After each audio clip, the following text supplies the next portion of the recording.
Okay.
ವಿಘ್ನಸ್ವಾಂತ ನಿವಾರಣೈಕ ತರಣೆ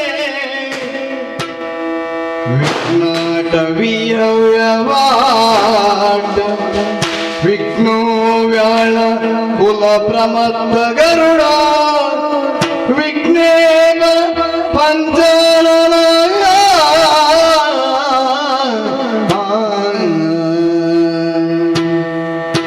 ವಿಘ್ನೋ Tunga ಗಿರಿ ಪ್ರವೇದನ ಪವಿ ವಿಘ್ನಾತಿ ಕುಂಭದವಯ ವಿಘ್ನೋ ಗಾಪ್ರ ಕುಲ ಪ್ರಚಂಡ ಪವನು ಶ್ರೀ ವಿಘ್ನೇಶ್ವರ ಪಾಯಿವಾ ಗಜಮುಖದ ಬಗೆ ಗಣಪಗೆ ಚೌವತಿ ಜಗವಂದಿದಗೆ ಆರತಿ ಎತ್ತೀರೆ ಆರತಿ ಬೆಳಗಿರೆ ಗಜಮುಖದ ಬಗೆ ಗಣಪಗೆ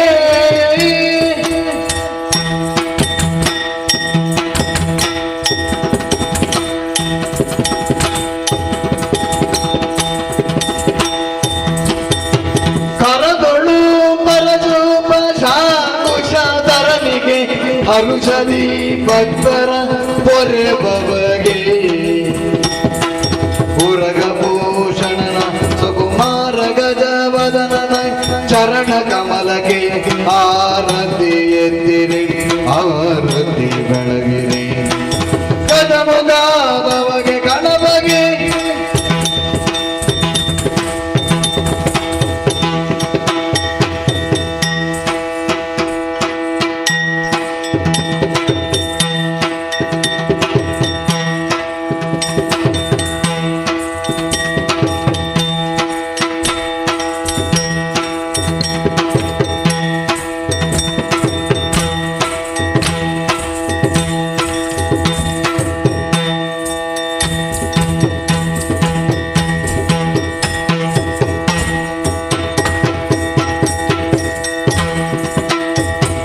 ನನಗೀರೋ ಜನರೆಲ್ಲ ಗುಣಯುತನ ಗಣಮೂರ್ತಿ ಮದಪುರ ಗಣನಾಥನ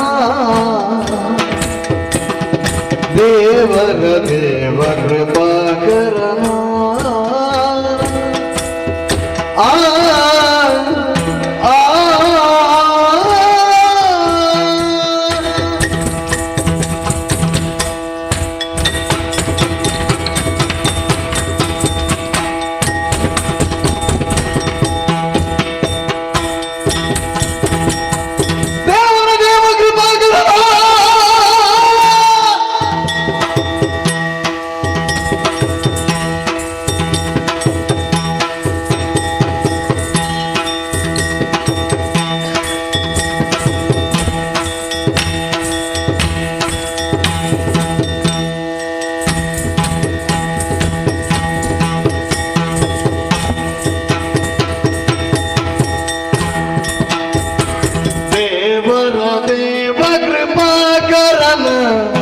ಪಾವನ ಚರಿತ ಪುಣ್ಯೋದಯನ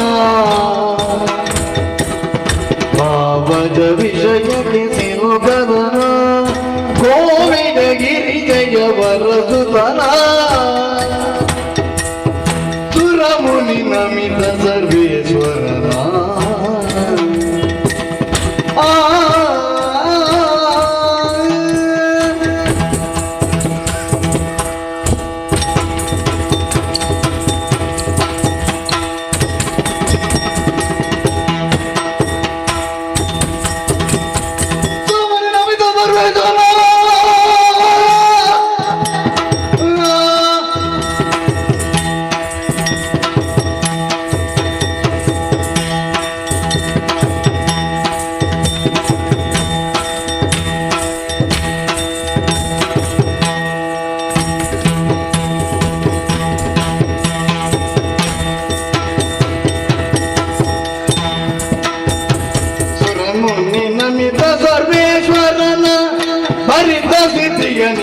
ಭವಹರನ ಪರಮಾತ್ಮ ದುರಿತ ಭಯಂಕರನ ಪರಮದ ಊರ ವಿಘ್ನೇಶ್ವರನ ದೈದಿನ್ನ ದೈದಿನ್ನ ದೈದಿನ್ನದ ದೀನಿನ್ನ ದೀನಿನ್ನ ದೀನಿನ್ನದ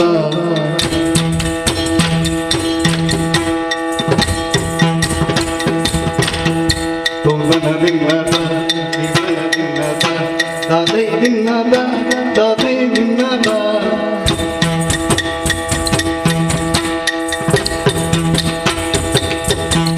ತೊಂದನ ದಿನ್ನದೈ ನಿಂತನ ದಿನ್ನದೈ ದೈದಿನದೈ ದೈದಿನದೈ ದೈದಿನ ದಾದಿನ ದೈದಿನ ದಾದಿನ ದೈದಿನ ದಾದಿನ ದೈದ ದತ್ತ ಗಜಮುಖನ ನಿನ್ನ ಪಾದವ ನೆನೆವೆ ಆ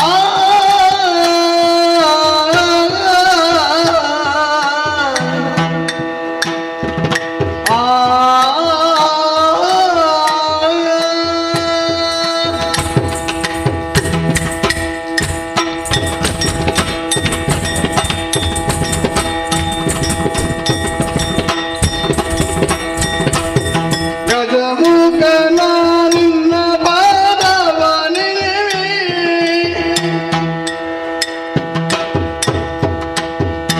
ನಿಜವಾಗಿ ಕರುಣಿದು ವರಗಳ ಪ್ರಭುವೇ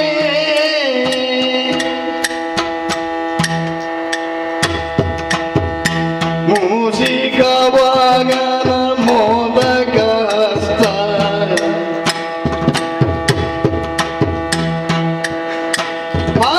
ಭಾಷಾಂಕುಶಧರ ಕಮಲ ಪ್ರಶಸ್ತ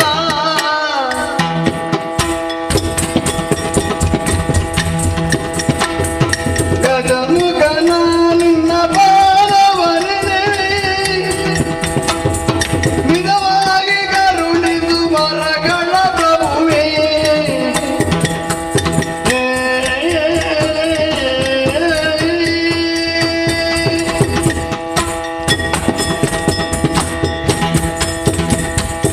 ಶ್ಯಾಮಲ ವರ್ಣ ವಿಲಂಬಿತ ಸೂತ್ರ ವಾಮನ ರೂಪ ಮಹೇಶ್ವರ ಪುತ್ರ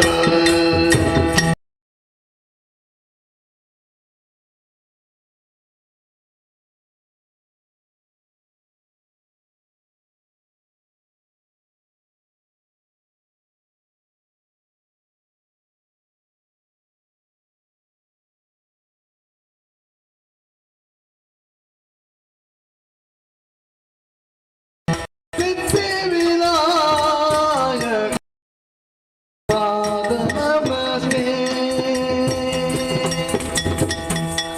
ದೈದಿನ್ನ ದೈದಿನ್ನ ದೈದಿನ್ನದ ದೀನಿನ್ನ ದೀನಿನ್ನ ದೀನಿನ್ನದ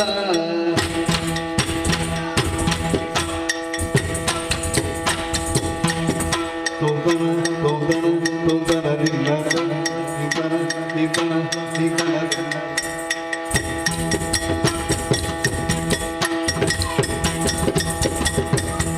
ತೊಂದನ ದಿನ್ನದೈ ನಿಂದನ ದಿನ್ನದೈ ದೈದಿನದೈ ದೈದಿನದೈ ದೈದಿನ ದಾದಿನ ದೈದಿನ ದಾದಿನ ದೈದಿನ ದಾದಿನ ದೈದ ದತ್ತ ಪಾಲಿಸು ಗಜವದನ ಆ ಆ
ನಿಂದನ ನಿಂದನ ನಿಂದನ ನಿನ್ನದ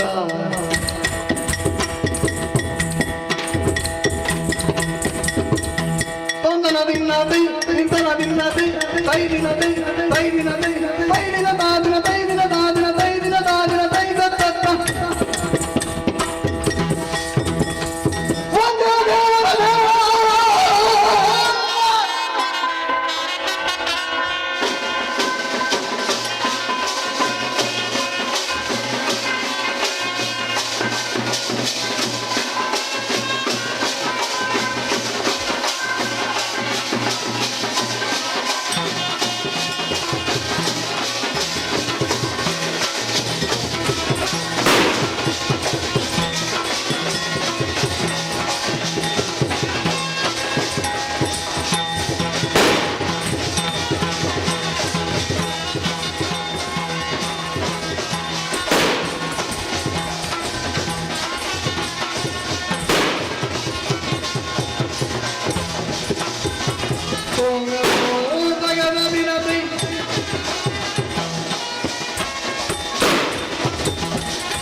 ಚಿಕ್ಕ ಪ್ರಾಯದ ಬಾಲೆ ಚದುರಿ ನಿನ್ನಂಗವ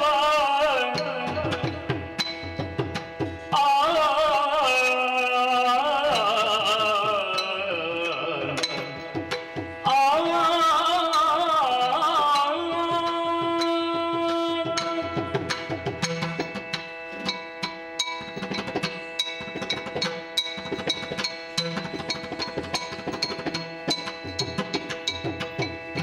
ಚಿಕ್ಕ ಪ್ರಾಯದ ಬಾಲೆ ಚದುರಿ ನಿನ್ನಂಗವ ಒರೆಯಲೇನೆ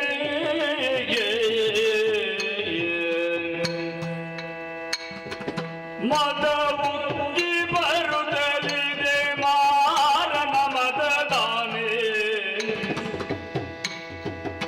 ಮದವುಕ್ಕಿ ಬರುತ್ತಲಿದೆ ಮಾರನ ಮದದಾನೆ ಒರೆಯಲೇನೆ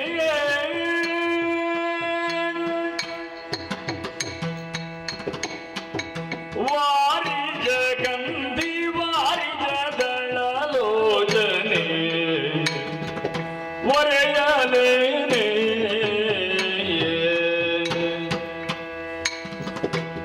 ಬಂಗಾರದ ಕಂಠಿ ಕೈಬಳೆ ಸೊರಪಣಿಗಳ ಬಂಗಾರದ ಕಂಠಿ ಕೈಬಳೆ ಸೊರಪಣಿಗಳ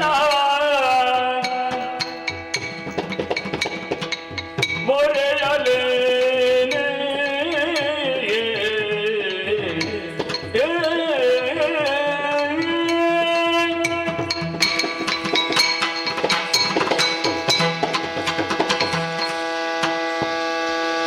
ಕಾಮಿನಿ ಕರೆದು ದಾರಿ ಶ್ರೀ ಮಂಜುನಾಥ ಸ್ವಾಮಿಯ ಬಿಟ್ಟಿರಲಾರೆ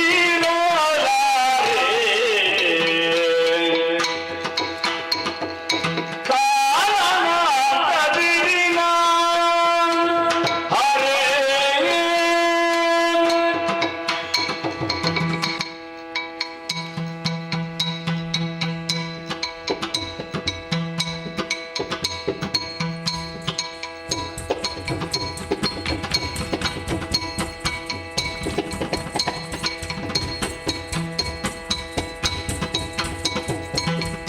ಕಾಮಿನಿ ಕರೆದು ತಾರೆ ಶ್ರೀ ಮಂಜುನಾಥ ಸ್ವಾಮಿಯ ಬಿಟ್ಟಿರಲಾರೆ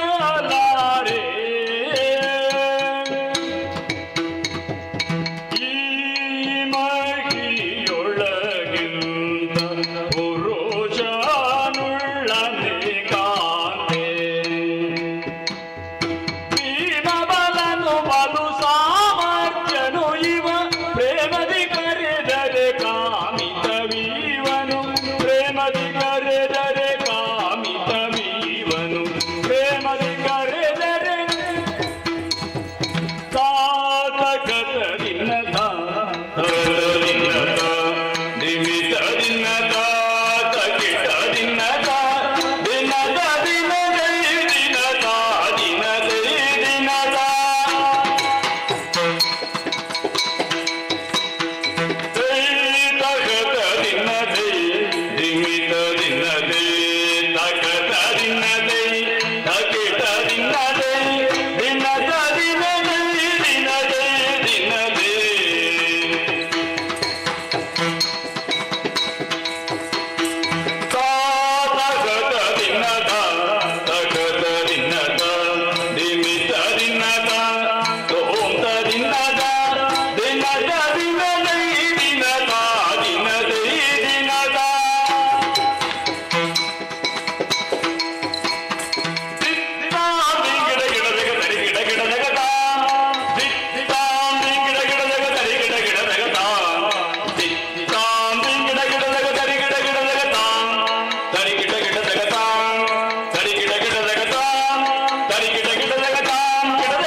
ಕಟೀಲು ಶ್ರೀ ದುರ್ಗಾ ಪರಮೇಶ್ವರಮ್ಮನವರು ಮತ್ತು ಕಟೀಲು ಶ್ರೀ ದುರ್ಗಾ ಪರಮೇಶ್ವರಮ್ಮನವರು ಸರ್ವಮಂಗಲ ಮಾಂಗಲ್ಯೆ ಶಿವೆ ಸರ್ವಾರ್ಥ ಸಾಧಿಕೆ ಶರಣ್ಯೆ ತ್ರ್ಯಂಬಕೆ ಗೌರಿ ನಾರಾಯಣಿ ನಮೋಸ್ತುತೆ ಎಂಬುದಾಗಿ ನಂಬಿದಂತಹ ಭಕ್ತರ ಮೇಲೆ ಪ್ರೀತಿ ಇಟ್ಟುಕೊಟ್ಟಿರತಕ್ಕಂತಹ ಶ್ರೀಮುಡಿಗಂಧ ಪ್ರಸಾದ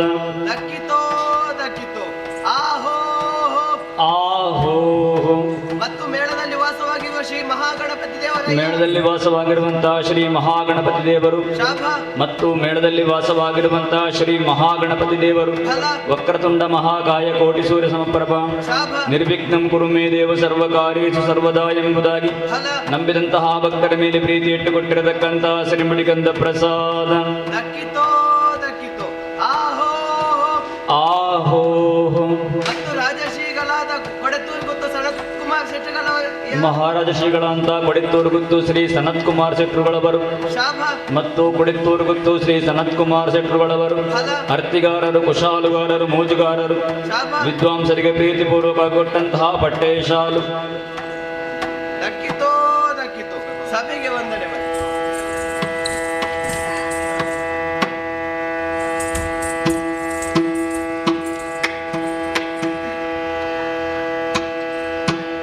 ದೇವಿ ನಿನಗೆ ಶರಣು ಅಮ್ಮ ದೇವಿ ನಿನಗೆ ಶರಣು ಓ ಓ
ಅಂಬುಗಿರಿಯಾತ್ಮಜೆಗೆ ಕೈ ಮುಗಿದು ಅಂಬುಜೋತನವಾಣಿಯರ ಪಾದಾಂಬುಜಗೆ ಕೊಡಬರುದ ವರ್ಣಿಕೆ ನೀ ಕಥಾಮೃತವ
ಬಳಿರೆ ಪರಾಕ್ರಮ ಗಂಟೀರವ ಇರುವಂತಹ ಸ್ಥಳ ಎಲ್ಲದಕ್ಕೆ ಯಾರೆಂದು ಕೇಳಿದ್ದೀರಿ?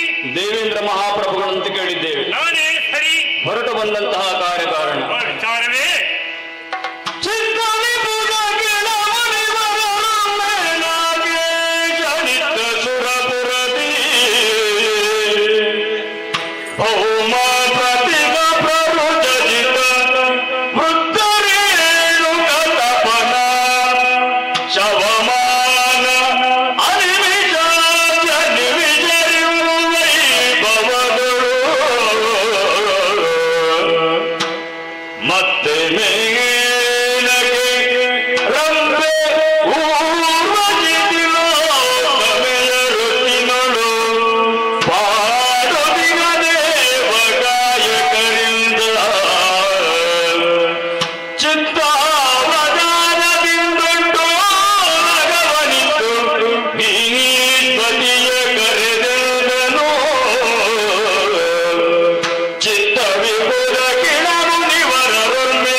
ಸೌಭಾಗ್ಯವನ್ನು ನಾವು ಪಡೆದುಕೊಂಡವರು ಎನ್ನುವ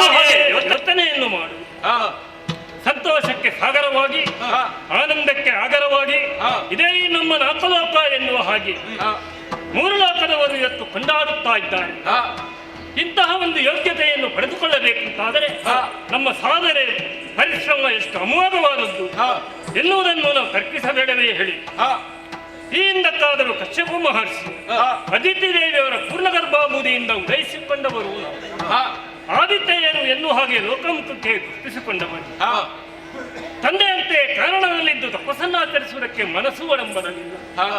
ಉನ್ನತವಾದಂತಹ ಸಾಧನೆಯನ್ನು ಮಾಡಿ ಮೂರು ಮೂರ್ತಿಗಳ ಅನುಗ್ರಹಕ್ಕೆ ನಾನು ಪತ್ರನಾಗಬೇಕು ಎನ್ನುವಂತಹ ಮನದಿಶಯವೂ ನನ್ನಲ್ಲಿತ್ತು. ಕಾರುಣ್ಯ ಮಾರ್ಗವನ್ನೇ ಅನುಸರಿಸಿ ಮೇಘವಂತ ಪರ್ವತವನ್ನು ಸೇರಿ ಶತ ಅಧ್ವರಗಳನ್ನು ಕೈಗೊಳ್ಳುವುದರ ಮೂಲಕ ಮೂರು ಮೂರ್ತಿಗಳ ಅನುಗ್ರಹಕ್ಕೆ ನಾನು ಪಾತ್ರನಾಗಬೇಕು. ಮೂರು ಲೋಕದ ಆಗುಹೋಗುಗಳಲ್ಲಿ ವಿಚಾರಿಸುವಂತಹ ಸಾಮರ್ಥ್ಯವನ್ನು ಅನುಗ್ರಹಿಸಿದ್ದಾರೆ. ಆದ್ದರಿಂದಲೇ ಜಗಕ್ಕೆ ಹಿತವನ್ನು ಶಂಕ ಎನ್ನುವ ಹಾಗೆ ತನ್ನದೇ ಆದಂತಹ ಸಾಧನೆಯಿಂದ ಭವ್ಯವಾದ ದಿವ್ಯವಾದಂತಹ ಯೋಗ್ಯತೆಯನ್ನು ನಾವೆಲ್ಲರೂ ಪಡ್ಕೊಂಡವರು. ಒಂದು ದಿಕ್ಕಿಗೆ ಅಧಿಕಾರಿ ಎಂದೆನಿಸಿದ ನಾನು, ನೀವು ಕೂಡ ಒಂದೊಂದು ದಿಕ್ಕಿಗೆ ಅಧಿಕಾರಿಗಳೆಂದೆನಿಸುವಂತಹ ಯೋಗ್ಯತೆಯನ್ನು ಗಳಿಸಿದ್ದೀರಿ. ಇಷ್ಟು ಶ್ರಮ ಪಡದೇ ಇದ್ರೆ ಇಂಥ ನಾಲ್ಕದ ಗದ್ದುಗೆ ಸಿಕ್ಕುವುದಕ್ಕೆ ಸಾಧ್ಯವಂತೆ ಹೇಳಿ. ಮೂರು ಲೋಕದಲ್ಲಿ ಅಗ್ರಮಾನ್ಯವಾದಂತಹ ಲೋಕ ನಮ್ಮ ನಾಲ್ಕು ಲೋಕ ಎನ್ನುವ ಹಾಗೆ ಕಿನ್ನರರು, ಕೆಂಪುರುಷರು, ಉರಗರು, ಸಾಧ್ಯರು, ಗರುಡರು, ಗಂಧರ್ವರು ಮೊದಲಾದವರು ನೆರೆದಂತಹ ಪುಣ್ಯಸಭೆಯೇ ನಮ್ಮ ಈ ಧರ್ಮಸಭೆ. ಇಷ್ಟಿದ್ದರೆ ಸಾಕಾಗಲಾರದು ಎನ್ನುವ ಹಾಗೆ ಬೇಕಾದಷ್ಟು ಯೋಗ್ಯತೆಯನ್ನು ಕೊಟ್ಟವರಿದ್ದಾರೆ. ಸಭಾಸದರ ಸಂತೋಷಕ್ಕಾಗಿ ಸಭಾ ಮನೋರಂಜನೆ ಕಾರ್ಯಕ್ರಮ, ರಂಬೆ, ಊರ್ವಶಿ, ಮೇನಕೆ, ತಿಲೋತ್ತಮೆ, ಕೃತಾಚಿ, ಮಂಜುಭಾಷೆ ಮೊದಲಾದಂತಹ ಅಕ್ಷರಾಂಗನೆಯರು ಸಕಾಲಕ್ಕೆ ನಾಟ್ಯವನ್ನು ಆಡುವುದರ ಮೂಲಕ ಚಿತ್ರಹೇನರಾದಂತಹ ಗಂಧರ್ವನೇ ತನ್ನದೇ ಆದಂತಹ ಗಾಯನದ ಉದ್ಯೋಗವನ್ನು ಮಾಡುವುದರೊಂದಿಗೆ ಮುಮ್ಮೇಳಕ್ಕೆ ಸರಿಹೊಂದುವಂತೆ ಹಿಮ್ಮೇಳಕ್ಕೆ ಸರಿಸಾಟಿಯಾಗುವಂತೆ ಮುಮ್ಮೇಳ ಒಳ್ಳೆಯ ರೀತಿಯಿಂದ ನಾಟ್ಯ ವೈಖರಿ ಆಯಿತು. ಮನಸ್ಸಿಗೆ ನೆಮ್ಮದಿ. ಹಾಗಾದರೆ ಉಳಿದವರು ಪ್ರಶ್ನಿಸುವುದಲ್ಲಿ ನಮ್ಮಲ್ಲಿ ಸಂಪತ್ತಿನಲ್ಲಿ ಯಾವುದೇ ಕೊರತೆ ಇಲ್ಲವಲ್ಲ. ಬೇಕಾದಷ್ಟನ್ನು ನಾವು ಪಡೆದುಕೊಂಡವರು. ಕಾಮಿಸಿದನ್ನು ಕೊಡುವ ಕಾಮಧೇನು, ಕಲ್ಪಿಸಿದನ್ನು ನೀಡುವ ಕಲ್ಪವೃಕ್ಷ, ಸಮಸ್ಯೆ ಬಂದಾಗ ಪರಿಹರಿಸುವಂತಹ ಚಿಂತಾರತ್ನ, ಏರುವುದಕ್ಕೆ ಬೇಕಾದ ವ್ಯವಸ್ಥೆ, ತಿರುಗಾಡುವುದಕ್ಕೆ ಎಲ್ಲವೂ ವ್ಯವಸ್ಥೆ ಇದೆ. ಎಲ್ಲವೂ ನೆಮ್ಮದಿಯಾದರೂ ಕೂಡ ಜ್ಞಾನಿಗಳು ಸೇರಿದಂತಹ ಈ ಧರ್ಮಸಭೆಯಲ್ಲಿ ಮೊದಲಾಗಿ ನಮ್ಮ ಗುರುವರಿಯರಿದ್ದಾರೆ. ಕೆಲವೊಂದು ವಿಚಾರಗಳನ್ನು ಅವರಲ್ಲಿ ಹೇಳಬೇಕು. ಕಳೆದು ಹೋದಂತಹ ಘಟನೆ ಬೇರೇನಲ್ಲ, ತಾರಕಣ ನಡೆದ ಮೇಲವರ ಶೌರ್ಯ ತೀರಿದೆಮ್ಮೊಡನಿಲ್ಲವರ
ಜೀವನದಲ್ಲಿ ಸಿಂಹಾವಲೋಕನ ಮಾಡಬೇಕಾದ್ದು ಕರ್ತವ್ಯವೇ ಹೌದು. ಹಾಗಿದ್ದರೆ ಯಾವ ರೀತಿ ಗುರುಳರ ಭಯದಿಂದ ಕಂಗೆಟ್ಟಂತಹ ಸಂದರ್ಭ ನಾವು ಮಾಡಬೇಕಾದಂತಹ ಕರ್ತವ್ಯಗಳು ಏನು ಎನ್ನುವುದನ್ನು ಮತ್ತೊಮ್ಮೆ ಜ್ಞಾಪಿಸಿಕೊಟ್ಟವರು ಗುರುಗಳು. ಈ ಹಿಂದಕ್ಕಾದರೂ ತಾರಕಾಸುರನೆನ್ನುವಂತಹ ದೈತ್ಯ ನೇರವಾಗಿ ಸ್ವರ್ಗಕ್ಕೆ ಒಂದು ಬಿಟ್ಟುಕಾಡು ಸುರಪ್ಪ ಎನ್ನೊಡನೆ ನಮ್ಮೊಡನೆ ಕಾಳಗಕ್ಕೆ ಮನ ಮಾಡಲಿಲ್ಲ. ಹೋರಾಟವನ್ನು ಗೈದರು ಸೋಲನ್ನು ಅನುಭವಿಸುವಂತಹ ದುಸ್ಥಿತಿ ನಮ್ಮ ಬದುಕಿಗೆ ಬಂತು. ಯಾಕೆ ಎನ್ನುವುದು ಮತ್ತೆ ನಮಗೆ ಗೊತ್ತಾಗುತ್ತೆ. ಶಿವನ ಮಗನಿಂದ ಮಾತ್ರ ಮರಣ ಎನ್ನುವ ಹಾಗೆ ಇದು ಕೊಟ್ಟಂತ ವೃಧಬಲದಿಂದಲಾಗಿ ನಾವು ಸೋಲನ್ನು ಕಂಡವರು. ಹಾಗಾದರೆ ಮತ್ತೊಮ್ಮೆ ಧರ್ಮ ಸಾಮ್ರಾಜ್ಯ ನಮಗೆ ಸಿಗಬೇಕು ಎನ್ನುವಾಗ ಯೋಚನೆ ಮಾಡಿದ್ದೀರಿ.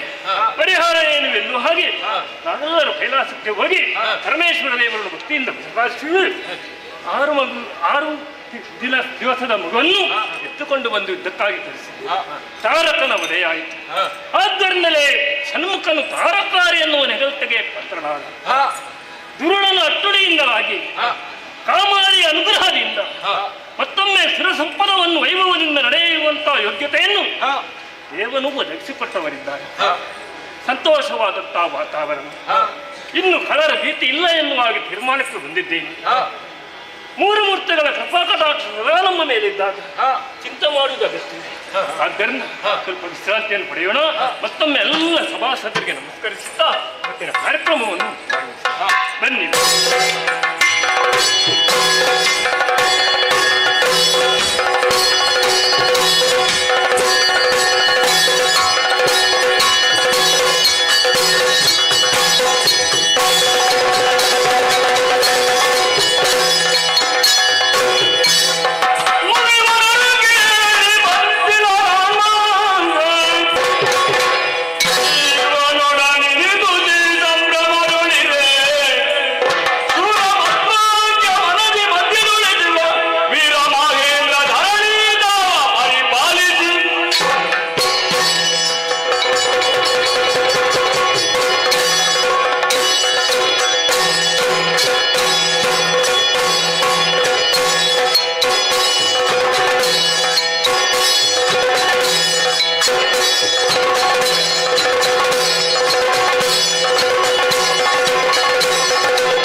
ಶೂರಪದ್ಮಾಸುರು ಅಂತ ಕೇಳಿದ್ದೇವೆ. ಸರಿ, ಹೊರಟು ಬಂದಂತಹ ಕಾರ್ಯಕಾರಣ ಕವಿದಾಳಿಸಬೇಕು.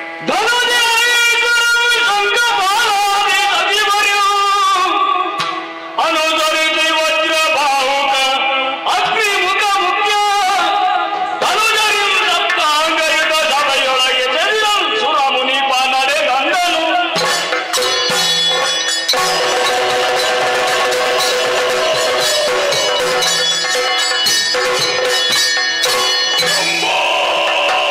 ಶಂಕರ ಕಾಪಾಡು ತಂದೆ ಕಾಪಾಡು. ಎಂದಿನಂತೆ ಇಂದು ಕೂಡ ನಿತ್ಯ ವಿಧಿಗಳನ್ನು ಪೂರೈಸಿ ಸಭಾ ಪ್ರವೇಶವನ್ನು ಮಾಡಿದ್ದೇನೆ.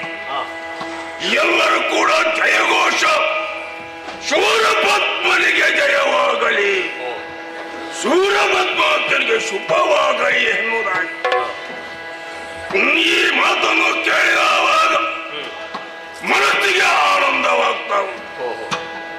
ಮಂತ್ರಿ ಮಾಂಡಲಿಕರೆಲ್ಲ, ಅಗ್ನಿಮುಖ ಮೊದಲಾದವರೆಲ್ಲ ನನ್ನ ಒಟ್ಟಿಗೆ ಇದ್ದವರು. ಆದರೆ ಇದಲ್ಲ, ಯಾರೋ ಬರುವಂತ ಆಗಿದೆ. ಯಾರದು? ಕಾಲಚಂದರ ಕಾಲ ಕಾಲಾದಿಶಾಪಟ ಕಾಲನಯನ ಶಂಕರ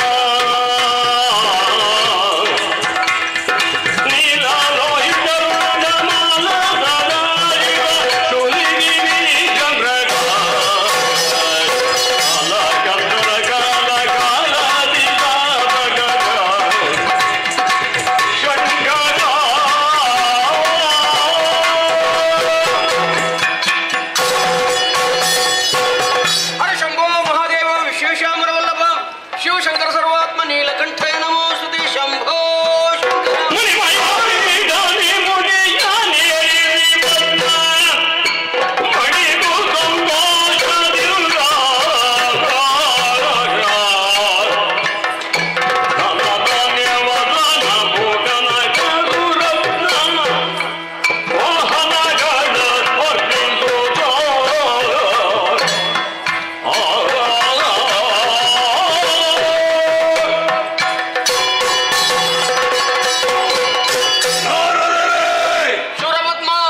ನಿಮ್ಮ ಮುಖವನ್ನು ನೋಡಿದವಾಗ ಸಂತೋಷ ಆಗುತ್ತಾ ಉಂಟು. ಹೌದೇ?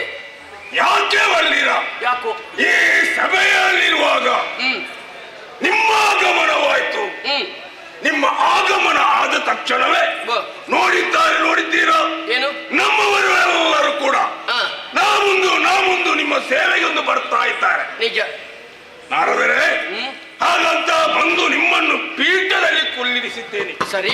ಹಾಗಂತ ನನ್ನ ಒಂದು ಸೇವೆಯನ್ನು ಮಾಡುವಂತ ಭಾಗ್ಯ ನಮಗೆ ಕೊಡ್ತೀರಾ? ಧಾರಾಳ.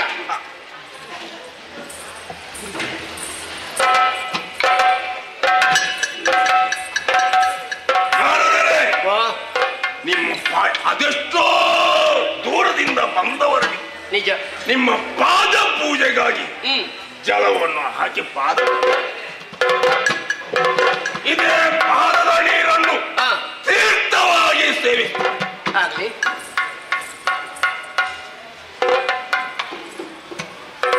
ಮಂಗಲಕಾರ ಮುಖಕ್ಕೆ ಒಂದು ಮಂಗಲಾರತಿಯ ನೀರು.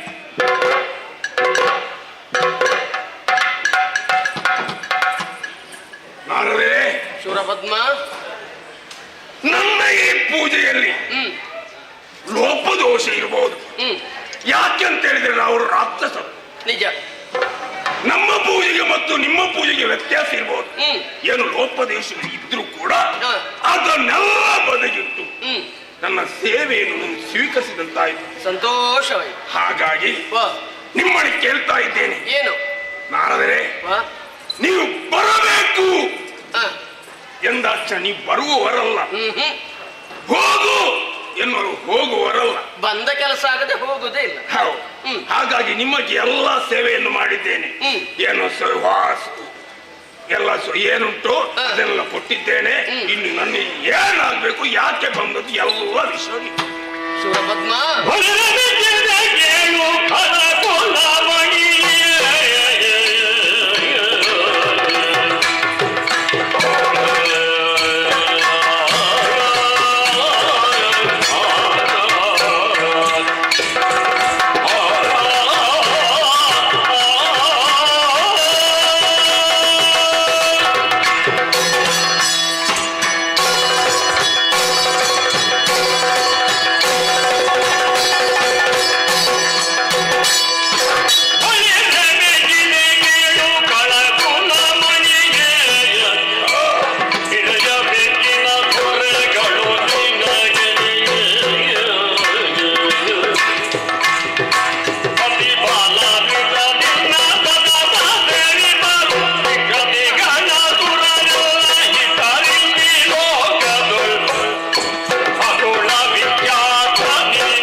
ಸಂದರ್ಭದಲ್ಲಿ ಕೊಟ್ಟಂತ ಆತಿಥ್ಯದಿಂದ ಸಂತೋಷಗೊಂಡಿದ್ದೇನೆ. ನಿನ್ನ ಪುರ ಜನರು ಮಾಡಿದಂತ ಆ ಸೇವೆಯಲ್ಲೂ ಕೂಡ ಸಂತೋಷಗೊಂಡವನಿದ್ದೇನೆ. ಅತುಲ ಪರಾಕ್ರಮಿ ನೀನು. ನಿನ್ನ ಈ ಶೌರ್ಯ ಪರಾಕ್ರಮಕ್ಕೆ ಎಣ್ಣೆಯಾದವರು ಈ ಲೋಕದಲ್ಲಿ ಯಾರೂ ಇಲ್ಲ. ಇಳೆಯ ದೊರೆಗಳು ನಿನ್ನ ಕಾಲ ಕಸಕ್ಕಿಂತ ಕಡೆ ಬೇಕಾದಂತ ಅಷ್ಟ ಸೌಭಾಗ್ಯಗಳನ್ನು ನೀನು ಹೊಂದಿದವನಿದ್ಯಾ. ಹೀಗಿರುವಾಗಲೂ ಆದರೆ ಒಂದು ಕೊರತೆ ನನಗೆ ಕಾಣುತ್ತಾ.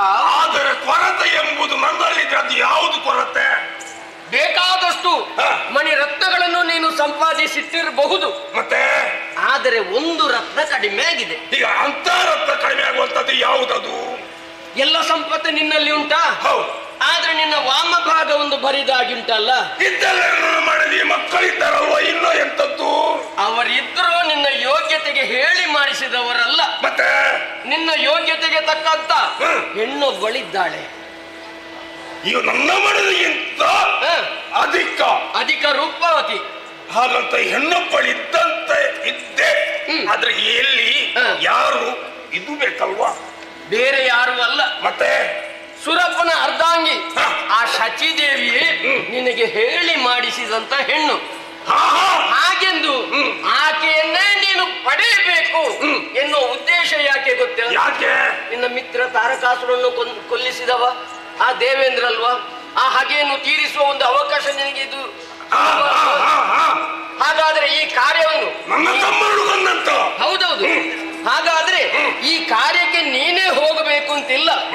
ಪರಾಕ್ರಮಶಾಲಿಗಳಾದಂತ ನಿನ್ನ ಭಟರಿದ್ದಾರೆ, ಅವರನ್ನು ಕಳುಹಿಸಿ ಸಚಿದೇವಿಯನ್ನು ಕರ್ಕೊಂಡು ಬರಬಹುದಲ್ಲ. ಇದು ನಿನಗೆ ಉತ್ತಮ ಅಲ್ವೇ?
ಸಂತೋಷ ಆಗುತ್ತಾ ಉಂಟು.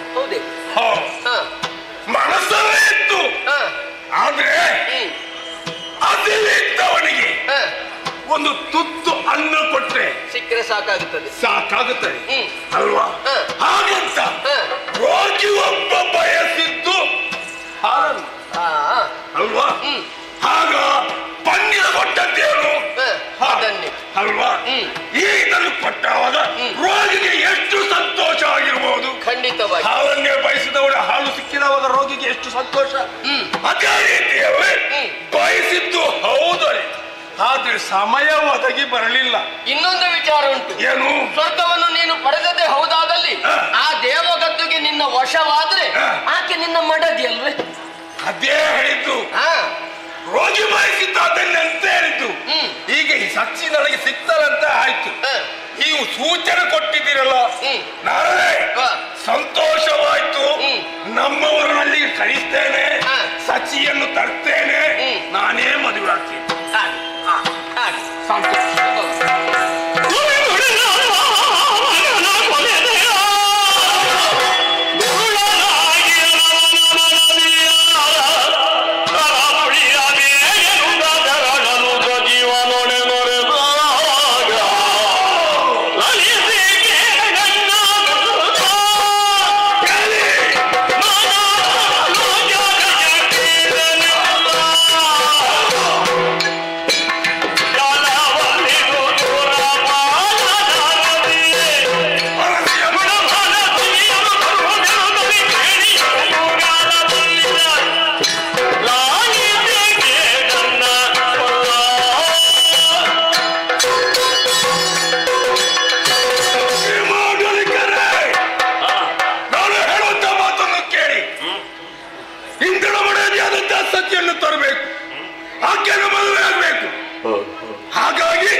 ಅವರ ಮಾತನ್ನು ಕೇಳಿದ ಕ್ಷಣವೇ ಸೇನಾ ಸಮಾತನಾಗಿ ದೇವನಗರಿಗೆ ಹೊರಟಿ ನಿಂತಿದ್ದೀಯ. ತಾತನಿಗೆ ನೀನ್ಯೋತಕ್ಕೆ ಹೊರಡುವೆ. ಆ ತಾತನ ಕರೆತರಳು ನನಗೊಂದು ಅಪ್ಪಣೆಯನ್ನು ಕೊಟ್ಟೆ ಎಂದಾದರೆ ದೇವನಗರಿಯನ್ನು ಪ್ರವೇಶ ಮಾಡಿ ಸುರನಾಥನನ್ನು ಬೇಟೆಯಾಡಿಸಿ ಆ ಪುಲೋಮನೆಯನ್ನು ತಂದು ನಿನ್ನ ಪಾದಕ್ಕೊಪ್ಪಿಸ್ತೇನೆ. ಮಗನೇ ಕಳಿಸಬಹುದು. ವರುಣ ವಾಯು ಸೌರಿ ಇದ್ದಾರೆ.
ಸಕಲರ ಜೀವವನ್ನು ಅಪಹರಿಸುವಂತಹ ಆ ಸೂರ್ಯ ಸುತನಾದಂತಹ ಯಮನಿದ್ದಾನೆಯೇ.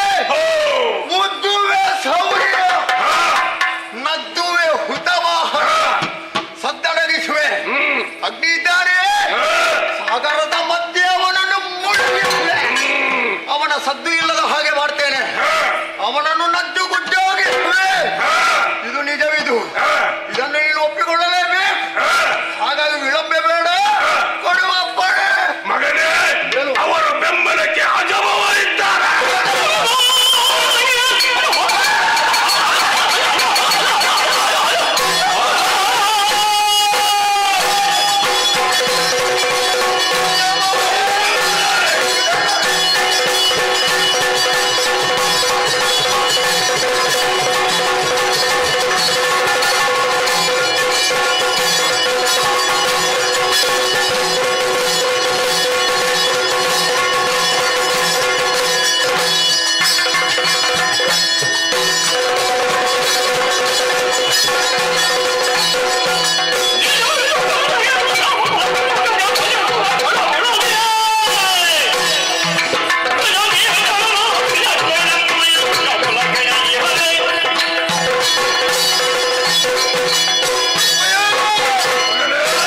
ನಿಜವಿದು ಬಿದ್ದನಕ್ಕೆ ಅಜಮವರು ಎಡೆಯೇ ಆ ಬ್ರಹ್ಮದೇವ ಹೋರಾಟಕ್ಕೆ ಬಂದ ಎಂದಾದರೆ ಅವನ ದಂಡವನ್ನು ಕಿತ್ತು ಅವನ ಮಂಡೆಯನ್ನೇ ಹೊಡಿತೇನೆ.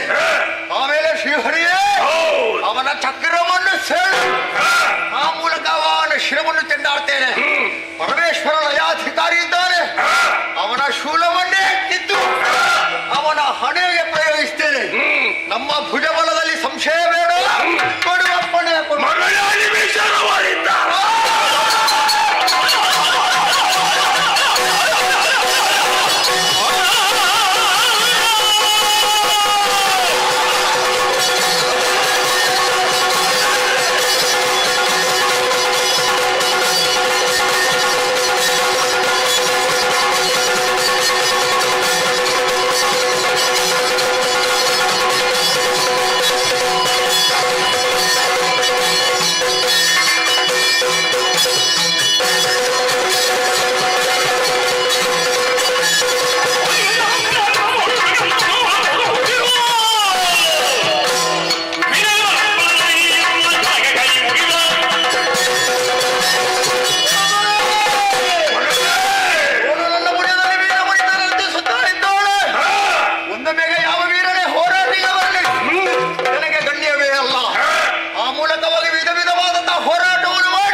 ತಂದೆ ಮಾತನ್ನು ಈಡೇರಿಸಬೇಕಾದ ಮಗನಾದರೂ ನನ್ನ ಆದ್ಯ ಕರ್ತವ್ಯ. ಅನಿಮಿಷರೆಮ್ಮಯ್ಯ ಘನ ವಿಕ್ರಮಗೆ ಸೋತು ಎಲ್ಲಿದ್ದಾರೆ ಅನ್ನೋದು ಗೊತ್ತಿಲ್ಲ ನಮಗೆ. ಹಾಗಾಗಿ ಯೋಚನೆ ಬೇಡ. ಇದು ಹೊರಟಂತ ಕಾರ್ಯದಲ್ಲಿ ನಾನು ವಿಜಯಿಯಾಗಿ ಆ ಪುಲೋಮನೆಯನ್ನು ಕರೆತರುವಂತಹ ಚಂದವನ್ನು ನೀನು ಕಣ್ಣಾರೆ ಕಂಡು ಸಂತಸ ಪಡಬೇಕು.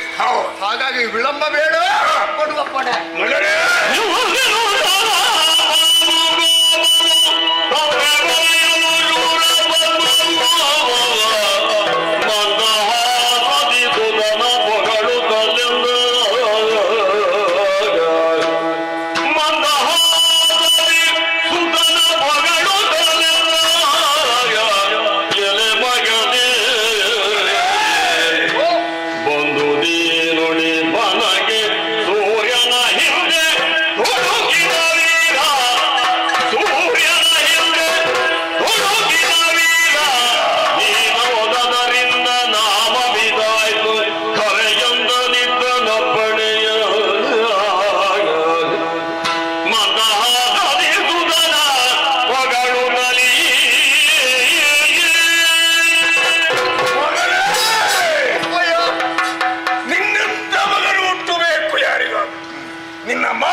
ಸಂತೋಷ ಆಗುತ್ತವೆ.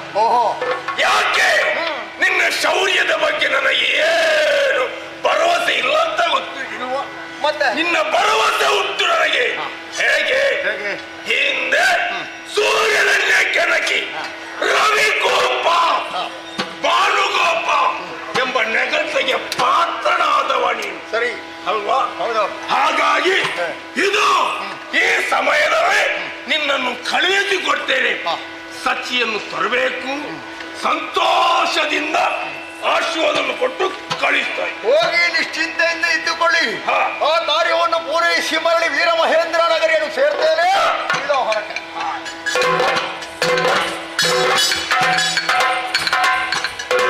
ಸರಿ ಸರಿ, ಒಪ್ಪಯ್ಯನಿಂದ ಯೋಗ್ಯವಾದಂತ ರಣವೀರ್ಯ ಮುಡಿ ಬರೆದಿದ್ದೇನೆ. ತಂದೆ ತಾಯಿಗಳ ಮನಸ್ಸನ್ನು ಯಾವಾತ ಸಮಾಧಾನಗೊಳಿಸ್ತಾನೆಯೋ ಅವನನ್ನೇ ಲೋಕದಲ್ಲಿ ಕುಮಾರ ಎನ್ನುವ ಹಾಗೆ ಹೇಳಿದ್ರಲ್ಲ. ಈಗ ನಾನು ಅಪ್ಪನಿಗೆ ತಕ್ಕುದಾದಂತ ಮಗನಾಗಿದ್ದೇನೆ. ವೀರಪುತ್ರ ಭಾನುಗೋಪ ರವಿಗೋಪ ಅನ್ನುವಂತ ನೆಗಳತೆ ಈ ಹಿಂದೆ ನನಗೆ ಸಿಕ್ಕಿದೆ. ಹಾಗಾಗಿ ದೈತ್ಯ ಸೇನೆಯ ಸಿದ್ಧವಾಗಬೇಕು. ಇದು ಆ ಕುರಿತಾಗಿ ಯೋಚಿಸ್ತೇನೆ, ನೋಡೋಣ.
ಸರಿ. ನಿಮ್ಮ ಪಾದದರ್ಶನದಿಂದ ದೇವಲೋಕವೇ ಕವನವಾಯಿತು. ಕಣ್ಣುಗಳು ಧನ್ಯತೆಯನ್ನು ಕಂಡವು. ಮಾತ್ರವಲ್ಲ, ಸಿದ್ಧವಾದಕರಿಂದ ನಿಮ್ಮ ಪವಿತ್ರವಾದಂತಹ ಪ್ರಬಂಧಗಳನ್ನು ಬೆಳೆಯುತ್ತಾ ಶ್ರೀಮುಖಕ್ಕೆ ಮಂಗಳಾರತಿಯನ್ನು ಬೆಳೆಸಿದ್ದೇನೆ. ಕಿಂಚಿತ್ ಸೇವೆ ನ್ಯೂನ್ಯತೆಗಳಿದ್ದರೆ ಕ್ಷಮಿಸುತ್ತೇನೆ. ಸರಿ. ನಾರದ ಮಹರ್ಷಿಗಳೇ, ಲೋಕಲೋಕಗಳನ್ನೆಲ್ಲ ತಿರುಗಾಟ ಮಾಡುವವರು ಕಲ್ಯಾಣಗೋಸ್ಕರವಾಗಿ. ಹಾಗಿದ್ರೆ ಇವತ್ತು ದೇವಲೋಕಕ್ಕೆ ನಿಮ್ಮ ಆಗಮನವಾಯಿತು ಅಂತಾದರೆ ನೇರವಾಗಿ ನನ್ನನ್ನು ಕಾಣಬೇಕು ಎನ್ನುವಂತೆ ಇಚ್ಛೆಯಿಂದ ಬಂದಿರೋ, ಅಥವಾ ಎಲ್ಲಿಗೋ ಹೋಗುವವರು ನನ್ನನ್ನು ಭೇಟಿ ಮಾಡಬೇಕು ಎನ್ನುವಂತ ಸಂಕಲ್ಪದಿಂದ ಇತ್ತ ಬಂದಿರು ಗಮನವೆತ್ತು ಎನ್ನುವುದು ಅರ್ಥವಿಸಿಕೊಳ್ಳಲಾರದೆ ಹೋದೆ. ಕಾರಣ ಇಷ್ಟೇ, ಭೂಲೋಕದಿಂದ ಬಂದಿರಬಹುದು ಎನ್ನುವಾಗೆ ನಾನು ಯೋಚಿಸಿಕೊಳ್ಳುವುದು. ಆ ನೆಲೆಯಲ್ಲೇ ನಾನು ಜನ್ಮಿಸಿದವ. ಅಲ್ಲಿ ಆ ಬಗ್ಗೆ ಕಾಳಜಿ ಬೇಕಾದ್ದು ಕರ್ತವ್ಯವೇ. ರಮಣರೆಲ್ಲರೂ ಕ್ಷೇಮಿಗಳೇ ಅಂತ ನಮ್ಮಲ್ಲಿ ಕೇಳಬೇಕಾಗ್ತದೆ. ಸರಿ. ಯಾಕೆಂದರೆ ದೇವತೆಗಳಾದಂತ ನಾವಿಲ್ಲಿ ಇದ್ದುಕೊಂಡು ಇದೇ ಧರ್ಮವನ್ನು ಕಾಪಾಡದೇ ಇದ್ರೆ ಅದು ಅಪರಾಧವಾಗಿದೆ. ಹೌದು. ನಿಮ್ಮ ಆಗಮನ ಏನು, ಏನು ಬಂದಿರಿ ಇವನ್ನು ಹೇಳಿ. ಸುರಪ್ಪ,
ಲೋಕದ ಒಳಿತಿಗಾಗಿ ನನ್ನ ಅವಿರತ ಶ್ರಮ. ಖಂಡಿತ. ಲೋಕ ಕಲ್ಯಾಣವೇ ನನ್ನ ಉದ್ದೇಶ. ಮುಕ್ಕಾಲು 3 ಗಳಿಗೆಯಲ್ಲಿ 3 ಲೋಕವನ್ನು ಸಂಚಾರ ಮಾಡಿ ಲೋಕದ ಕ್ಷೇಮವನ್ನು ಬಯಸುವವ ನಾನು. ಹಾಗೆಂದು ನಿಂತಲ್ಲಿ ನಿಲ್ಲುವವ ನಾನಲ್ಲ. ಸಿಕ್ಕಿದ ಶಾಪವನ್ನೇ ವರದ ಉಪಾಧಿಯಲ್ಲಿ ಉಪಯೋಗ ಮಾಡಿಕೊಂಡವ ನಾನು. ಹಾಗೆಂದು ಇಲ್ಲಿಗೆ ಬರುವರೆ ಬಲವಾದ ಒಂದು ಕಾರಣವಿದೆ. ವರ್ತಮಾನ ಕಾಲದಲ್ಲಿ ಸಾಗರದ ಮಧ್ಯದಲ್ಲಿ ಬಲವಾದ ಒಂದು ಪುರವೊಂದು ನಿರ್ಮಾಣವಾಗಿದೆ. ವೀರ ಮಹೇಂದ್ರಪುರ ಎನ್ನುವ ಹಾಗೆ. ಅದನ್ನೀಗ ಶೂರಪದ್ಮನೆನ್ನುವಂತ ದಾನವ ಆಳುತ್ತಾ ಇದ್ದಾನೆ. ಹೌದೌದು, ಅತುಲ ಪರಾಕ್ರಮಿ.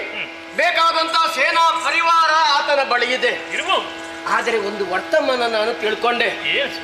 ಈ ಸ್ವರ್ಗದಲ್ಲಿ ಬೇಕಾದಷ್ಟು ಸಂಪತ್ತುಂಟು, ಮಾತ್ರವಲ್ಲ ನಿನ್ನ ಮಡದಿಯಾದ ಸಚಿಯನ್ನು ಪಡೆಯಬೇಕು ಎನ್ನುವಂತ ಉದ್ದೇಶ ಇರಿಸಿಕೊಂಡು ಇಲ್ಲಿಗೆ ದಾಳಿ ಮಾಡುವ ಸೂಚನೆ ಇದೆ.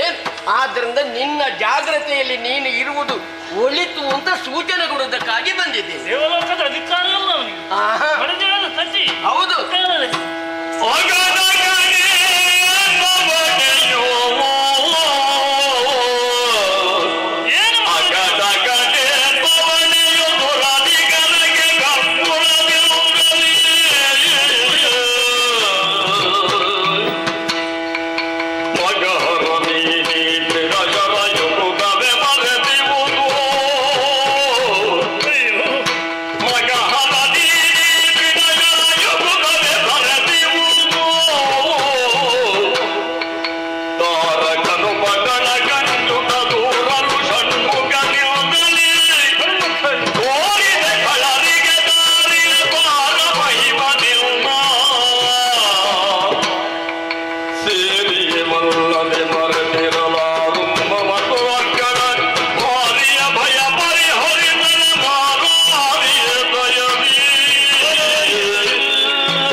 ಎಂತಹ ಭವನೆಗೆ ನಾನು ಬೆಳಗಾಗಿ ಸಂತೋಷವಾದಂಥ ವಾತಾವರಣವನ್ನೇ ತಂದುಕೊಡ್ತಾರೆ ನಾರದು ಮಹರ್ಷಿಗಳು ಅಂತ ನಾನು ಭಾವಿಸಿಕೊಂಡೆ ಅಂತಾದರೆ ಶೂಲವನ್ನು ನನ್ನ ಹೃದಯವನ್ನು ತಿವಿದಂತೆ ಬಸವಾಗಿ ಹೋಯ್ತಲ್ಲ.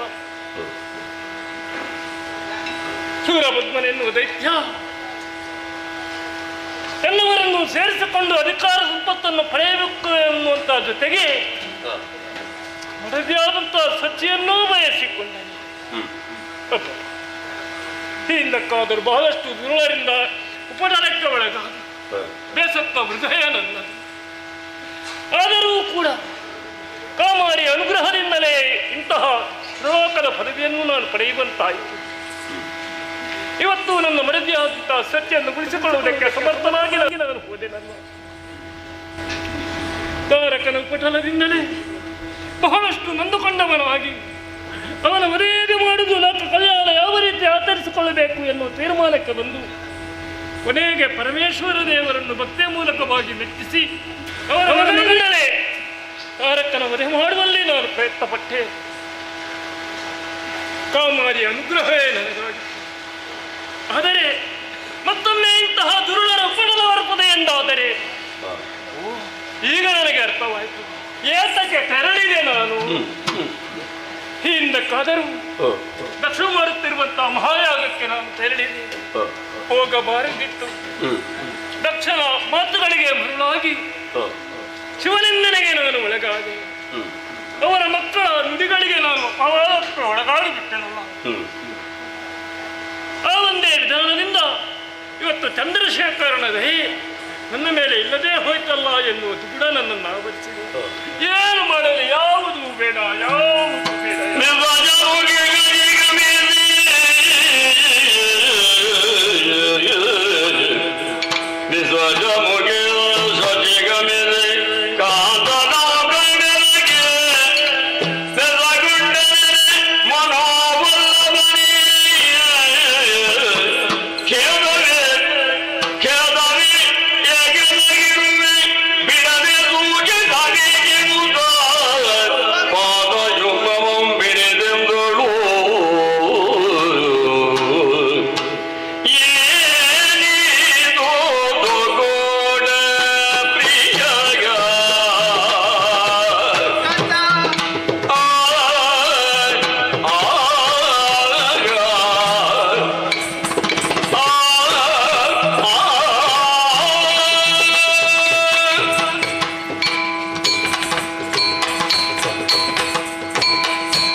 ಸ್ವಾಮಿ, ಇಷ್ಟು ಕಾಲದವರೆಗೆ ನಿಮ್ಮ ಜೊತೆ ದಾಂಪತ್ಯ ಜೀವನ ನಡೆಸಿಕೊಂಡು ಬಂದವಳು ಸತಿಯರ್ಧ ಪತಿ ಪತಿಯರ್ಧ ಸತಿಯಲ್ಲವೇ? ನೀವು ಮಾಡುವಂಥ ಕೆಲಸ ಕಾರ್ಯಗಳಲ್ಲಿ ಸಲಹೆ ಸೂಚನೆ ಕೊಡುತ್ತಾ ಮಂತ್ರಿಣಿಯಾಗಿ ಕಾರ್ಯನಿರ್ವಹಿಸಿಕೊಂಡು ಬಂದವರು ಎಲ್ಲವನ್ನೂ ಅರ್ಥೈಸಿಕೊಂಡಿದೆ ಸ್ವಾಮಿ. ಆದರೆ ಈ ಕಾಲಕ್ಕೆ ನಿಮ್ಮ ಮುಖವನ್ನು ಅವಲೋಕನ ಮಾಡಿದರೆ ಚಿಂತೆ ಬಾಧಿಸ್ತಾ ಉಂಟು. ಮನಸ್ಸಿನ ಭಾವನೆ ತಿಳಿದಕ್ಕೆ ಮುಖವೇ ಕೈಗನ್ನಡಿಯಲ್ವೇ? ಯಾಕೆ ಪ್ರಿಯ, ಯಾಕೆ ದುಗುಡ, ಯಾರಿಂದ ನಿಮಗೆ ತೊಂದರೆಯಾಯಿತು ತಿಳಿಸಬಹುದೇ?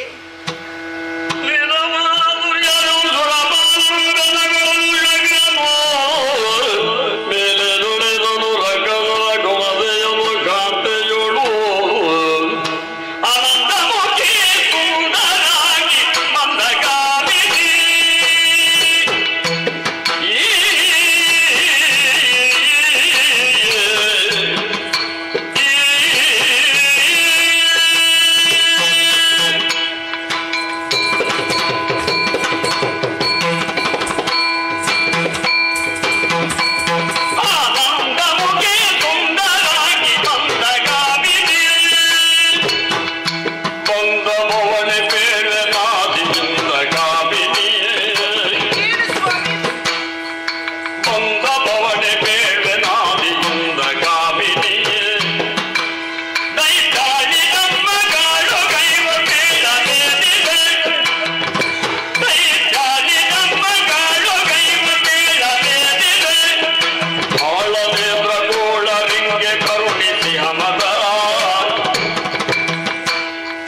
ನಿಂತಂತ ನನ್ನ ಪಾರವದ್ಮಗಳಿಗೆ ವಂದಿಸಿ ಮಾತಾಡಬಾರಬೇಕಂತ ಎನ್ನುವ ಹಾಗೆ ವಿನಯಪೂರ್ವಕವಾಗಿ ನನ್ನಲ್ಲಿ ಕೇಳುತ್ತಾ ಇದ್ದಾರಮಣಿ.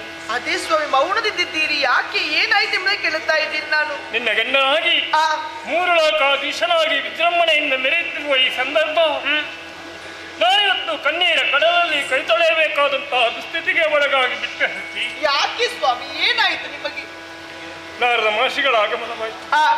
ಅವರ ಹರಿದ ನುಡಿಗಳು ವೀರ ಮಹೇಂದ್ರಪುರವನ್ನು ಆಳುತ್ತಿರುವಂತಹ ಶೂರಭದ್ಮನೆನ್ನುವಂತಹ ದೈತ್ಯ ಬೇರೆ ಯಾವ ಸಂಪತ್ತನ್ನು ಅವನು ಇಚ್ಛೆ ಪಡಲಿಲ್ಲ. ರೂಪವತಿಯಾದಂತಹ ನಿನ್ನನ್ನು ಕಾಮಾತುರನಾಗಿ ಬಯಸಿದ, ನಿನ್ನನ್ನು ಪಡೆಯಲೇಬೇಕು ಎನ್ನುವಂತಹ ಸಂಕಲ್ಪದಲ್ಲಿ ಸಿದ್ಧತೆಯ ವ್ಯವಸ್ಥೆಯನ್ನು ಮಾಡಿಕೊಂಡನಂತೆ. ಈ ಬಗ್ಗೆ ಜಾಗರೂಕತೆಯಿಂದ ಇರು ಇಂದ್ರ ಎನ್ನುವ ಹಾಗೆ ಹೇಳಿದರು. ಇಲ್ಲಿ ನಾನು ಯೋಚನೆ ಮಾಡಿ ಅದೆಷ್ಟು ಕಳವೃಂದದವರನ್ನೇ ಸೆಣಸಾಡಿ ಜೀವನದಲ್ಲಿ ಬಹಳಷ್ಟು ಸ್ವತಂತ್ರ ಹೃದಯ ನನ್ನದು. ಕಾಲ ವಾತ ಮನಸ್ಸ ಅಗ್ನಿಸಾಕ್ಷಿಯಾಗಿ ನಿನ್ನನ್ನು ಮದುವೆಯಾದ ಸತ್ಯ ಸ್ವಾಮಿ. ನಿನ್ನನ್ನು ಉಳಿಸಿಕೊಳ್ಳಬೇಕಾದ್ದು ಗಂಡನಾದ ನನ್ನ ಕರ್ತವ್ಯವಾದರೂ ನಿಜ ಈ ಕಾಲದಲ್ಲಿ ಅಸಮರ್ಥನಾಗಿ ನಾನು ಹೋದನಲ್ಲ ಎನ್ನುವುದು ಕೂಡ ನನ್ನನ್ನು ಆವರಿಸುತ್ತಾಗುವುದು. ರಮಣಿ ಸ್ವಾಮಿ, ಏನು ಮಾಡೋಣ ಎನ್ನುವಾಗ ಯೋಚನೆಯಲ್ಲಿದ್ದೇನೆ. ಯೋಚನೆ ಸ್ವಾಮಿ,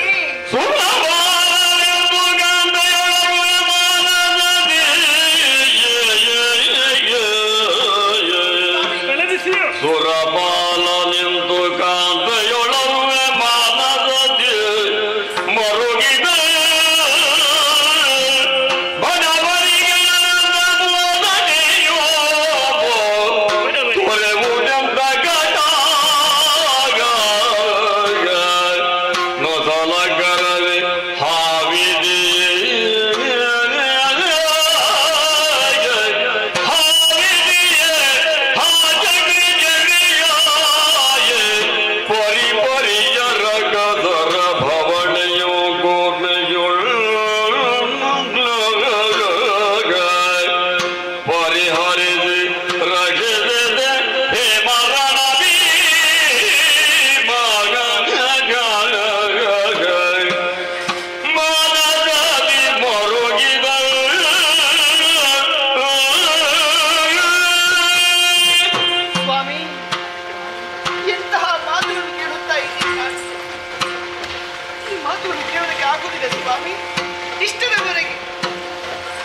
ಇಲ್ಲಿಗಾಗಿ ಸ್ವರ್ಗಲೋಕ ಅಧಿಕಾರಕ್ಕಾಗಿ ಬೇಕಾಗಿ ಬರ್ತಾ ಇತ್ತು. ಅವರ ಜೊತೆ ಯುದ್ಧವನ್ನು ಮಾಡ್ತಾ ಇತ್ತು.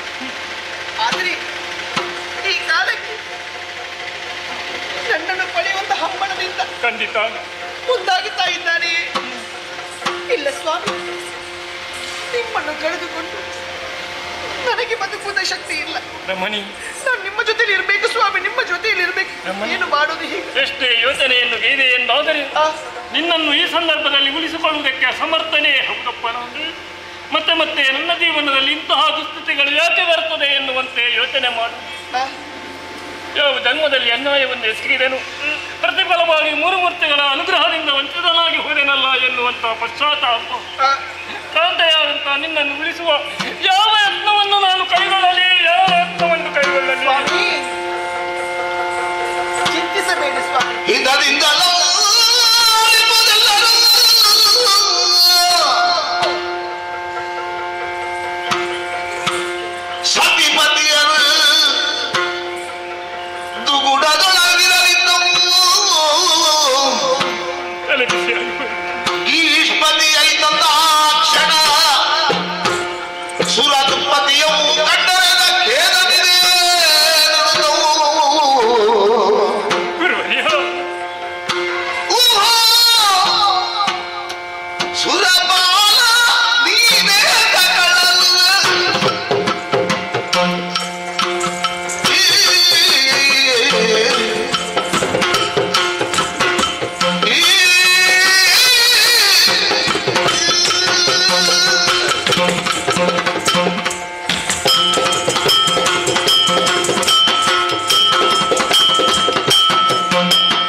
ಆಶ್ಚರ್ಯ ಆಗುತ್ತಾ ಇದೆ.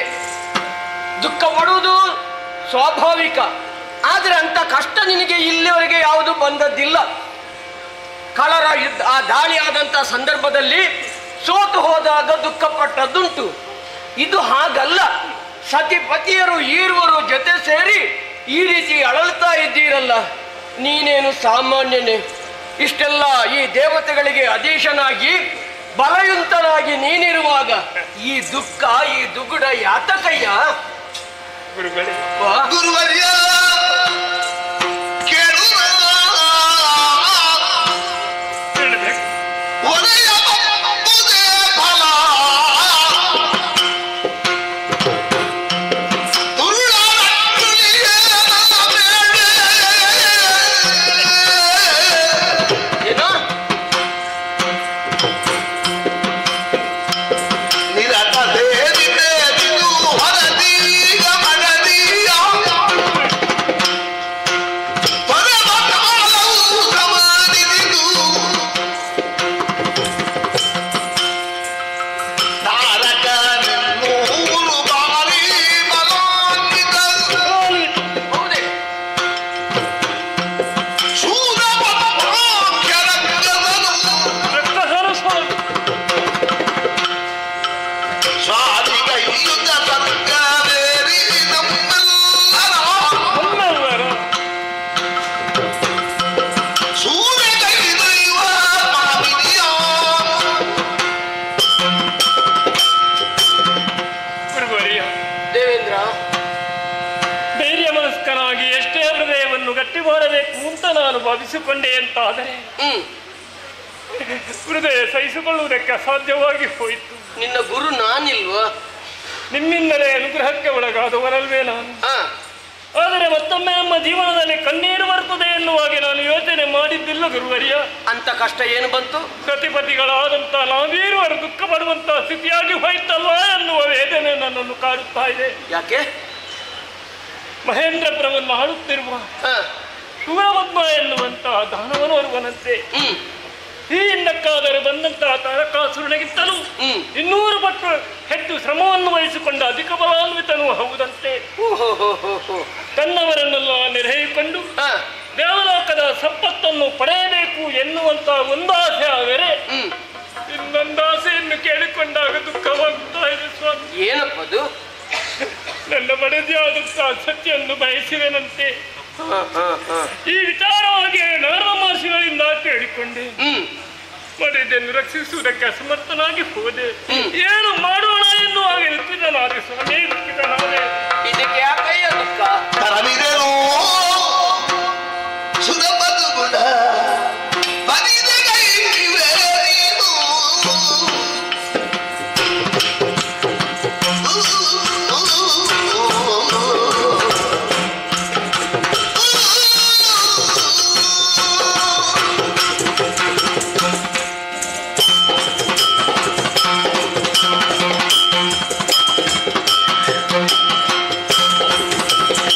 ತರವಿದೆನೋ ಸುಧಪದು ಗುಣ ಬರಿದಗೈವೆ ನೀನು. ವಿಧಿ ವಿಧಿಸಿದಂತೆ ಮನಭಾರವು ವಿಧಿ ವಿಧಿಸಿದಂತೆ ಮನಭಾರವು ನಾವಿನ ಕಳಲುವುದೇ ಮನಮುಖದಲ್ಲಿ.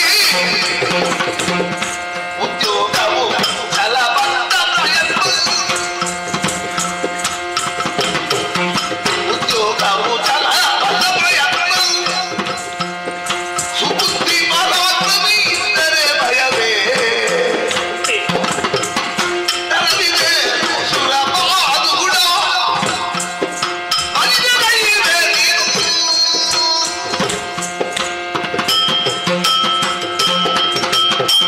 ಓಹೋ, ಈ ವಿಚಾರವಾಗಿ ನಿನ್ನ ದುಃಖಕ್ಕೆ ಕಾರಣ ಅಲ್ವೇ? ಹೌದು ಸ್ವಾಮಿ. ಅಪಾಯ ಬಂದಾಗ ಉಪಾಯದಿಂದ ಅದನ್ನು ಪರಿಹರಿಸಿಕೊಳ್ಳಬೇಕು. ಯಾವ ಯೋಚನೆಗೂ ಕಾಣುವುದಿಲ್ಲ ಸ್ವಾಮಿ.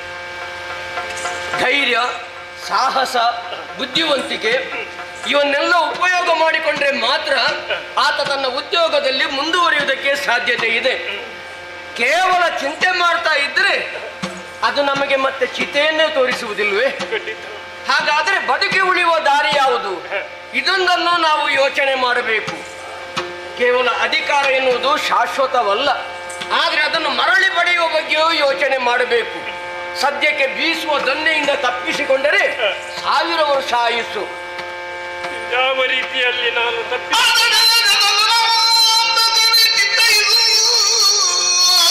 ನೀನು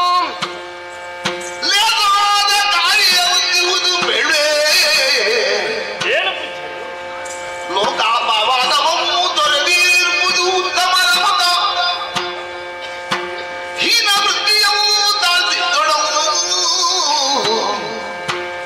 ಭೇದ ಸಮಾಧಿ ಚತುರೋಪಾಯದಿಂದ ವಶವಾದ ಬಡು ಜಯಸಿರಿಯು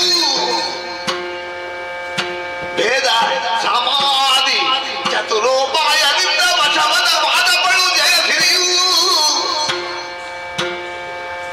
ಕಳನೀರೋದಯಾಂಬುದಿ ಚಂದ್ರಶೇಖರನ ಮನೆ ಸೇರು ನೀನಾದಯಾಂಬುದಿ ಚಂದ್ರಶೇಖರನ ಮನಸಾರು ನಿಜ ಭಕ್ತಿಯೊಡನೆ ಜಗದಿ ಆದಡೆಲೆ ಶತದಳಾಂಬಕನ ಚಿತ್ತೈಸು ಕಾರ್ಯ ಹೊಂದುವುದು ಬೆಳೆ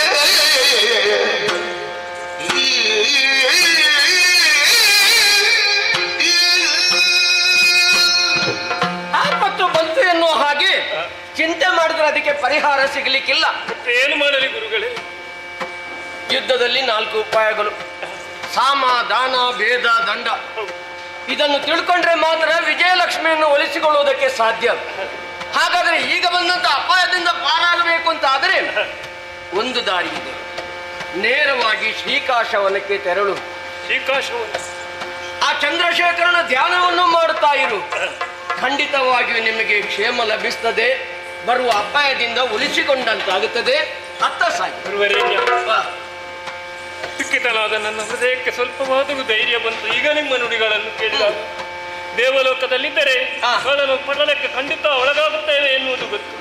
ಅದಕ್ಕೋಸ್ಕರ ದಂಪತಿಗಳಾದ ನಾವು ಶ್ರೀಕಾಶವನಕ್ಕೆ ಹೋಗಬೇಕು. ಖಂಡಿತ ಚಂದ್ರಶೇಖರನನ್ನು ಮರೆ ಹೋಗಬೇಕು ಎನ್ನುವ ಹಾಗೆ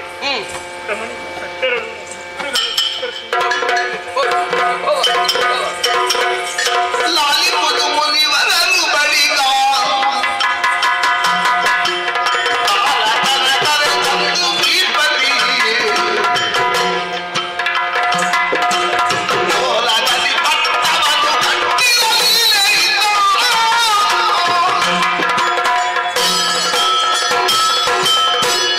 ಶಚಿಪತಿಯನ್ನು ಅತ್ತ ಕಳುಹಿಸಿದ ಹಾಗಾಯಿತು. ಆದರೆ ಈ ಕಡೆಯಿಂದ ಗಲಭೆ ಗದ್ದಲ ಕೇಳುತ್ತಾ ಇದೆ. ನಮಗೆ ಒಡೆಯರಿಲ್ಲ, ಏನು ಮಾಡಲಿ? ರಾಜನಿಲ್ಲದಂತಹ ಸ್ಥಾನ ಅರಾಜಕತೆಯನ್ನು ಉಂಟು ಮಾಡುತ್ತದೆ, ಸತ್ಯ. ಹಾಗಾದ್ರೆ ಇಂದ್ರನಿದ್ದಂತಹ ಸ್ಥಾನಕ್ಕೆ ಓರ್ವ ವ್ಯಕ್ತಿ ಆಗಬೇಡುವೆ? ಯಾರ್ಯಾರನ್ನು ನೇಮಿಸಿ ಏನು ಸುಖ? ಇಂದ್ರನ ಮಗ ಆ ಜಯಂತನೇ ಇದ್ದಾನಲ್ವೇ, ಆತನಿಗೆ ಇಂದ್ರ ಪಟ್ಟಣವನ್ನೇ ಕಟ್ಟುತ್ತೇನೆ. ಅದಕ್ಕೆ ಏನಾಗುತ್ತದೆ ನೋಡಿ.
ಹಾಗಾಗಿ ಅವಳ ಅಂತಃಪುರವನ್ನು ಸೇರಿದೆ.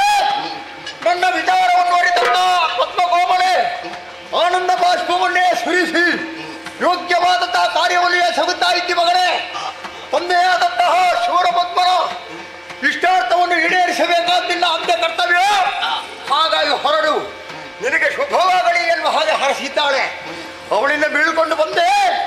ಸೇನೆ ಸಿದ್ಧವಾಗಿದೆ, ಆದರೂ ಸೇನೆಯಲ್ಲಿರುವಂತಹ ಪ್ರಮುಖರು ಬೇಕಾಗಿದೆ. ಯಾರಲ್ಲಿ ನೀಲಕೇಶ ಹಿಮೆ.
ಆಗ್ತಾ ಉಂಟು. ಓಹೋ. ನಮ್ಮದಾದಂತಹ ಪರಾಕ್ರಮ ಪ್ರದರ್ಶನಕ್ಕೆ ಒಂದು ವೇದಿಕೆಯನ್ನು ಸಿದ್ಧಪಡಿಸಿದವರು ತಾವು.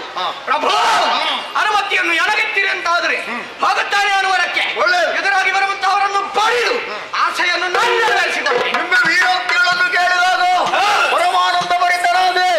ನಮ್ಮ ಸೇನೆ ಸಿದ್ಧವಾಗಿದೆ. ಎಲ್ಲವರು ದೇವಘೋಷವನ್ನು ಮಾಡುತ್ತಾ ವಾದ್ಯ ಘೋಷ ಮೊಳಗಲಿ ಹೊರಡಲಿ.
ಅಧಿಕಾರಿಯಾದಂತಹ ನನ್ನಪ್ಪ ದೇವೇಂದ್ರರು ಕಾರ್ಯನಿಮಿತ್ತ ಹೋದವರಿದ್ದಾರೆ. ಆ ಸಂದರ್ಭದಲ್ಲಿ ಗುರುಗಳಾದಂತಹ ಬೃಹಸ್ಪತ್ಯಾಚಾರ್ಯರು ದೇವೇಂದ್ರ ಇಲ್ಲಂತಹ ಸಂದರ್ಭದಲ್ಲಿ ದೇವಲೋಕವನ್ನು ಕಾದುಕೊಂಡು ಹೋಗಬೇಕಾದಂತಹ ಹೊಣೆಗಾರಿಕೆ ನಿನಗಿದೆ ಎನ್ನುವ ಹಾಗೆ ಉಪೇಂದ್ರನಾಗಿ ಈ ಸಂದರ್ಭದಲ್ಲಿ ಅಧಿಕಾರಿಯಾಗಿ ನಾನಿದ್ದೇನೆ. ಆದ್ರೆ ಹೆದರಿದಂತಹ ದೂತರು ಓಡೋಡಿಕೊಂಡು ಬಂದಾಡಿದಂತಹ ಮಾತೇನು?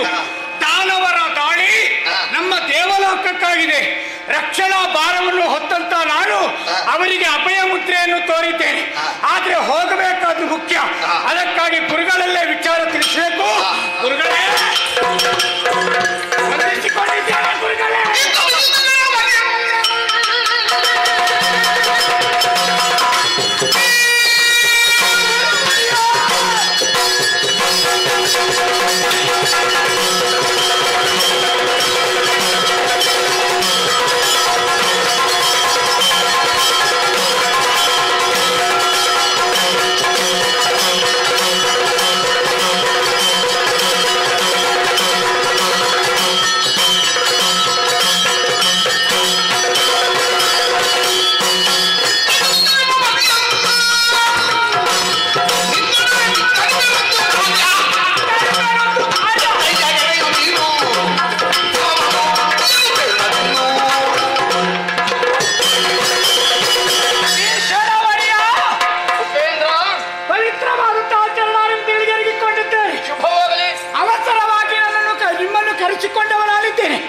ನನ್ನ ಹೆತ್ತ ತಂದೆಗಿತ್ತಲು ಹೆಚ್ಚಿನವರು ನೀನನ್ನು ನಾವು ತಿಳಿದುಕೊಂಡಿದ್ದೇವೆ. ಆದ್ರೆ ನಡೆದಂತ ದೇವಲೋಕದ ಪೀಠಕ್ಕೆ ಈ ಸಂದರ್ಭದಲ್ಲಿ ನೀನೇ ಇರು ಎನ್ನುವ ಹಾಗೆ ನನ್ನನ್ನು ಪಟ್ಟಾಭಿಷಿಕ್ತರಾಗಿ ಮಾಡಿಸುವರಿದ್ದೀರಿ. ಆದ್ರೆ ಸಂತೋಷದಿಂದ ಇದ್ದೆ. ಈ ಸಂದರ್ಭದಲ್ಲಿ ನಡೆದಂತ ಘಟನೆ ಗೊತ್ತಾಗಿದೆ ನಿಮಗೆ?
ಭಾನುಗೋಪ ಸೇನೆಯನ್ನೆಲ್ಲ ನೆರೆದುಕೊಂಡು ದೇವಲೋಕವನ್ನು ಪಡೆಯಬೇಕೆಂತ ಉದ್ದೇಶವನ್ನಿಸಿಕೊಂಡು ಇಲ್ಲಿವರೆಗೆ ಬಂದಿದ್ದಾನಂತೆ.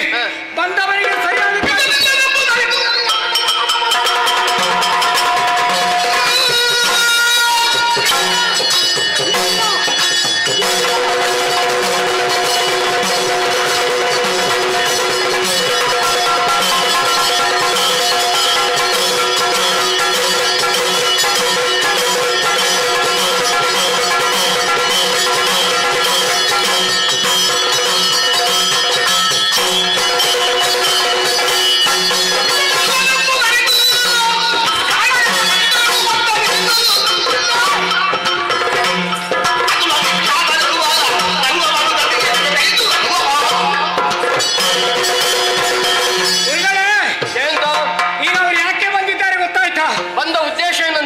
ರಾಕ್ಷಸರಿಗೆ ಬೇಗ ವಿಚಾರ ಮುಟ್ಟುತ್ತದೆ.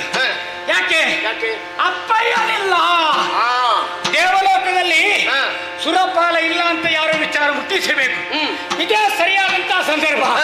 ಯಾರಿಲ್ಲ ಅಂತ ಸಮಯವನ್ನು ಸಾಧಿಸಿ ಈ ಸಂದರ್ಭದಲ್ಲಿ ಅವರನ್ನು ಸತೆ ಮಾಡಿದು ದೇವಲೋಕವನ್ನು ನಾವು ಪಡೆದುಕೊಳ್ಳುವ ಅನ್ನುವಂಥ ದುರುದ್ದೇಶವನ್ನು ತಾಳಿ ಬಂದಿರಬಹುದು. ಪಿತನಿಲ್ಲದಂತ ವೇಳೆಯಲ್ಲಿ ಕಾಪಾಡಿಕೊಂಡು ಹೋಗಬೇಕಾದ ಹೊಣೆಗಾರಿಕೆ ನಮ್ಮದು.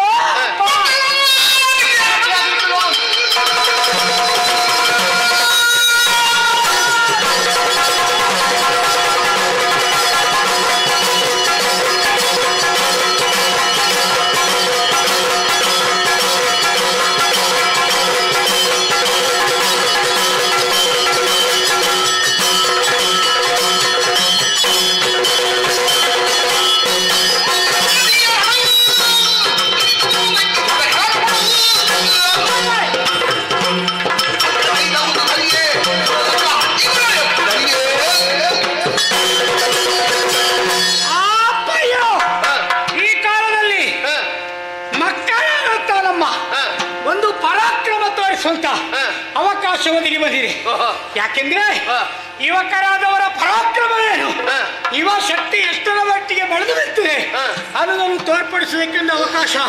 ಹಾಗಾಗಿ ಈ ಸಂದರ್ಭದಲ್ಲಿ ನನ್ನ ಪರಾಕ್ರಮವನ್ನು ತೋರಿಸಬೇಕು, ವೈರಿಗಳನ್ನು ಸದೆ ಬಡಿಬೇಕು ಎನ್ನುವ ಹಾಗೆ ಹೊರಟು ನಿಂತಿದ್ದೇನೆ.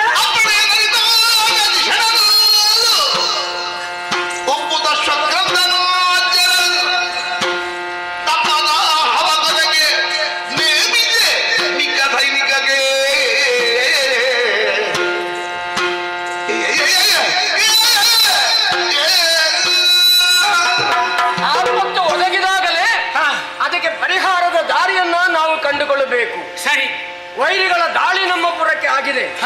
ಕೇವಲ ಒಬ್ಬನೇ ಹೋಗಿ ಅವರನ್ನು ಸದೆ ಬರೆಯುವುದು ಅಸಾಧ್ಯ. ಆದ್ರೆ ಹೋಗಬೇಕಿದ್ರೆ ನಿನಗೆ ಬೇಕಾದಂತ ಸಮರ್ಥ ವೀರರನ್ನು ಸೇರಿಸಿಕೊಂಡು ಯುದ್ಧ ಕ್ಷೇತ್ರಕ್ಕೆ ಹೋಗು. ನಿನಗೆ ಶುಭ. ಆಶೀರ್ವಾದ ಮಾಡಿದ್ದಾರೆ.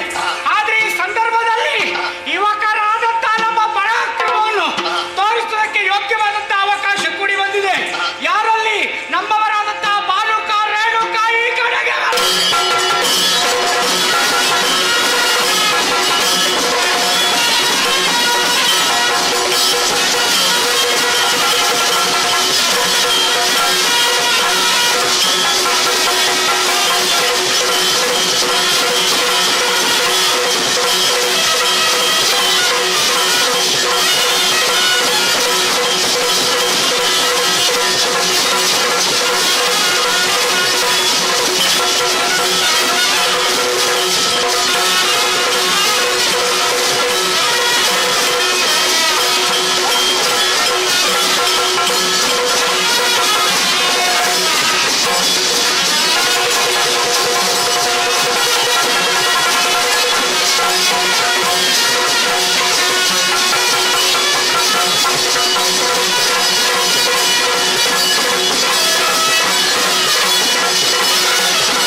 ಅವಕಾಶ. ಕರದಲ್ಲಿ ಬಿಲ್ಲನ್ನು ಧರಿಸಿ ಬಂದಂತ ವಿರೋಧಿಗೆ ಎದುರುತ್ತರನ್ನು ಕೊಡುವ.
ಸಮಕ್ಷಮದಲ್ಲಿ ಕಾಣಿಸಿಕೊಂಡೆಯೋ? ಹೌದು.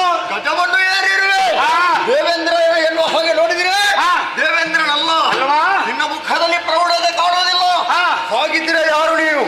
ಏನು ನಿನ್ನ ಇಲ್ಲಿ ವಿಚಾರ? ಹೇಳು. ನನ್ನನ್ನು ವಿಚಾರಿಸುವ ನೀನ್ಯಾರು?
ಖಂಡಿತ.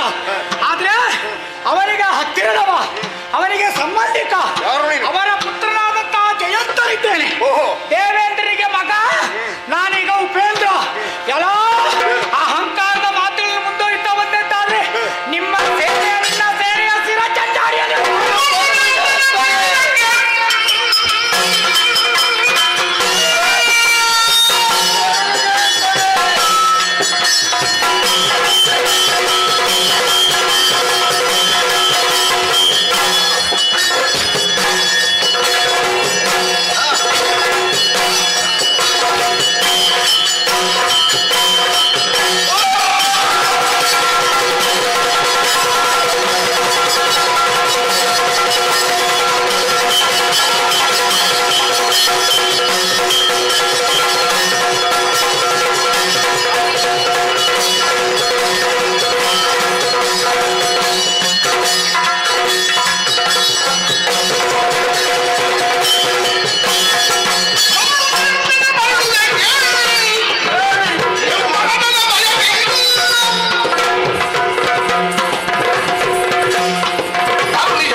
ಹಾಗಾಗಿ ಕರೆದುಕೊಂಡು ಹೋಗುವಂತ ಎತ್ತದಿಂದ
ಚೂರಾಗಬೇಕು. ಓಹೋ, ಯಾರನ್ನು ಕೇಳ್ತಾ ಇದ್ದೆ? ನಿನ್ನ ತಾಯಿ ಶಕ್ತಿ ಹಾಡಿದ್ದಾವೆ.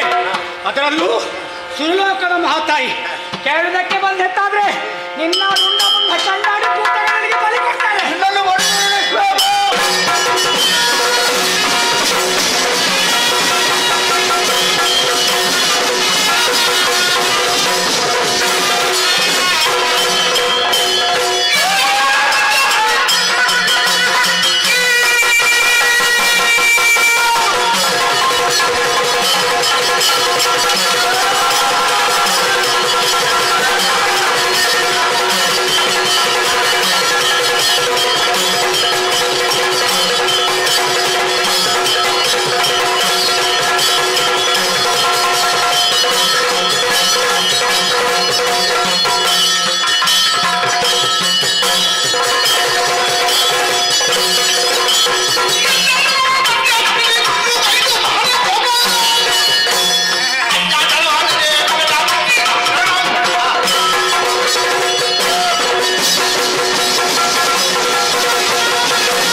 ಕೊಡುವುದರಲ್ಲಿ ಏನು ಕಡಿಮೆ ಮಾಡುವುದಿಲ್ಲ. ನೀವು ಕೇಳಿದಷ್ಟು ಆಗದಿದ್ರು ಸ್ವಲ್ಪ ಹೆಚ್ಚಳ ಕೊಡ್ತೇವೆ. ಇವನು ಹಾರಾಡಿದ ಬೇಡ ಭಾಸ್ಕರ ಅವನನ್ನೆಲ್ಲ ಕೇಳಬೇಡ. ಅರ್ಥ ಆಯ್ತು ನನಗೆ. ಬೇಡ ಭಾನು ಗೋಪ. ನೀನು ಬಾನು. ಇವನಿಗೆ ಸ್ವರವೇ ಹೊರಡುವುದಿಲ್ಲ. ಅಷ್ಟು ದುಡಿದದ್ದು ಯಾಕೆ? ಯಾರು ಬರ್ತಾರಂತ.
ಇವರನ್ನು ಕಾಣುವಾಗ ಲಯಕರ್ತರಾದಂತಹ ಮಾತನಾರಿಯ ತರಂತೆ ಪ್ರತ್ಯಕ್ಷ ಪರಮೇಶ್ವರನೊಬ್ಬದಲ್ಲಿ ಆ ರುದ್ರನೊಬ್ಬದಲ್ಲಿ ಕಾಣಿಸಿಕೊಳ್ತಾ ಇದ್ದಾನೆ.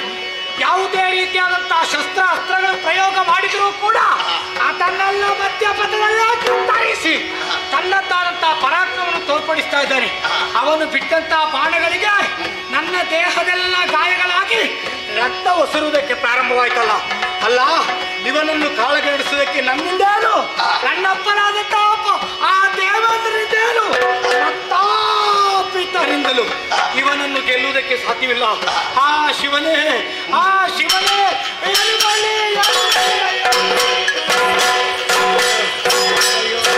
ಪರಮಾತ್ಮ ಶಿವನಿಂದ ಓ ಶಂಭೋ ಶಂಕರ, ಶಂಭೋ ಶಂಕರ, ಶಂಭೋ ಶಂಕರ.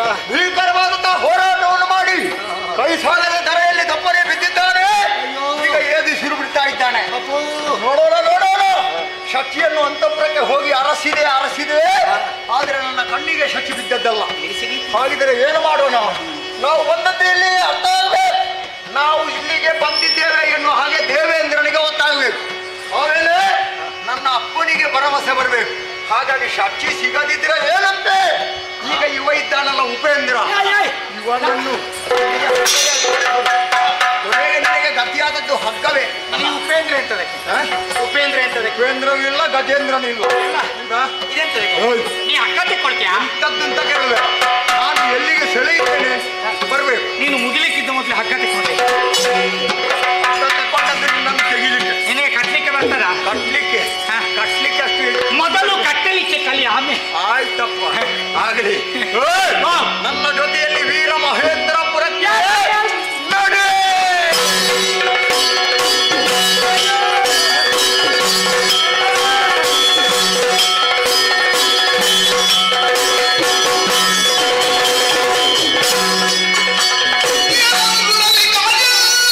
¡Ah!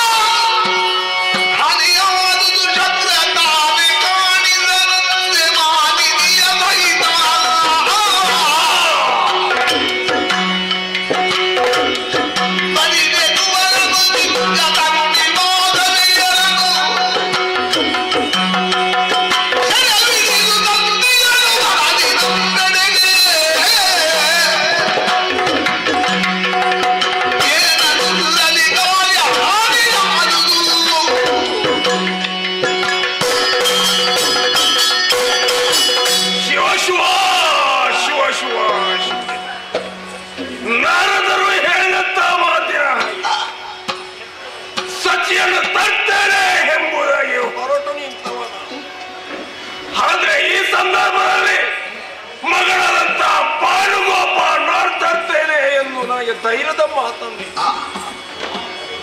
ಆದ್ರೆ ಬಾಣುಕೋಪ ಹೋದಂತ ಸಮಯದಲ್ಲಿ ಸಚಿ ದೇವೇಂದ್ರ ಇಲ್ಲದಾಗಿ ಎಲ್ಲಿ ಹೋಗಿದಾರಂತ ಗೊತ್ತಾಗಲಿಲ್ಲ.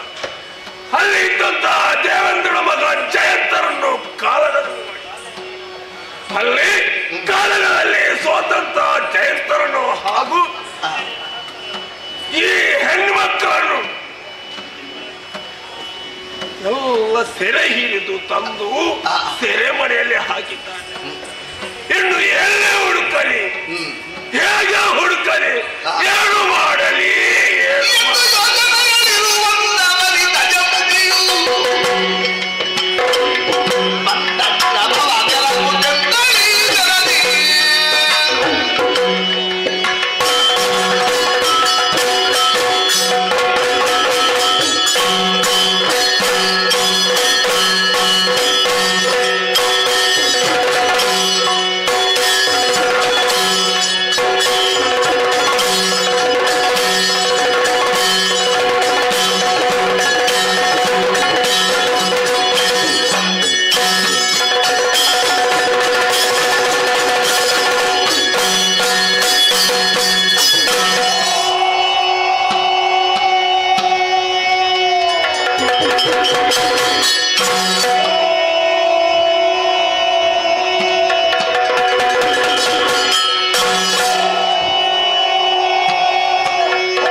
ಆಚೆ ಬಂದು ನೋಡಿದೆ.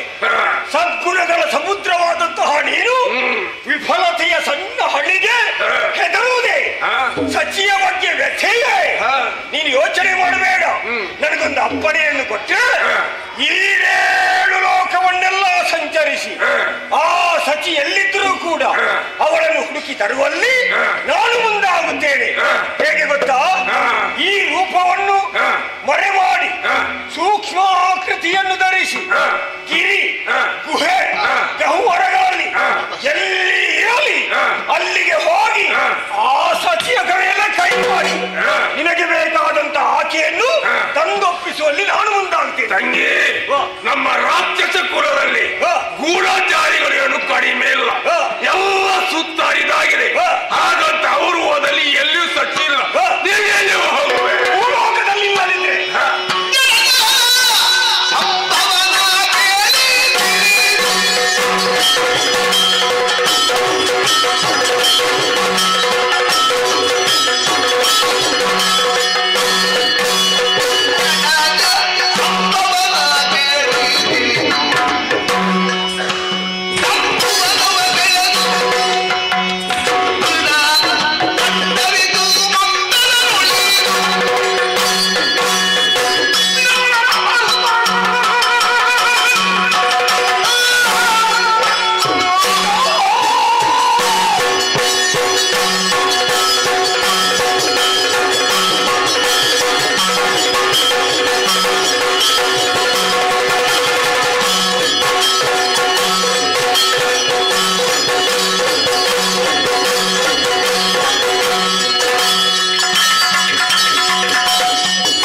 ಇಲ್ಲದಿದ್ರೆ ಮತ್ತೆ ಯೋಚನೆ ಮಾಡಬೇಡ. ಮತ್ತೆ ಜಡಜ ಸಂಭವನನ್ನು ಹಿಡಿದು ಹೌದಾ? ಆ ಬ್ರಹ್ಮದೇವನ ಬಳಿ ಹೋಗ್ತೇನೆ. ಅವನಲ್ಲಿ ಎಂತದ್ದು ಕೇಳುದು ಸುಮ್ಮನೆ. ಮತ್ತೆ ಎಲ್ಲವೂ ನಿನ್ನದೇ ಅಧಿಕಾರ ಆದ್ಮೇಲೆ ಅವನಲ್ಲಿ ಎಂತ ಕೇಳುದು? ಆಗುವುದು ಅವನ ಗಡ್ಡಕ್ಕೆ ಕೈ ಹಾಕಿ. ತಂಗಿ, ಬ್ರಹ್ಮದೇವನಿಗೆ ಗಡ್ಡ ಉಂಟೆ ಇಲ್ವಾ? ತಂಗಿ, ಬ್ರಹ್ಮದೇವನಿಗೆ ಗಡ್ಡ ಉಂಟಂತ ನಿನಗೆ ಯಾರು ಹೇಳಿದ್ದು ಗಡ್ಡದವ ಬ್ರಹ್ಮ ಅಂತ? ನಿನ್ನ ಕಲ್ಪನೆ ಹಾಗೆ.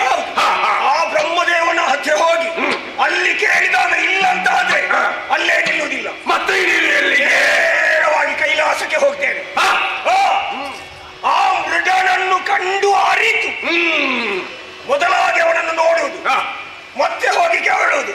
ಮೊದಲು ನೋಡುವುದು ಇಲ್ಲಿ ಸಚಿವನಿದ್ದಾಳೆ ಎಂಬುದಾಗಿ. ಅಲ್ಲಿಯೂ ಇಲ್ಲದಿದ್ದರೆ ಮತ್ತೆ ಸ್ಮರಕ್ಕೆ ಅಂದ್ರೆ ನಾಕಕ್ಕೆ ಹೋಗ್ತೇನೆ. ಅಲ್ಲಿ ಹೋಗಿ ಸುರಗಡನವನ್ನೆಲ್ಲ ನೆಲಕ್ಕೆ ಅಪ್ಪಳಿಸಿ ಬೇಕಾದ ರೀತಿಯಲ್ಲಿ ಪಾಡಿದು ಅವರಲ್ಲಿ ಪ್ರಶ್ನೆ ಮಾಡಿ ಸಚಿ ಎಲ್ಲಿದ್ದಾಳೆ ಎಂಬುದಾಗಿ ತಿಳಿದು ವರ್ತಮಾನ ನಾನು ಹುಟ್ಟಿದ್ದೇನೆ.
ಹಾಗಲ್ಲ, ಎಲ್ಲ ಲೋಕವನ್ನು ಸುತ್ತಾಡಿ ನಿನಗೆ ಒಪ್ಪುವುದಂತ ಸತ್ಯವನ್ನು ನಾನು ತರ್ತೇನೆ. ಹೌದೌದು.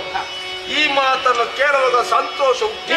ಬೆಳಿಗ್ಗೆ ಬೆಳಿಗ್ಗೆ ತಲೆಗೆ ಕೈ ಇಟ್ಟು ತಲೆ ವಿಷಯ ಅಂತ ಹೇಳಿದ್ರೆ ಮತ್ತೇನು ಮಾಡಿ ತಲೆಗೆ ಕೈ ಇಟ್ಟರೆ ಮತ್ತೇನು ಮಾಡುದು, ಅಷ್ಟು ಚಿಂತೆ ಆಗಿದೆ. ಹಾಗಾಗಿ ಅದೆಲ್ಲ ಚಿಂತೆ ನೀನು ತರ್ತಿಯೆಂಬ ನನಗೆ ಆಶೆ ಉಂಟು. ಹಾಗಂತ ನಾನು ಹೋಗ್ತೇನೆ. ನಿನ್ನ ಪ್ರಾಯ ನೋಡಿ ಇವಾಗ ಎಳೆಯ ಪ್ರಾಯ. ಹೌದು, ಹೌದಲ್ವಾ? ಈ ಎಳೆಯ ಪ್ರಾಯದಲ್ಲಿ ಅತ್ತ ಇತ್ತ ಸಂಚಾರ ಮಾಡುವಾಗ ಯಾರೋ ಮೇಲೂ ಕಣ್ಣು ಹಾಯಿಸದಿರು. ನಾನು ಇದುವರೆಗೂ ಯಾರನ್ನಾದ್ರೂ ನೋಡಿದ್ದುಂಟ? ಯಾರನ್ನು ನೋಡದಿದ್ರು ಕೂಡ ನಿನ್ನ ಪ್ರಾಯ ಅಂತದ್ದು ಹೇಳಲಿಕ್ಕೆ ಆಗುದಿಲ್ಲ. ಅವ ಇದ್ದಾನಂತೆ, ಅವ ಎಲ್ಲಿಯಾದ್ರೂ ನಮ್ಗೆ ಬೇಕಾದ ರೀತಿಯಲ್ಲಿ ಬಾಣ ಪ್ರಯೋಗ ಮಾಡಿದ್ರೆ ಏನು ಮಾಡ್ಲಿಕ್ಕೆ? ನಮ್ಮದು ಯಾವುದು ಉದ್ದೇಶ? ಸಚಿಯನ್ನು ತರುವಂತದ್ದು. ಇದ್ರುವೇ ಒಂದು ನೆನಪಿರಲಿ. ಹೋಗುವಾಗ ಎಡಬಲ ಸರಿ ನೋಡ್ಬೇಕು. ಎಡಬಲದಲ್ಲಿ ಎಡಬಲದಲ್ಲಿ ಎಂತದ್ದು? ಯಾರನ್ನು ನೋಡದಿರು, ನಿನ್ನದು ಏನು ಉದ್ದೇಶ, ಯಾವ ಕೆಲಸ ಅಷ್ಟೇ. ಇನ್ನೇನಾದ್ರೆ ಹಂಗೆ ಬೇರೆ ಇಲ್ಲ. ನೀನು ಯಾರಾದ್ರೂ ನಿನ್ನ ಮೇಲೆ ಕಣ್ಣ ಇರ್ಲಿ ಅಥವಾ ನೀನು ನೋಡುವುದಾಗ್ಲಿ ಕಾಮುಕ ದೃಷ್ಟಿಯಿಂದ ನೋಡದಿರು. ಇಲ್ಲಲ್ಲ. ಆದ್ರೆ ಮತ್ತೆ ಹೋಗಿ ಸಾಕ್ಷಿಯನ್ನು ಕಟ್ಟಿ ಇಲ್ಲಿಗೆ ತರಬೇಕು. ಸಂತೋಷವಾಗಿ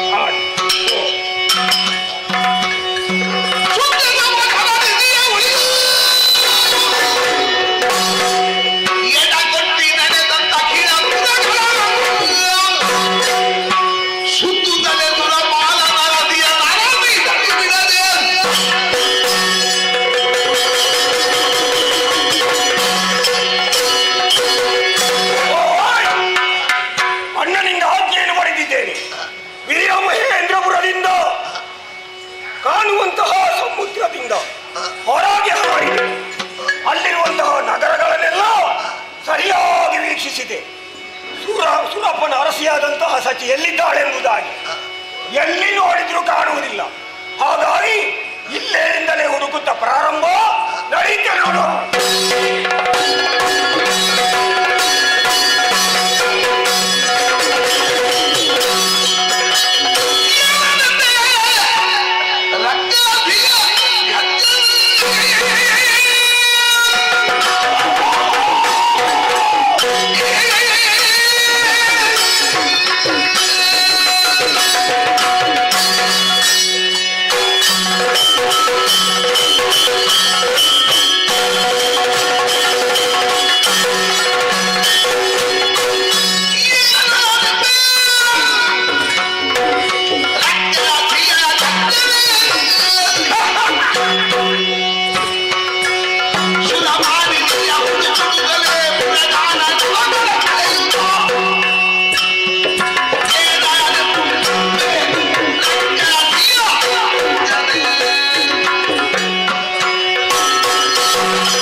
ನನ್ನನ್ನು ಎಲ್ಲರೂ ಅಡಗಿಸುತ್ತಾ ಇದ್ರು.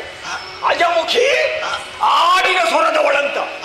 ಈಗ ನನ್ನ ಸ್ವರ ಕೇಳಿ ಎಲ್ಲರೂ ಎದೆ ಹೊಡೆದು ಸಾಯುವ ಹಾಗೆ ಓಡ್ತಾ ಇದ್ದಾರೆ. ನನಗೆ ಅದು ಮುಖ್ಯವಲ್ಲ. ಸುರಮಾಣಿನಿ ಎಲ್ಲಿದ್ದಾಳೆ? ಅವಳನ್ನು ಹುಡುಕುತ್ತಕ್ಕಾಗಿ ಬಂದವಳು ನಾನು. ಈ ಪ್ರದೇಶದಲ್ಲಿ ಇಲ್ಲ ಅಂತ ಆದ್ರೆ ನಮಗೆ ಕೆಳಗಿನ ಲೋಕ ಬೇಕಾ? ಅದಕ್ಕೆ ಏನ್ ಮಾಡ್ತೇನೆ ಗೊತ್ತಾ? ಕಾಣುತ್ತಾ ಇದೆಯಲ್ಲ ಸ್ವರ್ಗ,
ಬಂದಾಗ ನನ್ನನ್ನು ನೋಡಿದವರೆಲ್ಲ ಓಡಿ ಹೋಗುವುದಕ್ಕೆ ಪ್ರಾರಂಭ ಮಾಡಿದರು.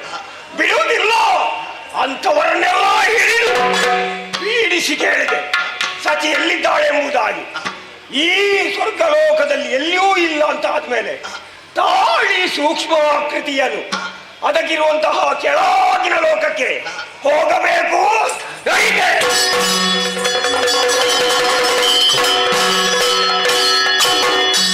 ತಾಳಿದ್ದೇ ತಾಳಿದ್ದು ಅಲ್ಲಿ ದೊಡ್ಡ ರೂಪ, ಅದಕ್ಕಿಂತ ಸಣ್ಣ ರೂಪ, ಪಾತಾಳದಲ್ಲಿರುವಂತಹ ಅತಳ ವಿತಳ ತಳಾತಳ ರಸಾತಳ ಮಹಾತಳ ಪಾತಾಳ ಅನ್ನುವಂತಹ ಲೋಕವನ್ನೆಲ್ಲ ಎಲ್ಲ ಕಡೆ ಹುಡುಕಿದೆ.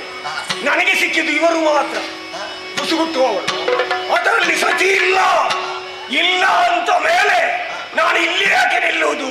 ಬಂದದ್ದು ಎಲ್ಲಿಂದ?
ನನಗೆ ಬೇಕಾದಂತಹ ಸಚಿ ಈ ಭೂಲೋಕದಲ್ಲಿ ಇರಬಹುದೆಂಬುದಾಗಿ ಹುಡುಕಿದ್ರೆ ಎಲ್ಲಿ ನೋಡಿದ್ರು ಸಚಿ ಇಲ್ಲ. ಇಲ್ಲೊಂದ ಮೇಲೆ ನೋಡಿದ್ದೀರಾ ಎಷ್ಟು ಸಲ ಮೇಲೆ ಕೆಳಗೆ ಹೋಗಿ ಈಗ ಏನು ಕೂಡುವುದಿಲ್ಲ ಅಂದ್ರೆ ಈಗ ಹಸಿವು ಹೆಚ್ಚಾಗ್ತಾ ಉಂಟು. ಬಂದು ನಿಂತದ್ದು ಒಂದು ಸರೋವರದ ಬಳಿ. ಏನದು?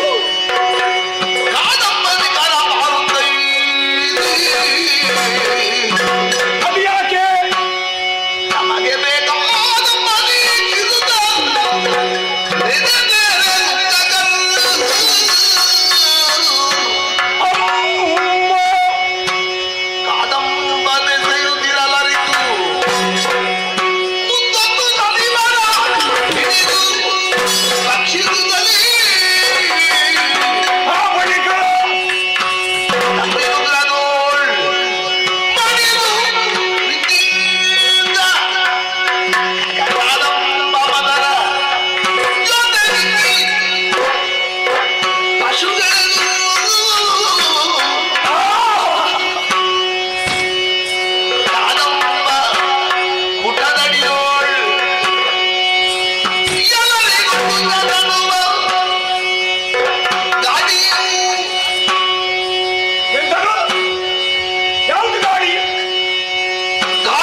ಸರೋವರ. ಸ್ವಲ್ಪ ನೀರು ಕುಡಿಯುವಂತ ಯೋಚನೆ ಮಾಡಿ ಕಾಲು ಒಂದು ಮುಂದಿಟ್ಟದೇ ನೋಡಿದೀರಂತ ಮೇಲೆ ಹಕ್ಕಿಗಳ ಚೀರಾಟ. ಅವ ಯಾವ ಪಕ್ಷಿಗಳು ಅಂತ ನೋಡಿದ್ರೆ ಕಾದಂಬನಿಕರ ಪಾರಿವಾಳಗಳ ಹಿಂಡು. ಅದು ತನಗೆ ನೀರು ಬೇಕು ಅನ್ನುವ ಉದ್ದೇಶದಿಂದ ನೀರಿಲ್ಲಿದೆ ಎಂಬುದಾಗಿ ವೀಕ್ಷಿಸುತ್ತಾ ಉಂಟು. ತನಗೆ ಬೇಕಾದ ಅಂಬವನ್ನು ವೀಕ್ಷಿಸುತ್ತ ನೋಡಿದ್ದೀರಾ? ಪಾಪಿ ಮಗ ಒಬ್ಬ ಆವಾಗದಿಂದ ಹೊಂಚಾಗ್ತಾ ಇದ್ದಾನೆ. ಯಾವಾಗ ಅವರ ಮೇಲೆ ಬಾಣ ಪ್ರಯೋಗ ಮಾಡುವುದಂತ. ಇವನನ್ನು ಈ ಸಲ ಬಿಡಬಹುದಾ? ಬಿಡಬಾರದು. ಅವನನ್ನು ಹಿಂದಿನಿಂದ ಹೋಗಿ ಮೊದಲಾಗಿ ಅವನನ್ನು ಭಕ್ಷಿಸುವುದು. ಈಗ ಹೇಗೆ ಸ್ವಲ್ಪ ಮತ್ತೆ ಗಟ್ಟಿಯಾಯಿತು. ಸಾಲದು, ಅವ ಬಿಟ್ಟಕ್ಕೆ ಮೊದಲು ಬಿಟ್ಟ ಬಾಣಕ್ಕೆ ತುತ್ತಾಗಿ ಕೆಲವು ಪಕ್ಷಿಗಳು ಬಿದ್ದಿವೆ. ಅವುಗಳನ್ನೆಲ್ಲ ಕೈಯಿಂದ ಒಟ್ಟು ಮಾಡಿದೆ.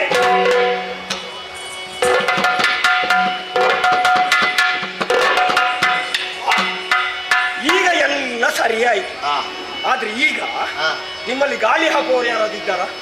ಗಾಳಿ ಹಾಕಲಿಕ್ಕೆ ಅಂತ ಜನ ಇಲ್ಲ. ಮತ್ತೆ ನಿಮಗೆ ವ್ಯವಸ್ಥೆ ಉಂಟಲ್ಲ, ನಮ್ಗೆ ಮಾತ್ರ ಏನಿಲ್ಲ. ಬಿಡಿ, ಯಾಕೆ ಯೋಚನೆ ಮಾಡಬೇಕು? ಇದು ಕದಂಬ ವೃಕ್ಷ, ಇದನ್ನು ಈಚಲು ಮರ ಅಂತ ಕರೀತಾರೆ. ಸರಿ, ಇದರ ಬುಡದಲ್ಲಿ ಕುಳಿತುಕೊಳ್ಬೇಕು. ಹೇಗೆ? ನೀವೆಲ್ಲ ಕುಳಿತ ಹಾಗಲ್ಲ, ಮತ್ತೆ ನಮ್ಮದು ಬೇರೆ ವಿಭಿನ್ನವಾದಂತಹ ಒಂದು. ನೋಡೋಣ, ಕೂತ್ಕೊ ನೋಡುವ ಹೇಗೆ ಅಂತ. ನಾನು ಕೂತ್ಕೊಳ್ಳುವುದು ನಿಮ್ಗೆ ನೋಡ್ಬೇಕ?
ಏನು ರೂಟಿಯನ್ನು ತೊಳಲಿಪ್ಪ, ಪಾದೆಯನ್ನು ಹೋಗಲಾಡಿಸುವುದು ಹೇಗಂತ ಯೋಚನೆ ಮಾಡಿದ್ರೆ, ನಮ್ಮಲ್ಲೇ ಒಬ್ಬ ಇದ್ದಾನಲ್ಲ ಸೇವಕ, ನಮ್ಮ ಅಣ್ಣನ ಆಜ್ಞೆಯನ್ನು ಪಾಲಿಸುವವ ಪವನಜ.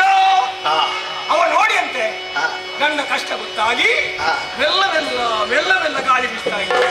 ನಾನು ಹೇಳಿದ್ದೆ ತಡ, ರಭಸದಿಂದ ಗಾಳಿ ಬೀಸ್ತಾ ಇದ್ದಾನೆ. ಅಯ್ಯ,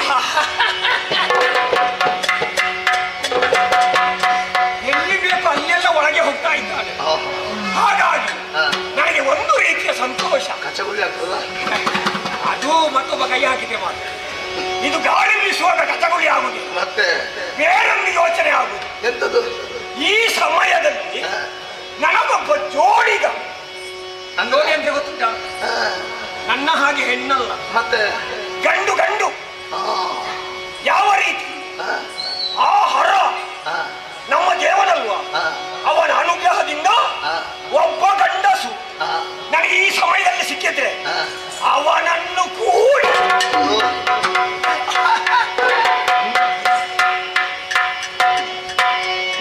ಈ ರೀತಿ ಉಲ್ಲಾಸ ಮಾಡುವುದಕ್ಕೆ ಸಾಧ್ಯ ಇದೆ. ಯಾರು ಇಲ್ಲಲ್ಲ ಇಲ್ಲಿ. ಮತ್ತೆ ನಾನು ಏನು ಮಾಡುವುದು? ಅನಿತರೊಳಗಡೆ ಮುನಿದು ರೋಷನು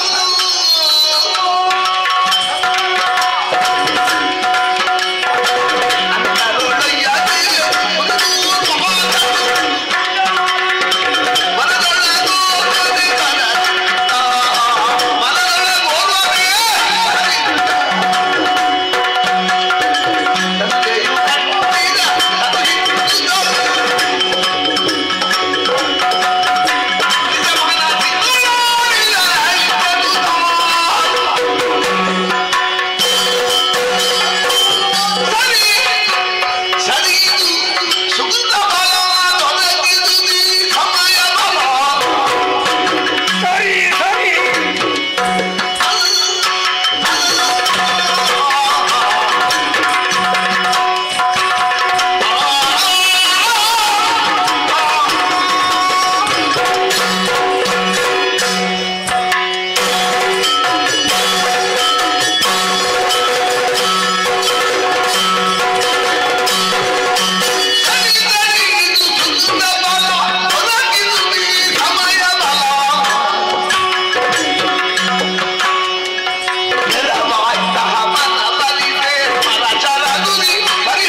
ಶಂಕರ. ಚೆಂಬು ಹೌದು, ಚೆಂಬಲ್ಲ ಅದು. ಮತ್ತೆ ಶಂಭೋ ಶಂಕರ. ಓ ಶಂಭೋ ಶಂಕರ, ನಮ್ಮ ಕುಲದೇವ ಪರಮೇಶ್ವರನ ನಾಮ ಉಚ್ಚರಿಸುವುದು. ಈ ಕಾಡಿನಲ್ಲಿ ಯಾರು ಅಂತ ಕುಳಿತಲ್ಲಿಂದಲೇ ಒಮ್ಮೆ ಎದ್ದು ಹೀಗೆ ನೋಡಿದ್ರೆ, ಅಯ್ಯೋ ಎಂಥದನ್ನು ನಾನು ಕಂಡೆ. ಅದಕ್ಕೆ ನನ್ನ ಬಾಯಿಂದ ಉದ್ಗಾರ ಬಂದದ್ದು, ಸರಿ ಸರಿ ಇದು ಸುಕೃತ ಬಲ, ಒದಗಿತೀಗ ಸಮಯ ಫಲ. ಯಾಕೆ ಇದೆಲ್ಲ ಕೂಡಿ ಬರಬೇಕಾದ್ರೆ ಅವನ ಅನುಗ್ರಹ ಬೇಕು. ಯಾರ ಸ್ಮರ ಅವ ಇಂದು ನನ್ನನ್ನು ನೋಡಿ ನನಗೆ ಬೇಕಾದಂತಹ ಒಬ್ಬ ಗಂಡಸನಿ ಕಲಿಕೆ ಕಲಿಸಿಕೊಟ್ಟಿದ್ದಾನೆ. ಇದನ್ನು ನೋಡಿದಾಗ ಹೇಗನಿಸ್ತದೆ ಗೊತ್ತಾ? ಬಾರೆನು ತನಿ ಕರೆಯಲಿಲ್ಲ, ದೂರದಿಂದ ಒಬ್ಬ ಬರ್ತಾ ಇದ್ದಾನಲ್ಲ. ಹಾಗಾದ್ರೆ ಸ್ಮರಣಿಗೆ ನನ್ನ ಮೇಲೆ ಮುನಿಸೇ ಇಲ್ಲ ಅಂತಾಯ್ತು. ಇಷ್ಟೆಲ್ಲ ಆದ್ಮೇಲೆ ಸ್ವಲ್ಪ ಸಡಿಲಿಸಬೇಕಾಗ್ತದಲ್ಲ. ಇದೆಲ್ಲ ಗಟ್ಟಿ ಗಟ್ಟಿಯಾಗಿದೆ. ಯಾವುದು? ಅಡಿಗಡಿಗೆ ಸಡಿಲಿಸುತ್ತ. ಯಾವುದನ್ನು? ಕಟ್ಟಿದ್ದನ್ನಲ್ಲ, ದೇಹವನ್ನೊಮ್ಮೆ ಸಡಿಲು ಮಾಡಬೇಕು. ಯಾಕೆ? ಅವನಿದ್ದಲ್ಲಿ ಹೋಗಿ ನನ್ನ ಪ್ರೇಮ ಭಿಕ್ಷೆಯನ್ನು ತೋಡಿಕೊಂಡಾಗ ಅವ ನನಗೆ ಒದಗಿ ಬರಬೇಕು, ನನಗೆ ಬೇಕಾದ ರೀತಿಯಲ್ಲಿ ಸಹಕರಿಸಬೇಕು. ಇದಕ್ಕ ನಮಗೆ ಕಲಿಸಿಕೊಡ್ಬೇಕಾ? ನಾವು ದಾನವರು, ರಾಕ್ಷಸಿಯಾದಂತಹ ನಾನು. ಈಗ ಹೀಗಿದ್ರೆ ಏನು? ಕ್ಷಣ ಮಾತ್ರದಲ್ಲಿ ನಿಮ್ಮ ಕಣ್ಣ ಮುಂದೆ ನೋಡಿ ನೋಡಿ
ಅರ್ಥ ಆಯ್ತು.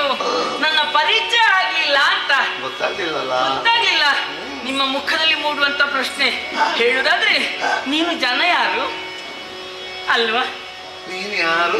ನೀನು ಯಾರು ಕೇಳಲೇಬೇಕು. ಯಾಕೆ ನಮ್ಮದು ಪ್ರಥಮ ಭೇಟಿ ಎಂದು ನೀವು ಯೋಚಿಸಿರಬಹುದು. ಸ್ವಲ್ಪ ಕಲ್ತು ಬಂದಿದ್ಯಾ ಅಂತ? ಅಲ್ಲ, ಇಲ್ಲಪ್ಪ, ನಿಮ್ಮ ಜೊತೆಲಿ ಇರುದಲ್ವಾ. ನಾನು ಯಾಕೆ ಹೇಳಿದ್ದು, ನಿಮಗೆ ಇದು ಪ್ರಥಮ ಭೇಟಿ ಆದರೂ ನಾನು ಅಲ್ಲ ಅಂತ ಹೇಳೋದು. ಯಾಕೆ ಈ ರೀತಿಯಾದಂತ ರೂಪ ಲಾವಣ್ಯವನ್ನು ಹೊಂದಿದಂತ ಹೆಣ್ಣು ಈ ಕ್ಷೇತ್ರಕ್ಕೆ ಬರಬೇಕು ಅಂತ ಆದ್ರೆ ಗೊಂದಲ ಮೂಡುವುದು ಸಹಜ. ಆದ್ರೆ ಸರಿಯಾಗಿ ಯೋಚನೆ ಮಾಡಿ, ಇದು ನಮ್ಮದು ಪ್ರಥಮ ಭೇಟಿ ಅಲ್ಲ. ಇದಕ್ಕಿಂತ ಮೊದಲೊಂದು 4 ಹೆಜ್ಜೆ ಹಿಂದಕ್ಕೆ ಹೋಗಿ ಇಲ್ಲ ವಿಷಯದಲ್ಲಿ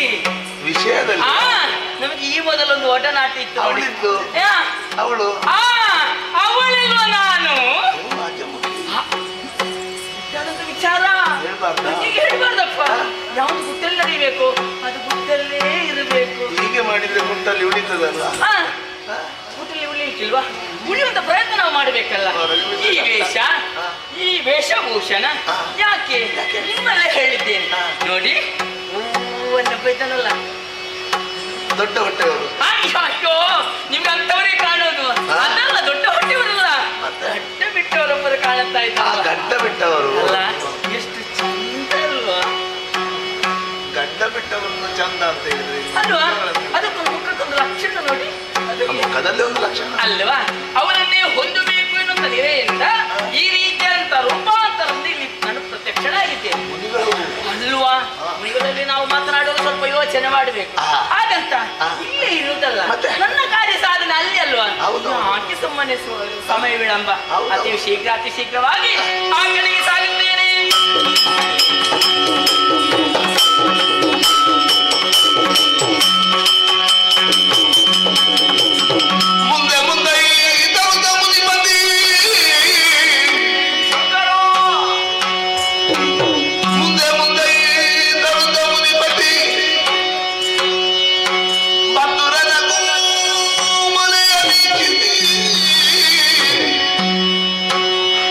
ಎಂತ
ಕಾಣಿಸ್ತದೋ ಅದನ್ನು ನೇರವಾಗಿ ನೋಡುವುದಕ್ಕಾಗುವುದಿಲ್ಲ. ಒಂದರೆಗಳಿಗೆ ಕಣ್ಣು ಮುಚ್ಚಿ ಹೋಗುತ್ತದೆ. ಹಾಗೆಂದು ಈ ದೃಶ್ಯವನ್ನು ಕಂಡಾಗ ಕಣ್ಣು ಮುಚ್ಚುವುದಿಲ್ಲ, ನೋಡ್ತಾ ಇರಬೇಕು ಅಂತಾಗುವುದು. ಅಮ್ಮಮ್ಮ, ಯಾರಿವಳು? ಯಾರಾಗಿರಬಹುದು? ಊಹಿಸುವುದಕ್ಕೂ ಸಾಧ್ಯ ಇಲ್ಲವಲ್ಲ. ಹೇಳಿ ಕೇಳಿ, ಮನ್ಮಥನ ಅರಸಿಯಾದಂತಹ ರತಿ, ಅವಳು ಬಿಟ್ಟು ಬರುವುದಕ್ಕೆ ಸಾಧ್ಯ ಉಂಟು? ರತಿಯ ಮೇಳ ಆದ್ರೆ ಮನ್ಮಥ ನಿಲ್ಲದಿದ್ರೆ ಆ ಮೇಳವೇ ಇರುವುದಿಲ್ಲ. ಜತೆಯಾಗಿದ್ರೆ ಮಾತ್ರ ವ್ಯವಹರಿಸುವುದಕ್ಕೆ ಅನುಕೂಲವಾಗುತ್ತದೆ. ಹಾಗಾಗಿ ಗಂಡ ಹೆಂಡಿರ ಮೇಳ ಹೇಗೆ ಅಂತ ಕೇಳಿದ್ರೆ ಹಕ್ಕಿಗೆ 2 ರೆಕ್ಕೆಗಳಿದ್ದ ಹಾಗೆ ಅಂತ ಹೇಳಿದ್ರು. ಇವಳು ಅವಳ ಅಲ್ಲೋಪ, ಅವಳನ್ನು ತಂದು ಇವಳ ಕಾಲಿಗೆ ಕಟ್ಟಬೇಕಾದೀತು. ಸೌಂದರ್ಯದ ಖನಿಯರು, ಆನಂದದಾಯಿನಿ. ನೋಡಿದ್ರ ಯಾವ ಹಾವ ಇದೆ, ಯಾವ ಭಾವ ಇದೆ. ಈ ಲಾಲಿತ್ಯವನ್ನೆಲ್ಲವನ್ನು ಕಂಡಾಗ ನಾನೊಬ್ಬ ಕವಿ ಆಗುತ್ತಿದ್ರೆ ಹೇಗೆ ಅಂತ ಮರಕ್ಕೆ ಹೊರಗಿ ನಿಂತಿದ್ದಾಳೆ. ಹೇಗೆ ನಿಂತಿದ್ದಾಳೆ? ಹೊರಗಿ ನಿಂತಿದ್ದಾಳೆ, ಬಾಗಿದ್ದಾಳೆ. ಅಷ್ಟೇ ಅಲ್ಲ, ಕೈಗಳನ್ನು ಬೇಕು ಅಂತಲೇ ಮೇಲಕ್ಕೆ ಎತ್ತಿ.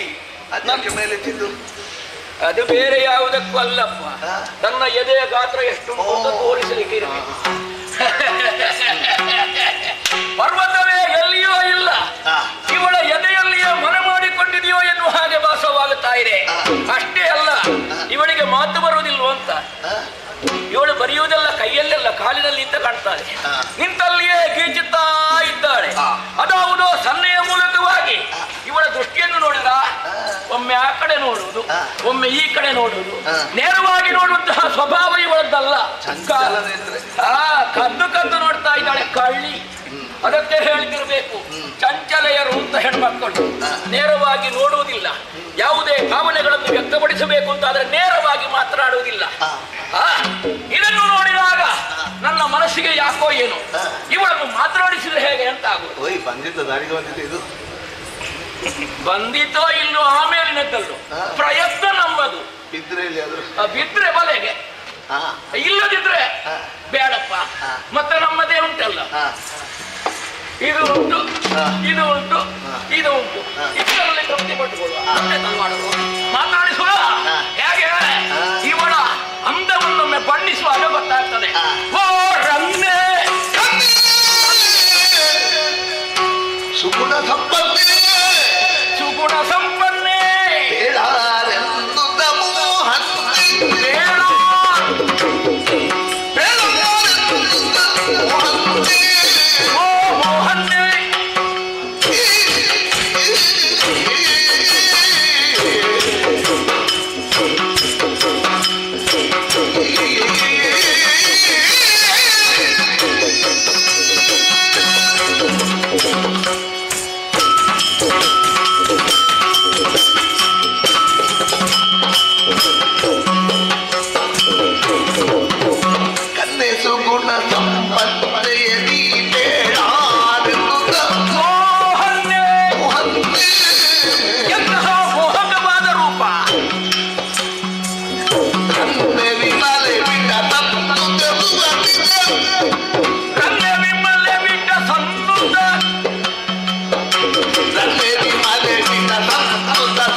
ಓ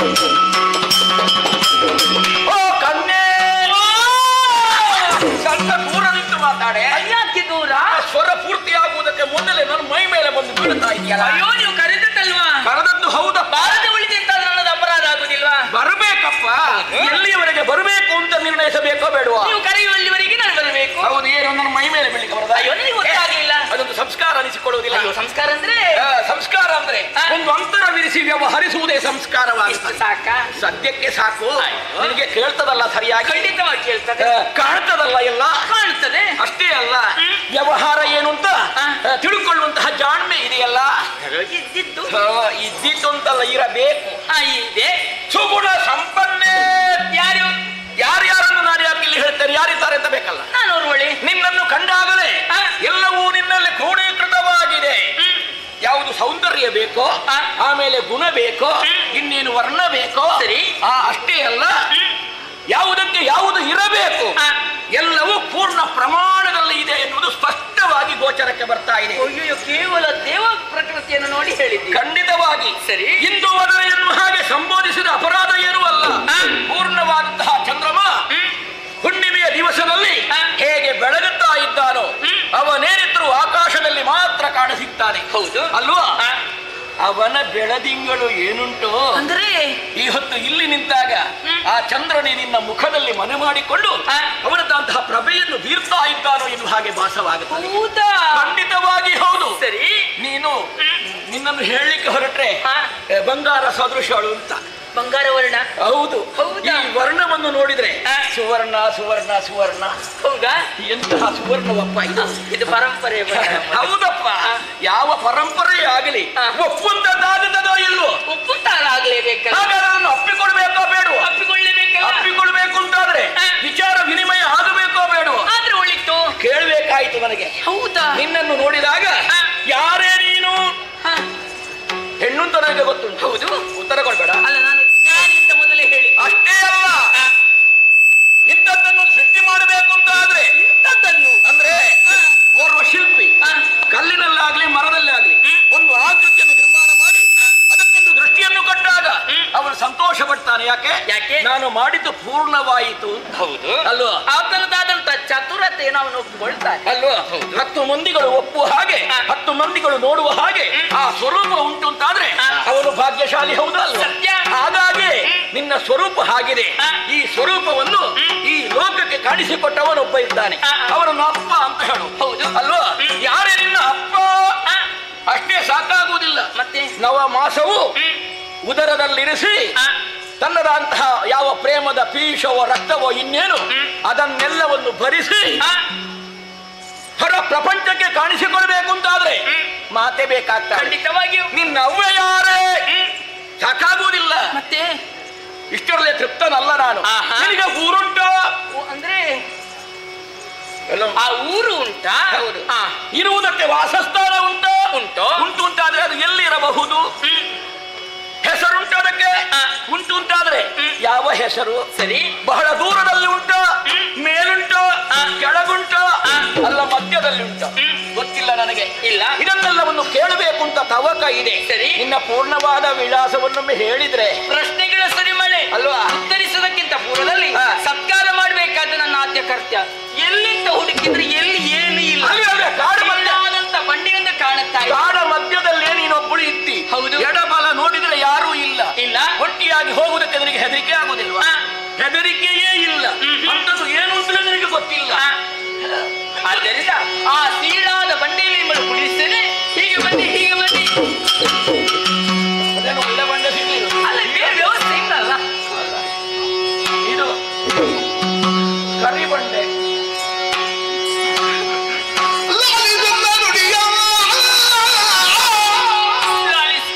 ನೀನು ಹೇಳಬೇಕು ಅಂತ ಇಲ್ಲ.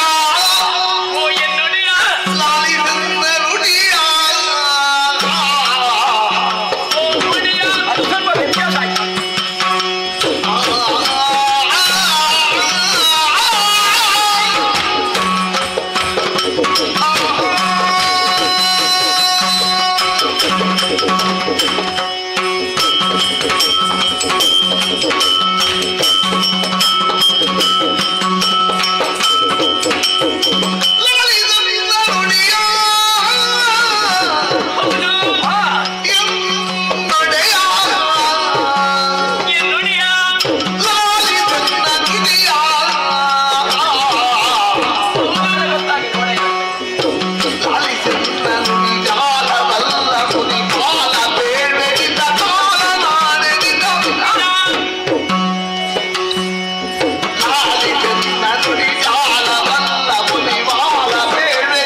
ಆಗ್ಲಿಪ್ಪ.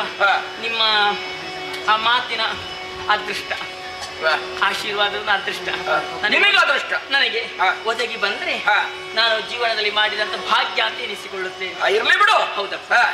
ಯಾವಾಗ ಬರ್ತದೆ ಯಾವಾಗ ಹೋಗ್ತದೆ ಹೇಳಲಿಕ್ಕೆ ಸಾಧ್ಯವಾದಂತ ಸತ್ಕಾರ ಮಾಡಿದ್ದೇನೆ. ನಾನು ತೃಪ್ತನೇ ಅದರಲ್ಲಿ. ಹೌದಪ್ಪ. ನನಗಿಂತದ್ದೇ ಬೇಕು ಅಂತ ಹೇಳುದಿಲ್ಲ, ಅದೇ ಆಗಬೇಕು ಅಂತ ಯಾವ ನಿರ್ಣಯವೂ ಇಲ್ಲ. ಖಂಡಿತ. ಯಥಾ ಯೋಗ್ಯ ಯಥಾ ಸಾಧ್ಯ. ಸರಿ, ನನ್ನನ್ನು ಕಂಡಾಗ ಪರಿಚಯ ಕೇಳುವುದಕ್ಕಾಗಿ ಮುಂದಾಗುತ್ತಾ ಇದ್ದೇನೆ. ನಿನ್ನಂತ ಪರಿಚಯ ಕೇಳದಿದ್ರೆ ಮತ್ತೆ ನಿಂತದ. ಅಯ್ಯೋ, ಎಲ್ಲಿಂದ ಪ್ರಾರಂಭಿಸಬೇಕು, ಹೇಗೆ ಮುಕ್ತಾಯಗೊಳಿಸಬೇಕೆಂಬುದಾಗಿ ಅರ್ಥವಾಗುತ್ತಾ ಇಲ್ವಲ್ಲ. ನಿನಗೆ ಪ್ರಾರಂಭ ಗೊತ್ತಾಗುವುದಿಲ್ವಾ? ನಾನೇ ಆರಂಭಿಸ್ತೇನೆ. ಒಟ್ಟು ಗೊಂದಲದಲ್ಲಿದ್ದೇನೆ. ಜಕಾರದಿಂದ ಉತ್ಪತ್ತಿ ಆಗುವಂತಹ ಕೆಲವೊಂದು ವಿಚಾರಗಳು. ಜನ್ಮಭೂಮಿ, ಜನಕ ಜನನಿ ಮತ್ತೆ ಸಾನ್ನಿಧ್ಯ, ಜನಾರ್ದನ ಸಾನ್ನಿಧ್ಯ. ಅಷ್ಟೇ ಅಲ್ಲ, ಮತ್ತೊಂದುಂಟು. ಯಾವುದು? ಅದೇ ಅದೆಂತ ಹೇಳಿ ಅದು ಹೇಳಿಲ್ಲ, ಆಗುದಿಲ್ಲ. ಅದ್ರ ಜನಕನಿಂದ ಪ್ರಾರಂಭ ಮಾಡುತ್ತೇನೆ. ಆರಂಭ ಆಗ್ಲಿ. ನಿಮ್ಮಂತೆ ಮುನಿ ಶ್ರೇಷ್ಠರಿದ್ದಾರೆ ನನ್ನಪ್ಪ. ಮುನಿ ಶ್ರೇಷ್ಠ? ಹೌದಪ್ಪ, ಶ್ರೇಷ್ಠರಾಗಿದ್ದಾರೆ. ಅದು ಹೆಸರು ಹೇಳಿದ ಹೆಸರು ಅಂತ ಗೊತ್ತು. ಕಶ್ಯಪರು ಅಂದ್ರೆ ಉತ್ತಮ ಅಂತ ಹೇಳಿದಾಗ ಉತ್ತಮರು ನನ್ನ ಅಯ್ಯರಾಗಿದ್ದಾರೆ. ಆದ್ರೆ ಮಾಡೋಣ, ಅವರ ಜೊತೆಯಲ್ಲಿ ಬದುಕುವಂತ ಭಾಗ್ಯವನ್ನು ಕಳೆದುಕೊಂಡೆ. ಅಂದ್ರೆ ನನ್ನನ್ನು ಬಿಟ್ಟು ಬಲು ದೂರ ಸಾಗಿ ಹೋದವರಿದ್ದಾರೆ. ಅಂದ್ರೆ ಅವರಿಗೊಂದು ಕರ್ತೃತ್ವ ಅಂತ ಉಂಟು. ಹೌದು. ಪ್ರಜಾಭಿವೃದ್ಧಿಯಲ್ಲಿ ಅವರದ್ದಾದಂತಹ ನಿಯಮ ಏನುಂಟು, ಅದಕ್ಕೆ ಬದ್ಧತೆಯನ್ನು ಒದಗಿಸಿಕೊಡುವಲ್ಲಿ ತಪಶ್ಚರ್ಯಲ್ಲಿ ನಿರತರಾಗ್ತಾರೆ. ಎಷ್ಟು ಸಮಯದವರೆಗೆ ಅಂತ ಹೇಳಲಿಕ್ಕೆ ಆಗೋದಿಲ್ಲ. ಅಲ್ಲಿವರೆಗೆ ತಪಸ್ಸು ಮಾಡು. ಅಮ್ಮನು ನನ್ನನ್ನು ಹೆತ್ತು ಈ ಲೋಕವನ್ನು ತೊರೆದು ಆಕೆಯ ಲೋಕವನ್ನು ಸೇರಿದವಳಿದ್ದಾಳೆ. ಒಟ್ಟಿನಲ್ಲಿ ಲೋಕವೇ ಇಲ್ಲ ನಿನ್ನ ಅಪ್ಪನಿಗೂ ಅಮ್ಮನಿಗೂ. ನನ್ನನ್ನು ಬಿಟ್ಟು ಹೋಗಿ ಬೇಡ ಅಂತ ಆದ ಬಳಿಕ ನನ್ನನ್ನು ಬಿಟ್ಟು ಹೋಗಿದ್ದಾರೆ. ತನ್ಮಧ್ಯೆ ನೀನು ಒಬ್ಬಳೇ ಆಗಿ ಏಕಾಂಗಿ ಆದಂತ ನನ್ನನ್ನು ಮುನಿ ವಧುಗಳನ್ನು ಸಾಕಿ ಸಲಹಿದವರಿದ್ದಾರೆ. ಒಟ್ಟಿನಲ್ಲಿ ಸಾಕಿದವರವರು. ಹೌದಪ್ಪ. ಮುನಿಶ್ರೇಷ್ಠರು ಬಿಟ್ಟಿದ್ದಾರೆ ಎಂದರೂ ಕೂಡ ಮುನಿ ವಧುಗಳಿಂದ ಪಾಲನೆ ಪೋಷಣೆಗೆ ಒಳಗಾದವಳು ನೀನು. ಸತ್ಯ. ಬೆಳೆದಿಷ್ಟು ದೊಡ್ಡವಳಾಗಿದ್ದೇನೆ. ನೋಡಿದ್ರೆ ಮುನಿ ವಧುಗಳಾಗಿ ನೀನು ಇಲ್ಲ, ನಿನ್ನದು ಪ್ರತ್ಯೇಕವಾದ. ನನಗೆ ಯಾವುದೇ ರೀತಿಯಂತ ಕೊರತೆ ಬಾರದ ತೆರದಲ್ಲಿ ನನ್ನನ್ನು ಸಾಕಿದವರಿದ್ದಾರೆ. ಅದರಂತೆ ಈಗ ಪ್ರಾಯಪ್ರಬುದ್ಧಳಾಗಿದ್ದೇನೆ. ನೀನು ಹೆಸರು ಪ್ರಾಯಪ್ರಬುದ್ಧಳಾದಂತ ನಾನು ಬದುಕಬೇಕು ಎನ್ನುವಂತ ಯೋಚನೆಯನ್ನು ಮಾಡುವಲ್ಲಿ ಯೋಚನೆಯಲ್ಲಿ ಮಗ್ನಳಾಗಿ ಬಿಟ್ಟು. ನೀನು ಯೋಚನೆ ಮಾಡುದು ಯಾಕೆ? ನಿನ್ನನ್ನು ಸಾಕಿದವರು ಯೋಚನೆ ಮಾಡುವುದಿಲ್ಲ. ಅವರು ಮಾಡಬಹುದಿತ್ತು. ಅವರಲ್ಲಿ ನಾನು ಆ ಪ್ರಶ್ನೆಗೆ ಉತ್ತರ ಕೇಳದೆ ಹೋದೆ. ನನ್ನಲ್ಲಿ ನಾನು ತರ್ಕಿಸೋದಕ್ಕೆ ನಾ ಮುಂದಾದೆ. ಹಾಗೆ. ಹೌದಪ್ಪ.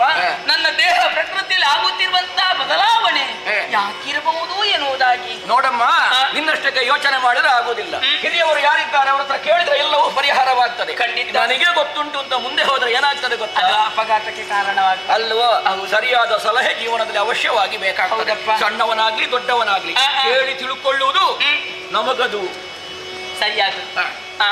ಅದರಂತೆ ನಾನು ಮುಂದೆ ಸಾಗಬೇಕು. ಈ ಪೂರ್ವದಲ್ಲಿ ಆದ್ರೆ ಹಿರಿಯರ ಮಾರ್ಗದರ್ಶನದಲ್ಲೇ ಸಾಗಿದವಳಿದ್ದೇನೆ. ಆದ್ರೆ ನನ್ನ ಬದುಕನ್ನು ನಾನು ನಿರ್ಣಯಿಸುವಾಗ ನಾನು ಸ್ವಲ್ಪ ಯೋಚನೆ ಮಾಡ್ಬೇಕು ಅನ್ನುವ ದೆಸೆಯಿಂದ ನಾನು ಈ ಯೋಚನೆಗೆ ಮುಂದಾದೆ. ಒಳ್ಳೇದ. ಹೌದಪ್ಪ. ಇದು ಆತನ ಬಾಧೆ. ಯಾರದ್ದು? ಮನ್ಮಥನ ಬಾಧೆ. ಮನ್ಮಥ. ಹೌದಪ್ಪ. ಅವನಿಗೆ ಹಾಗೆ ಪ್ರಾಯಕ್ಕೆ ಬಂದಂತ ಹೆಣ್ಣ ಅಲ್ಲ ಗಂಡ ಇದ್ರೆ ಸಾಕು, ಬಿಡುವುದು ಬಾಣ. ಹೌದಪ್ಪ. ಗೊತ್ತೇ ಆಗೋದಿಲ್ಲ. ಆ ಬಾಣದ ಪ್ರಭಾವದಿಂದಲಾಗಿ ಮನಸ್ಸಿನಲ್ಲಿ ಎನ್ನೋ ವಿಕಾರವಾಗಿ. ಸತ್ಯ. ಆತನ ಬಾಣದ ಊರಿಗೆ ನನ್ನಲ್ಲಿ ನಾನಾ ವಿಧದ ಬದಲಾವಣೆ ಆಯಿತು. ಈ ಬದಲಾವಣೆಯನ್ನು ದೂರ ಮಾಡುವುದಕ್ಕೆ ಬೇಕಾಗಿ ನಾನೆಷ್ಟು ಪ್ರಯತ್ನ ಮಾಡಿಬಿಟ್ಟೆ. ಭೂಮಂಡಲವನ್ನು ಸಂಚರಿಸಿದೆ, ಅಲ್ಲಿ ಸೇರಿದೆ ಸ್ವರ್ಗವನ್ನು. ಆದರೆ ಯಾರೂ ಸಿಗಲಿಲ್ಲ. ಅದರಲ್ಲಿ ಯಾರು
ಇಂಥ ಗಂಡಿಗೆ ಇರಬಹುದು ಎನ್ನುವಂತ ಕಲ್ಪನೆಯಿಂದ ನಾ ಮುಂದೆ ಹೋದೆ ಅಂತಾದ್ರೆ ಎಲ್ಲರಲ್ಲೂ ನಾನು ಕೊರತೆಯನ್ನೇ ಕಂಡೆ. ಏನು ಕೊರತೆ ಅಂದ್ರೆ ಈ ಕಣ್ಣು ಸರಿ ಇದ್ದವನಿಗೆ ಮೂಗು ಸರಿ ಇಲ್ಲ, ಮೂಗು ಸರಿ ಇದ್ದವನಿಗೆ ಬಾಯಿ ಸರಿ ಇಲ್ಲ, ಬಾಯಿ ಸರಿ ಇದ್ದವನಿಗೆ ತಲೆ ಸರಿ ಇಲ್ಲ.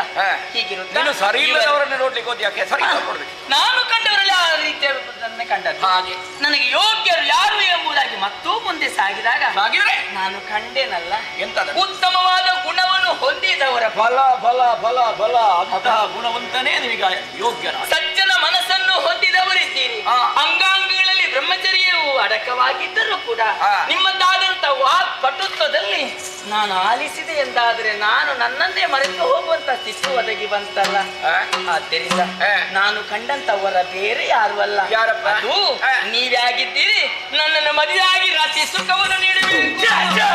ಇದೆಂತದ್ದು ಸುಮ್ಮನೆ ನಾನು ಯಾರು ಅಂತ ಗೊತ್ತಾದ್ರಿಗೆ ಆಡಿದ ವಚನ ರಸ ಮುನಿವರಣ ಕರ್ಣದಡಿಲಿಯ ವಚನ ರಸ ತಲೆಯ ಆಡಿದ ವಚನ ರಸ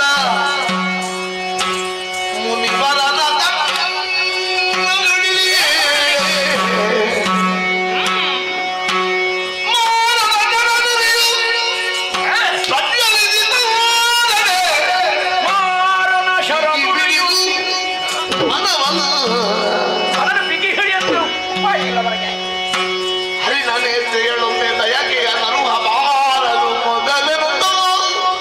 ಅವಳಲ್ಲಿ ನನ್ನ ಬಯಕೆಯನ್ನು ಮೊದಲು ಹೇಳಬಾರದು. ನಿಜ ಮರೆಗೊಳಿಸಿ ನಿಜವನ್ನು ಮರೆಗೊಳಿಸಬೇಕು.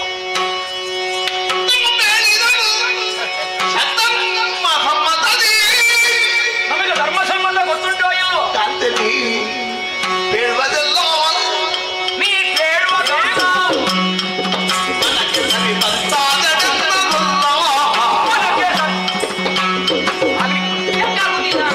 ಸಂತಸದಿ ಕೇಳು ತಡೆದು ಸಂತಸದಿ ಕೇಳು ತಡೆದು ನಿಮ್ಮ ಬಂದಿದ ಬೆತ್ತರುವ ಬೇಡು ತಿಳಿದು ತಿಳಿದು ನೀನು ಹೇಳಬೇಕು. ಕಾಮ ಮೋಹಗಳ ಮರೆತು ನಾನು ಮರೆತಿದ್ದೇನೆ. ಮೋಹ ಬೇಡ, ಕಾಮ ಬೇಡ, ಅದಾಗುವುದಿಲ್ಲ. ಕರ್ಮ ಮೋಹಗಳ ಮರೆತು ಕಾಮದು ಕರ್ಮದರಿತು ಕಾಮಹರ ನಡಿಯ ನೆನೆವ ಯೋಗಿಯ ಹೇ ನಾ ಯೋಗಿಯ ಹೇ. ಕಾಮಿನಿಯ ಮಾಡೆ ಮನವ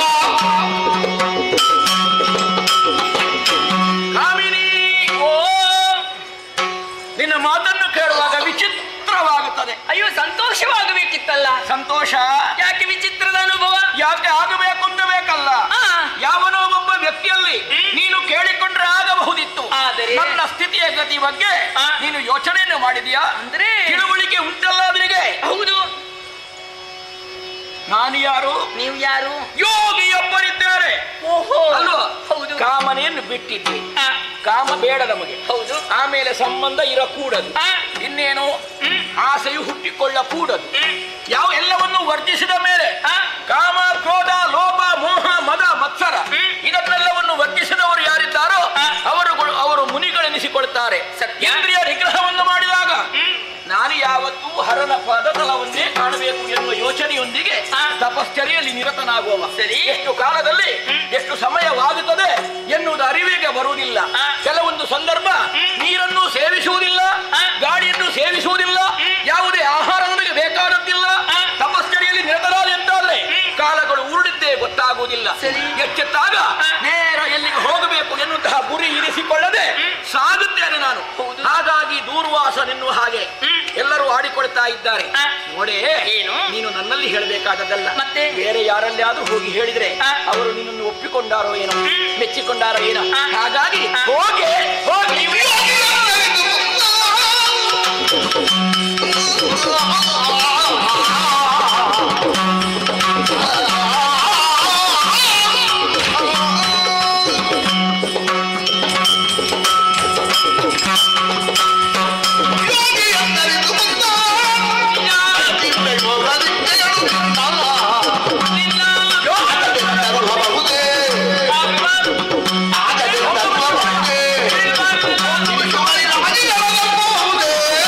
ಸತ್ಯ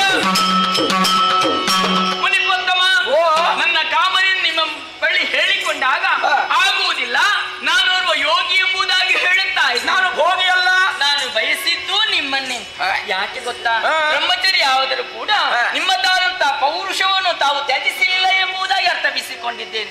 ಜಿತೇಂದ್ರರಿದ್ದೀರಿ, ನನ್ನ ಕಾಮನೆಯನ್ನು ಈಡೇರಿಸುವಲ್ಲಿ ನೀವು ಹಿಂದೆ ಉಳಿಯುವುದಿಲ್ಲ ಎನ್ನುವುದನ್ನು ಅರ್ಥವಿಸಿಕೊಂಡಿದ್ದೇನೆ. ನೀನು ಅರ್ಥ ಮಾಡಿದನ್ನೆಲ್ಲ ನಾನು ಒಪ್ಪಿಕೊಳ್ಬೇಕು ಏನಿಲ್ವಲ್ಲ. ಲೋಕಭವಾದ ಬಂದಿತ್ತು ಎನ್ನುವಂತ ಅಲ್ಲ, ಅಪವಾದದ ಪ್ರಶ್ನೆ ಅಲ್ಲ, ನನಗೆ ಅದು ಅಗತ್ಯ ಇಲ್ಲ. ಹೌದು, ಆದ್ರೆ ಈ ಸಮಯದಲ್ಲಿ ನನ್ನನ್ನು ನೀವು ಸೇರಬೇಕು, ರಾತ್ರಿ ಸುಖವನ್ನು ನೀಡಬೇಕು.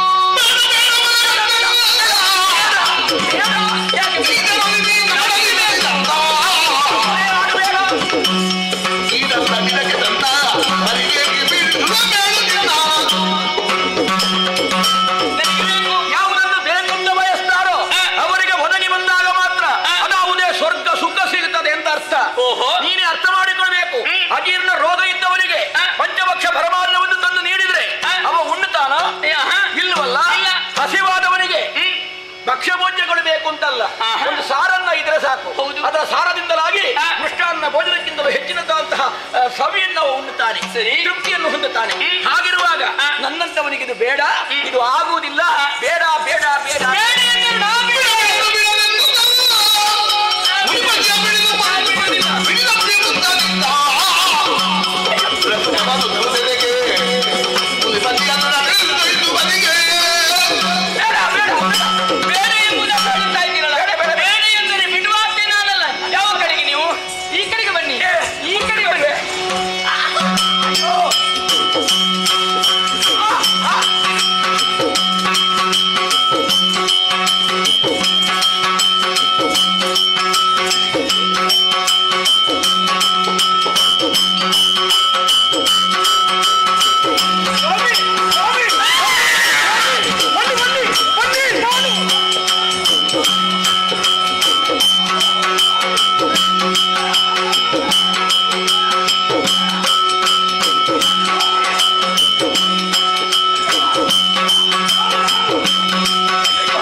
ಅಸಾಧ್ಯರಾದಂತಹ ನಾನು ಆ ಚಂದದ ರೂಪದಿಂದ ಬಂದು ನಿನ್ನನ್ನು ಅಪ್ಪಿ ಮುದ್ದಿಸಿದೆ.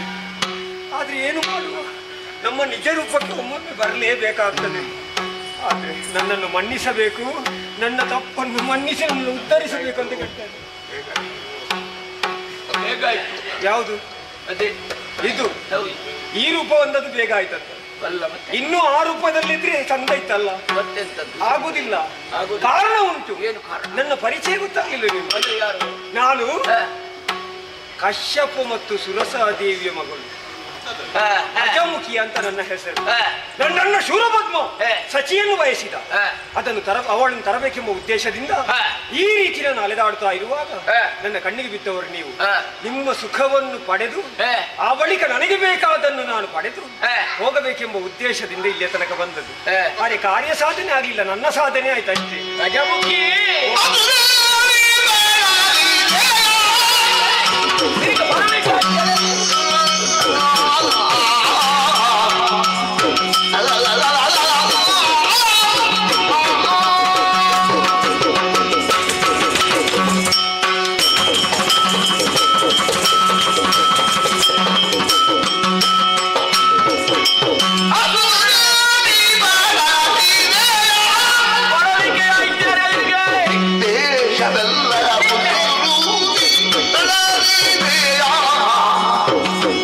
ಸಂಚಾರ ಮಾಡಿದ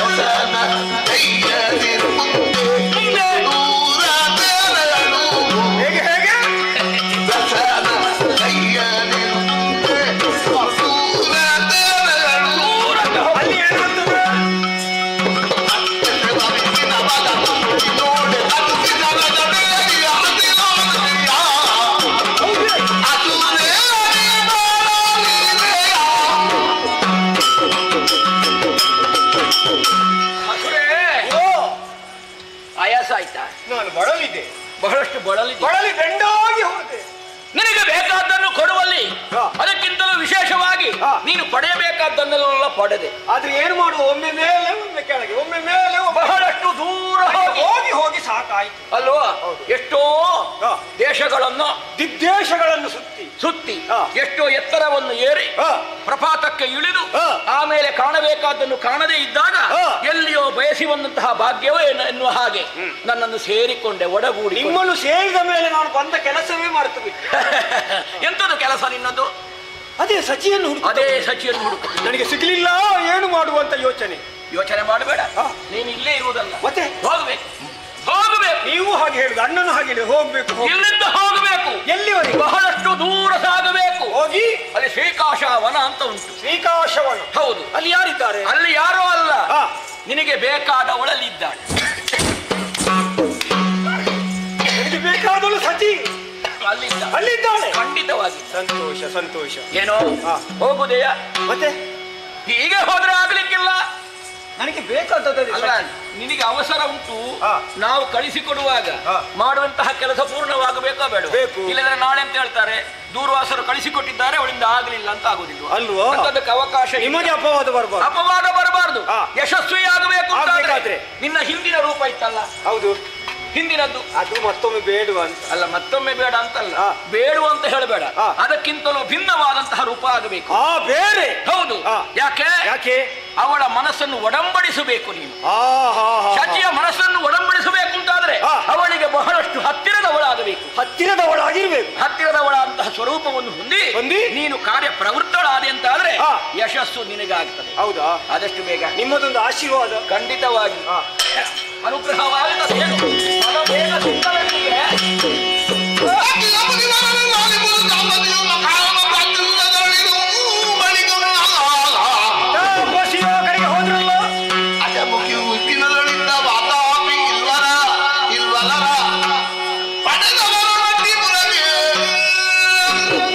ನನಗೆ ದಾರಿ ದೋಷಿ ತಾಪಸಿಯರು ಆ ಕಡೆಗೆ ಹೋಗಿದ್ದಾರೆ.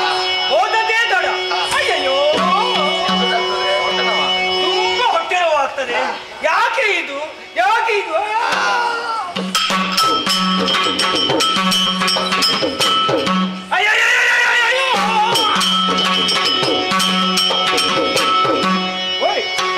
ಒಮ್ಮೆಲೆ 2 ಗಂಡು ಮಕ್ಕಳು. ಅಬ್ಬಾ, ಇದೆಲ್ಲ ಅವರ ಮಹಿಮೆ. ಬೆಳೆದು ನಿಂತಾಗಲೇ ನನ್ನ ಹೋಗಿದ್ದಾರೆ. ಅವರನ್ನು ಇಲ್ಲೇ ಇರಿಸುವುದು ಸರಿಯಲ್ಲ ಅಂತ ಅವರಿಗೊಂದು ಹೆಸರು ಇರಿಸಿದೆ, ವಾತಾಪಿ ಮತ್ತು ಇಲ್ವಳ ಅಂತ. ಅವರನ್ನು ಅಣ್ಣನಿದ್ದಲ್ಲಿಗೆ ಕಳಿಸಿಕೊಟ್ಟಿದ್ದೇನೆ. ಇನ್ನು ನಾನು ಯಾಕೆ ಇಲ್ಲಿರ್ಬೇಕು? ಯಾವ ವೇಷ? ಸುರನಾರಿಯ ವೇಷ. ಹೋಗ್ತೇನೆ.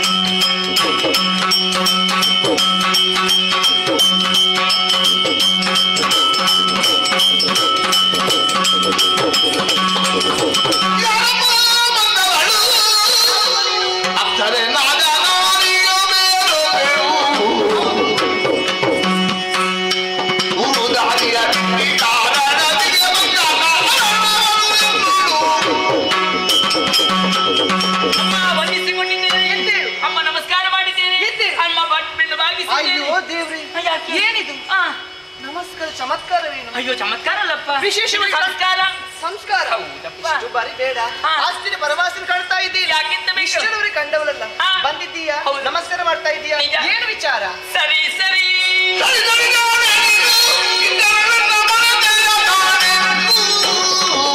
ಏನು ಮಾಡಿಸಿ ಬಿಡುದಾ?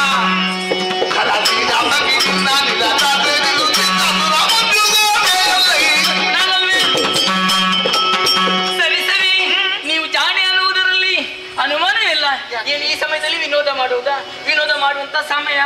ಅಯ್ಯೋ, ನಿಮ್ಮ ಸುತ್ತಮುತ್ತ ಹಿಂದೆ ಮುಂದೆ ಎದುರು ಎಲ್ಲ ನಾನೆಲ್ಲ ಇದ್ದದ್ದು? ನಾನೇ? ಹೌದು, ಅಲ್ಲಿ ದೇವಲೋಕದಲ್ಲಿ ಸುರಾಂಗನೆಯಲ್ಲಿ ಓರ್ವಾಕೆ ನಾನೇ. ಮಂಜು ಘೋಷ ಅಲ್ವಾ? ನಾನೇ. ಅಯ್ಯೋ, ನಿಮ್ಮಂತಾರೆಲ್ಲ ಕೂತ್ಕೊಳ್ಳುದು ನಾವು. ಅಯ್ಯೋ, ಗೆಳತಿ ಹೌದು. ಎಲ್ಲಿ ಕುಳಿತುಕೊಳ್ಳಬೇಕು ಅಲ್ಲೇ ಕುಳಿತುಕೊಂಡು ಭಾವುಷನ ಹಾಗೆ ಒಟ್ಟು ಕೂತ್ಕೊಳ್ಳೋದು ಅಲ್ಲ. ನಾವು ಸಲುಗೆಯಿಂದಲೇ ಮಾತಾಡುವ. ಅದೌದು, ಅಲ್ಲಿ ನಿನ್ನ ಜೊತೆ ಎಲ್ಲರೂ ಕ್ಷೇಮಿಗಳು. ಅವು ನೀವು ಕಷ್ಟದಲ್ಲಿ ಇದ್ರು ಕೂಡ ಅವರೇ ಮಾತಾಡುದು. ಅಮ್ಮ, ನಿಮ್ಮ ಮುಖದಲ್ಲಿ ದುಗುಡ ಇದ್ದು ಕಾಣುತ್ತಾ ಇದೆ, ಇದು ಯಾವ್ದು ಬೇಕಲ್ಲ?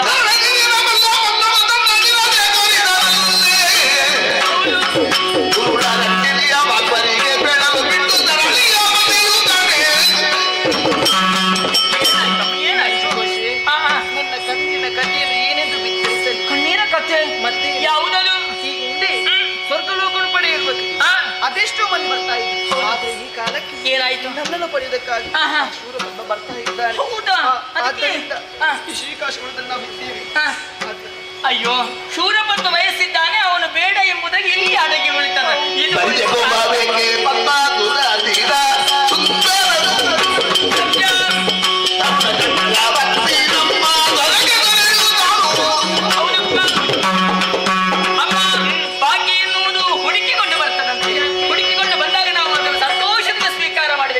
ಅದನ್ನು ಸ್ವೀಕಾರ ಮಾಡುವ ಬದಲಾಗಿ ಇದು ಭಯದಿಂದ ಇಲ್ಲಿ ಬಂದು ಅಡಗಿ ಕುಳಿತದ್ದ. ಶೂರಪದ್ಮ ಅಲ್ವಾ ನಿಮ್ಮನ್ನು ಬಯಸಿದ್ದು? ಬಯಸಿದ್ರೆ ಏನಂತೆ? ಅವನವರು ಚಕ್ರವರ್ತಿ ಇದ್ದಾನೆ, ಏನು ಪರಾಕ್ರಮಿ ಇದ್ದಾನೆ, ಸಕಲ ಸೌಭಾಗ್ಯವನ್ನು ಹೊಂದಿದ್ದಾನೆ, ಐಶ್ವರ್ಯವಂತನಿದ್ದಾನೆ. ಅಂತವನು ಸಿಗಬೇಕು ಅಂತಾದ್ರೆ ಭಾಗ್ಯ ಬೇಕು. ಆ ಭಾಗ್ಯವನ್ನು ನೀವು ಎಡಗಾಲಿನ ಓದಿದ್ದಕ್ಕೆ ಮುಂದಾಗುತ್ತಾ ಇದ್ದೀರಲ್ಲ, ಅವನು ನಿಮ್ಮ ಮದುವೆ. ಏನು ಮಾತಾಡ್ತಾ ಇದೆಯಾ? ಇಂಥದ್ದನ್ನು ಏನಿದು? ಅಯ್ಯೋ, ಪತಿವ್ರತೆ ಹೆಣ್ಣು ನಾನು. ಹೌದು ಅಲ್ಲ, ಅಯ್ಯೋ, ನಿಮ್ಮ ಪತಿವ್ರತೆಗೆ ಮುಂದಾಗುವಂತ ಮಾತನ್ನು ಏನು ಅಲ್ಲ. ನಿಮ್ಮ ಬಗ್ಗೆ ನಾನು ಯೋಚನೆ ಮಾಡಿ ಒಂದು ಬದುಕಕ್ಕೆ ದಾರಿ ಮಾಡಿ ಬುದ್ಧಿ ಬಿಚ್ಚಿ ಮಾತ್ರ ಏನೇ ಮಾತಾಡದಿರು. ನಾನು ಅಲ್ಲ, ನಾನು ಮಾತಾಡ್ತೀನಿ ಸರಿಯಾಗಿ ಕೇಳಿಕೊಂಡೆ. ಪತಿವ್ರತೆ ಹೆಣ್ಣು ನಾನು. ಹೌದಾ? ಒಪ್ಪಿಕೊಳ್ತೇನೆ ನಾನು, ಅಲ್ಲ ಅಂತ ಹೇಳುದಿಲ್ಲಪ್ಪ. ಈಗ ಗಂಡ ಇಲ್ಲಂತ ಬೇರೆ ಗಂಡ ನೋಡ್ಕೊಂಡು ಹೋಗುವುದು ಆಗುದಿಲ್ಲ. ಯಾಕೆ? ನಮಗೆ ಬದುಕಬೇಕಾ? ನಾವು ಬಯಸಿದ್ದನ್ನು ಬೇಡ್ಕೊಂಡು ಹೋಗಬೇಕು. ಅದು ನಾನು ಹೇಳ್ತೇನೆ. ಬುದ್ಧಿ ಬಿಚ್ಚಿ ಮಾತಾಡ್ಬೇಡ. ನಡೆ ಇಲ್ಲಿ ಬಂದ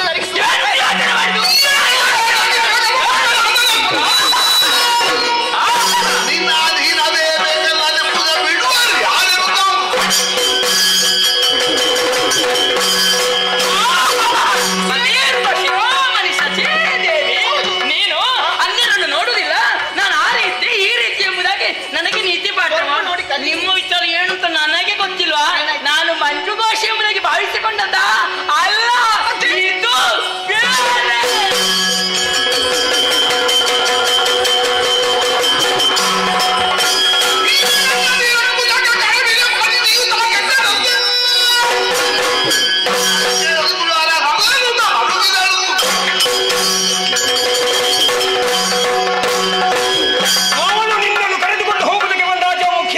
ನನ್ನ ಜೊತೆಯಲ್ಲಿ ಬಂದ್ರೆ ಆಯ್ತು, ಇಲ್ಲದಿದ್ರೆ ಎಳೆದುಕೊಂಡು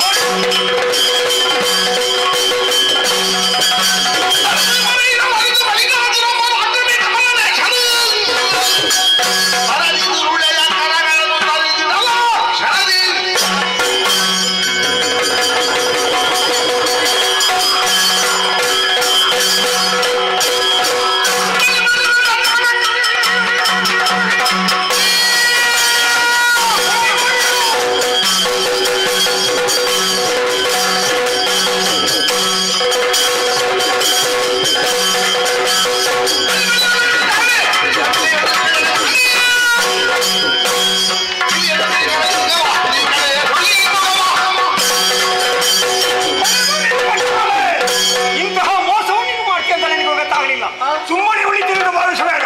ನನ್ನ ಅಣ್ಣನಾದಂತಹ ಶೂರಪದ್ಮನಲ್ಲಿ ವಿಷಯವನ್ನು ತಿಳಿಸಿ ನಿನ್ನನ್ನು ಕದ್ದುಕೊಂಡು ಹೋಗದೇ ಇದ್ರೆ ನಾನು ಅಜಮುಖಿಯೇ ಅಲ್ಲ. ಅಯ್ಯಯ್ಯೋ ಅಯ್ಯಯ್ಯೋ.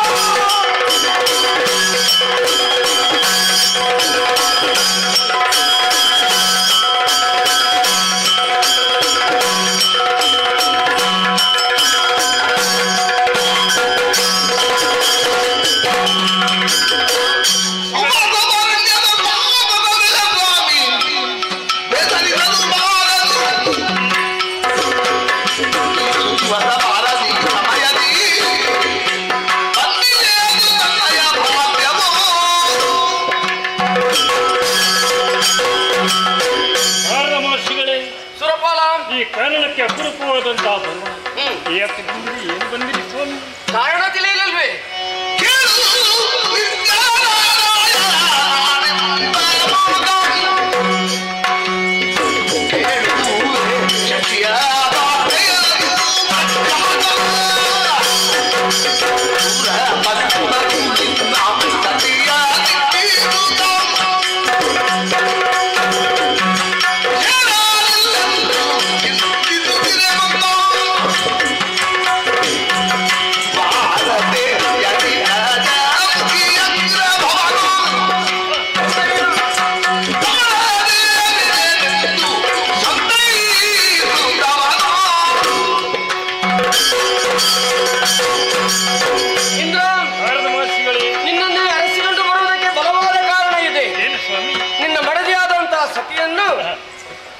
ಆ ಶ್ರೀಕಾಶವನದಲ್ಲಿ ನೀನು ಬಿಟ್ಟು ಬಂದವ. ಆ ಬಳಿಕ ನಡೆದಂತ ಘಟನೆ, ಶೂರಪದ್ಮ ಹೇಗಾದ್ರೂ ನಿನ್ನ ಮಡದಿಯನ್ನು ಪಡೆಯಬೇಕು ಎನ್ನುವಂತ ಉದ್ದೇಶವನ್ನು ಇರಿಸಿಕೊಂಡು ತನ್ನ ತಂಗಿಯಾದಂತ ಅಜಮುಖಿಯನ್ನು ಕಳುಹಿಸಿಕೊಟ್ಟ. ಆಕೆ ಮಾಯಾ ರೂಪದಿಂದ ದೂರ್ವಾಸರನ್ನು ವಂಚಿಸಿದ ದೆಸೆಯಿಂದಲಾಗಿ ಅವರ ಸತ್ಯ ವಿಚಾರವನ್ನು ತಿಳಿದು ನೇರವಾಗಿ ನಿನ್ನ ಮಡದಿ ಇದ್ದಲ್ಲಿಗೆ ತೆರೆದಿದ್ದಳು. ಹೌದಾ? ನಿನ್ನ ಮಡದಿಯನ್ನು ಹೇಗಾದ್ರೂ ಮಾಡಿ ವಶಪಡಿಸಿಕೊಳ್ಳಬೇಕೆನ್ನುವಂತ ಉದ್ದೇಶವನ್ನು ಇರಿಸಿಕೊಂಡು ಆಕೆಯ ಮೇಲೆ ಕರ ಮಾಡುವಂತಹ ಸಂದರ್ಭದಲ್ಲಿ ಅಲ್ಲೇ ವಾಸ್ತವ್ಯ ಇದ್ದಂತಹ ಶಾಸ್ತಾರ ಅಜಮುಖಿಯ ಕೈಯನ್ನು ಕಡಿದು ಬಿಟ್ಟ. ನಿನಗೆ ಒಂದು ಮಾತನ್ನು ಹೇಳ್ತಾ ಇದ್ದೇನೆ, ಗಂಡ ಹೆಂಡತಿ ದೂರ ಇದ್ರೆ ಅದು ಸಮಸ್ಯೆ. ಆದ್ದರಿಂದ ನಿನ್ನ ಹೆಂಡತಿಯನ್ನು ಕರೆಕೊಂಡು ಆದಷ್ಟು ಬೇಗ ಕೈಲಾಸಕ್ಕೆ ಹೋಗು. ಆ ಶಂಕರ ನಿನ್ನನ್ನು ಕಾಪಾಡ್ತಾರೆ.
ಶ್ರೀಕಾಸವನದಲ್ಲಿ ನಿನ್ನೋರ್ವಳನ್ನೇ ಬಿಟ್ಟು ಹತ್ತದರಳಿದ ಬಾಲ ಪರಿಣಾಮವಾಗಿ ಈ ರೀತಿಯಾಗಿ ನಡೀತದೆ ಎನ್ನುವಂತ ತೀರ್ಮಾನಕ್ಕೆ ನಾನು ಬಂದವನಲ್ಲ. ಶಾಸ್ತ್ರದಿಂದಲಾಗಿ ಪ್ರಾಣ ಉಳಿಯಿತು ಎನ್ನುವುದು ನನಗೆ ಅರ್ಪಿಸಿಕೊಂಡೆ. ನಂದೆಯ ದುಃಖಿಸಬೇಡ, ಇನ್ನು ಒಂದೇ ವಿಧಾನ ಇರುವುದು. ನೇರವಾಗಿ ನಾವು ಕಾಕಾದಳವನ್ನು ಸೇರಿಕೊಂಡು ಪರಮಾತ್ಮನನ್ನೇ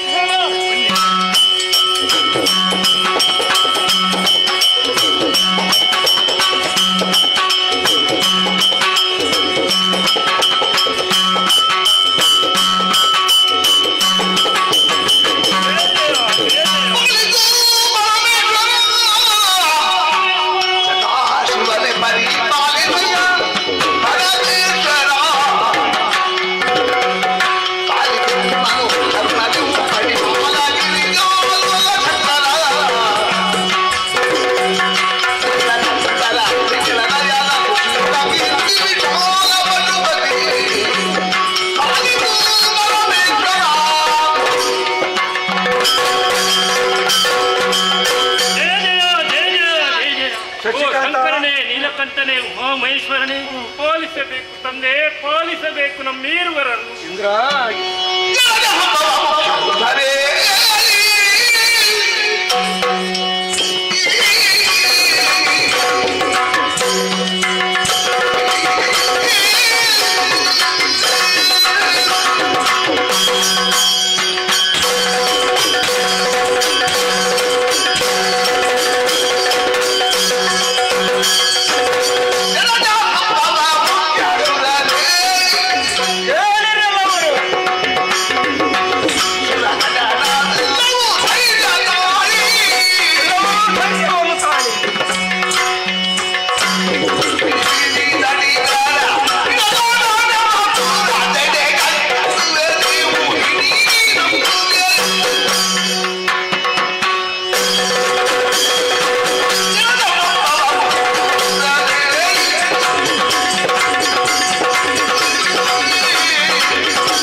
ಶಚಿದೇವಿನೂ ಕೂಡಿಕೊಂಡು ನೇರವಾಗಿ ಇಲ್ಲಿಗೆ ಬಂದಿಯಲ್ಲ.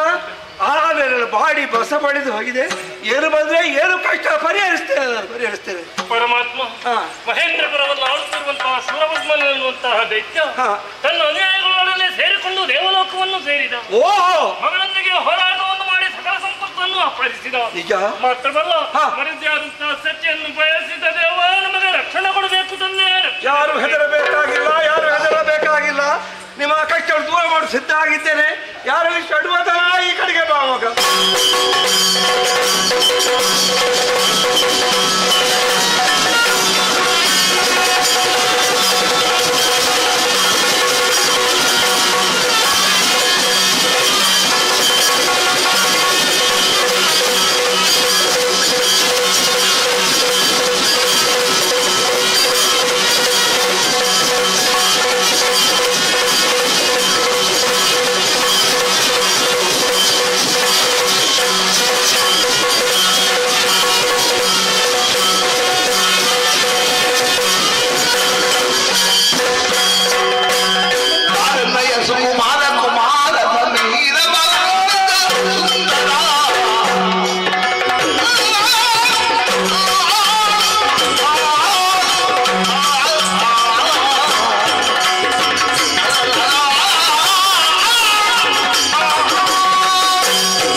ಸಂತೋಷವಾಯ್ತು.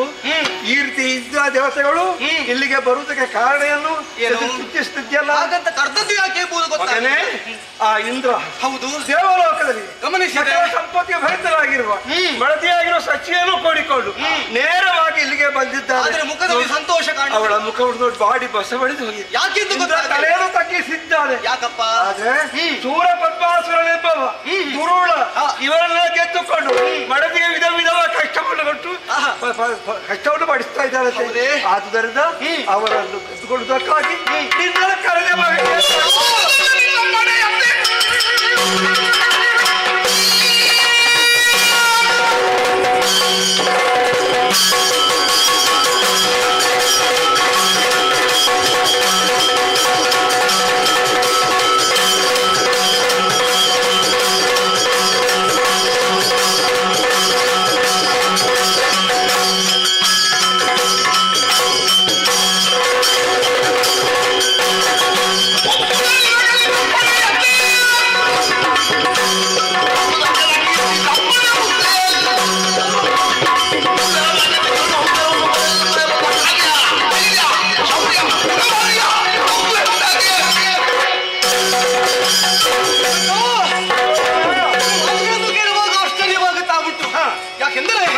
ಲೋಕದಲ್ಲಿ ಮಾರಕ ಶಕ್ತಿಯಾಗಿ ಮೆರೆಯುವಂತಹ ಶೂರ ಪದ್ಮ ದೇವತೆಗಳಿಗೆ ಕಷ್ಟ ಒದಗಿ ಬಂತು. ಹೌದು ಮಗ. ಈಗ ದೇವಲೋಕಕ್ಕೆ ಕಷ್ಟ ಒದಗಿ ಬಂತು ಅಂತ ಆದ್ರೆ ಪರ್ಯಾಯವಾಗಿ ಲೋಕಕ್ಕೆ ಒದಗಿರುವಂತಹ ಕಷ್ಟ ಅದನ್ನು ಪರಿಹರಿಸುವಲ್ಲಿ ನಮ್ಮಂತವರೇ ಮುಂದಾಗಬೇಕಾಗುತ್ತದೆ.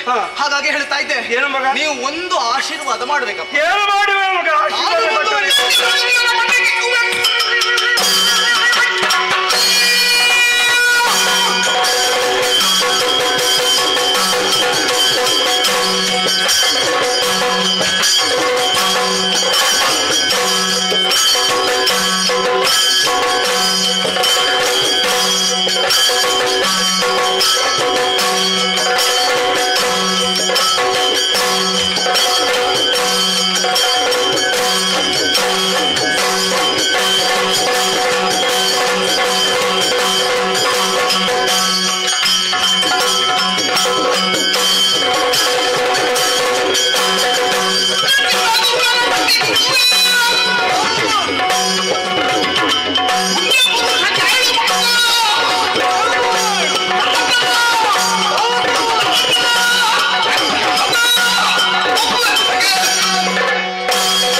ಶೂರ ಪದ್ಮನನ್ನು ಕೊಂದು ಜಯವನ್ನು ನಮ್ಮ ಪಾಲಿಗೆ ನಾನು ಒದಗಿಸ್ತೇನಪ್ಪ. ಹೌದಾ ಮಗ? ಹೌದು. ಅಷ್ಟು ಪ್ರಯತ್ನವನ್ನು ನೀನು ಮಾಡುವ ಮಗ.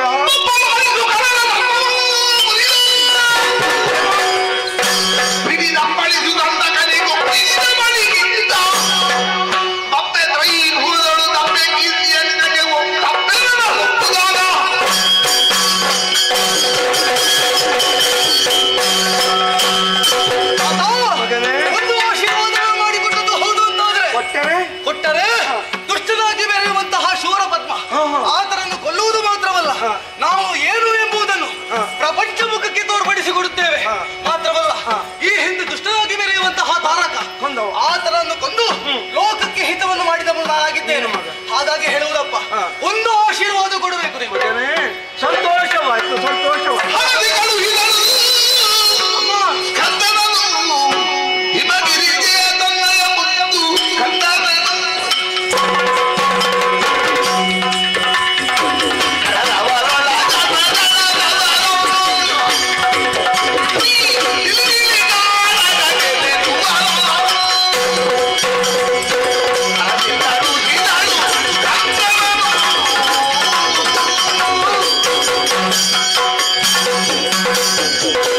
ಮಗನೇ ಷಣ್ಮುಖ, ಒಂದು ಆಶೀರ್ವಾದ ಬೇಕಮ್ಮ ನಿಮ್ಮದು.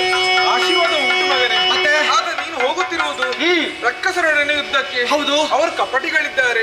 ಅವರೊಂದಿಗೆ ಯುದ್ಧ ಮಾಡುವಾಗ ನೀನು ಹಿಂದೆ ಮುಂದೆ ಎರಡು ಕಡೆ ಕಣ್ಣನ್ನೇ ಇರಬೇಕು. ಆಹಾ, ಆದುದರಿಂದ ಹೇಳ್ತಾ ಇದ್ದೇನೆ. ಹೇಗಮ್ಮ? ಹೋಗಿ ಬಾ ಮಗನೇ. ಆಗಲಿ, ಶಿರಸ ವಹಿಸಿ ನೀವು ಹೇಳಿದಂತಹ ಕಾರ್ಯಗಳು ನಾನು ಪೂರೈಸಿದೆ. ಕಡುವದಲ್ಲ, ದುಷ್ಟರನ್ನು ಸದೆ ಮಾಡಿದು ಸ್ವರ್ಗಲೋಕ ಸಂಪತ್ತನ್ನು ಅವರಿಗೆ ಒಪ್ಪಿಸು ಮಗ, ಒಪ್ಪಿಸಿ ಕಷ್ಟವನ್ನು ದೂರಗೊಳಿಸು.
ಯಾರೋ ಒಂದು ಬಂದು ಅವರ ಕೈಯನ್ನು ಕಡಿದು ಮಾತ್ರವಲ್ಲ, ಮಗನಾದ ಭಾನುಗೊಬ್ಬರನ್ನು ಕಳಿಸಿದೆ.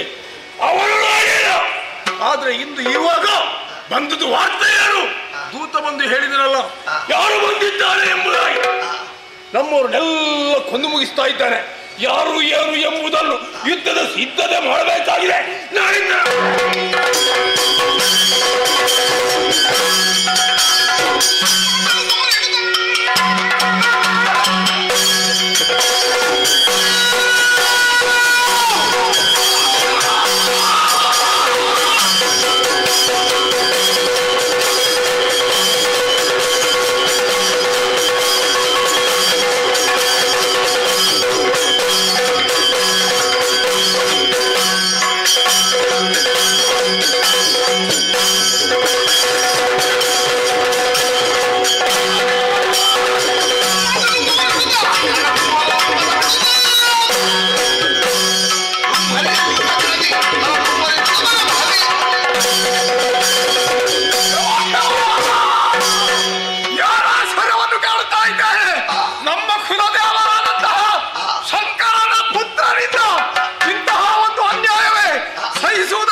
ಮಾಡುವುದಕ್ಕೆ ಮುಂದೆ ಬಂದೀಯ. ಹಾಗಾಗಿ ಹೇಳ್ತಾ ಇದ್ದೇನೆ, ಬಂದ ಹಾಗೆ ಹಿಂದೆ ಹೋದರೆ ಒಂದು ವೇಳೆ ಮುಂದೆ ಬಂದರೆ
ಶಿವನ ಸುಕುಮಾರ ಕುಮಾರನಿದ್ದೇನೆ. ಹೇಗೆ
ಬಾಯಿಕ ಯುದ್ಧೆ ಕಾಗೆ ಗೂಗೆ ನರಿ ಎಲ್ಲ ಪ್ರಾಣಿಗಳನ್ನು ಮಾಯ ವಿದ್ಯೆ ಅಂದಿದ್ದಾರೆ ಹೋರಾಡ್ತಾರೆ.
ಅದನ್ನು ಭೇದಿಸಿ ಈತನನ್ನು ಯುದ್ಧದ ಮುಖೇನ ಬಡಿದೋಡಿಸಿದೆ.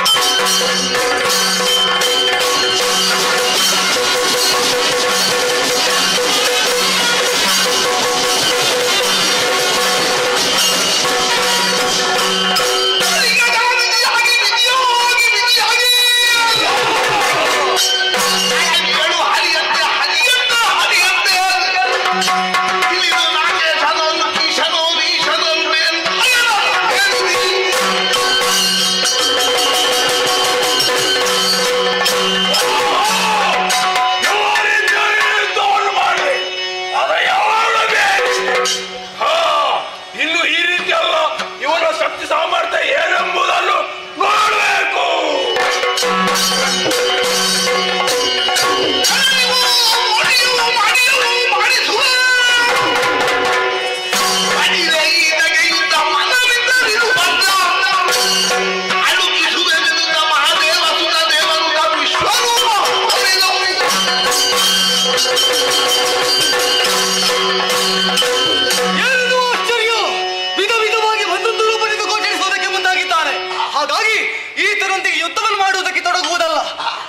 ವಿಶ್ವ ವಿರಾಟ ರೂಪದ ಮುಖೇನ ಅದನ್ನು ಕಾಣುವಾಗ ಯಾವ ರೀತಿ ಕಾಣುತ್ತಾನೆ ಎಂಬುದನ್ನು ನೋಡಬೇಕು.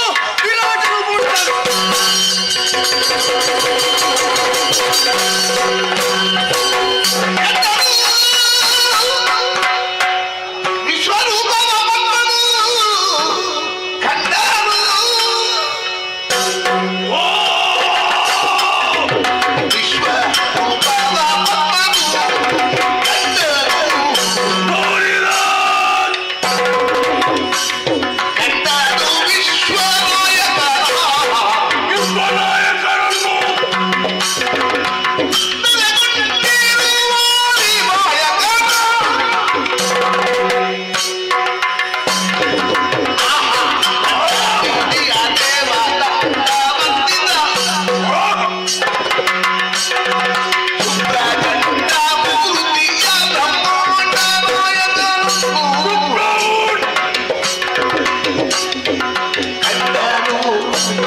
ಆದರೆ ಇಷ್ಟರವರೆಗೆ ಬಾಲಕರನ್ನು ಎದುರಿಸಿದಂತ ನಾನು ಈ ರೂಪದಲ್ಲಿ ನಾನು ಯುದ್ಧ ಮಾಡುವುದೇ ಶರಣು ಬರುವುದು.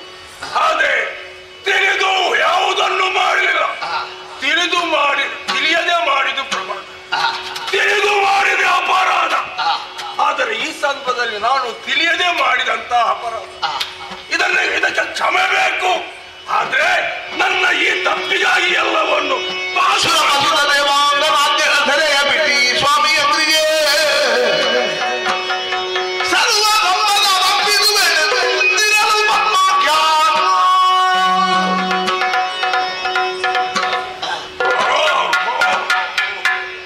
ಶರಜನಿತನು ವಿಶ್ವರೂಪವ ಮರೆಗೊಳಿಸಿ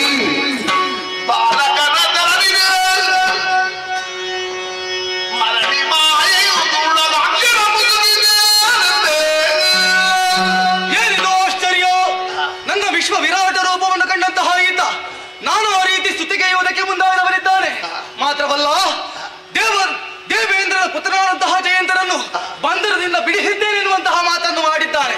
ಹಾಗಂತ ಈ ರೂಪದಿಂದ ಮುಂದುವರಿಯುವುದಲ್ಲ. ಮೊದಲು ಯಾವ ರೂಪದಿಂದ ಇದ್ದೆ ಆ ರೂಪಕ್ಕೆ ಬರ್ತೇನೆ.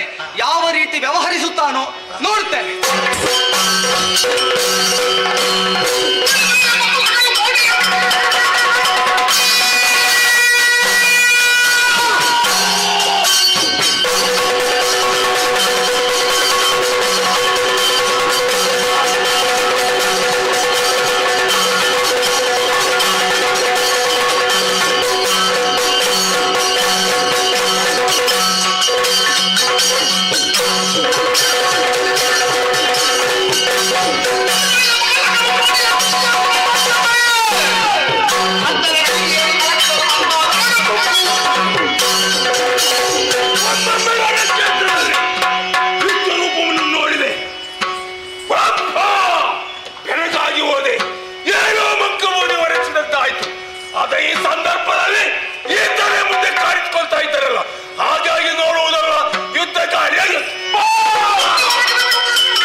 ದೇವ ಸೇನಾನಿ ಎನ್ನುವಂತಹ ಪಟ್ಟವನ್ನು ಕಟ್ಟಿದ್ದಾರೆ. ಸಂತೋಷದ ವಿಚಾರವನ್ನು ತಂದೆಗೆ ತಿಳಿಸಬೇಕು. ಮುಂದುವರಿತೇನೆ.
ಸಾಕ್ಷಿ. ವರ್ತಮಾನ ಕಾಲದಲ್ಲಿ ಶ್ರೀಶೈಲದ ಅಧಿಕಾರಿ ವೃಷಭಾಸುರ ಎಲ್ಲೆಲ್ಲಿಯೋ ಹರಿದು ಹಂಚಿ ಹೋದಂತಹ ನಮ್ಮವರನ್ನೆಲ್ಲ ಒಟ್ಟುಗೂಡಿಸಿದೆ. ಏನು ಗೊತ್ತೇ? ನಾನು ಮಾಡಿದ ಏನು ಗೊತ್ತೇ? ನಾನು ಮಾಡಿದ ಸಾಧನೆ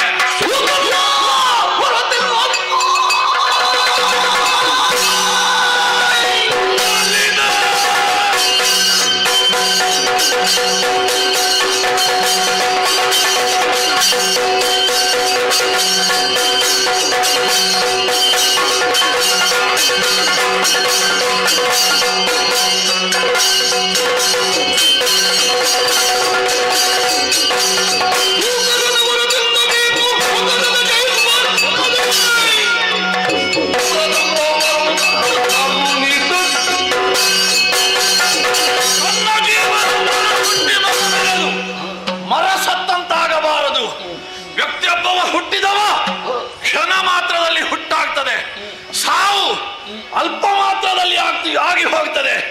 ಹಾಗೆಂತ ಹುಟ್ಟು ಸಾವಿನ ನಡುವೆ ಇರುವಂತಹ ಜೀವನ ಅದು ಮಹತ್ತರವಾದದು.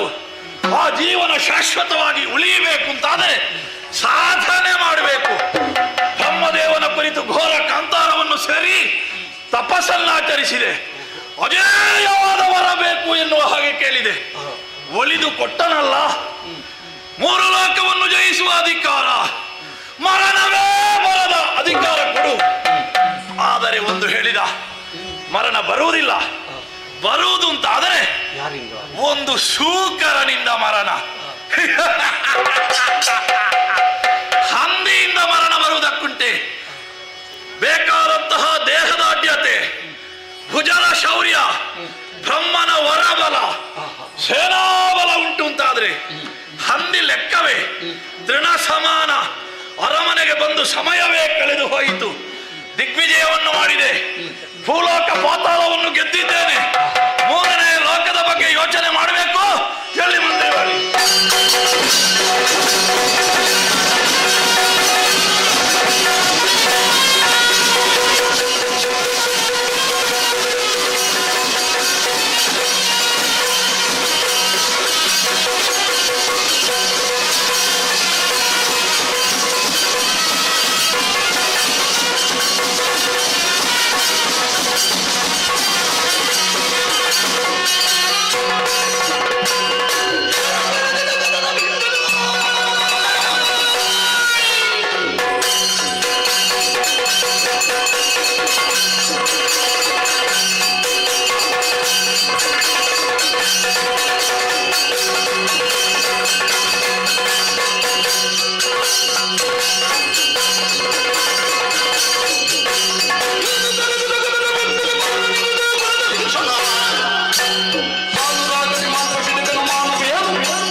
ನಿಷ್ಠೆಯಿಂದ ಮಾಡುವವರು ನೀವೆಲ್ಲ. ಲೋಕ ಎರಡನ್ನೂ ಗೆದ್ದಿದ್ದೇವೆ. ಮೂರನೆಯ ಲೋಕ ದೇವಲೋಕ ನಮ್ಮಿಂದ ಕಿರಿಯಲು ಆಳ್ತಾ ಇದ್ದಾರೆ. ಅದನ್ನು ಪಡೆಯಬೇಕು ಎನ್ನುವ ಯೋಚನೆ ಏನೋ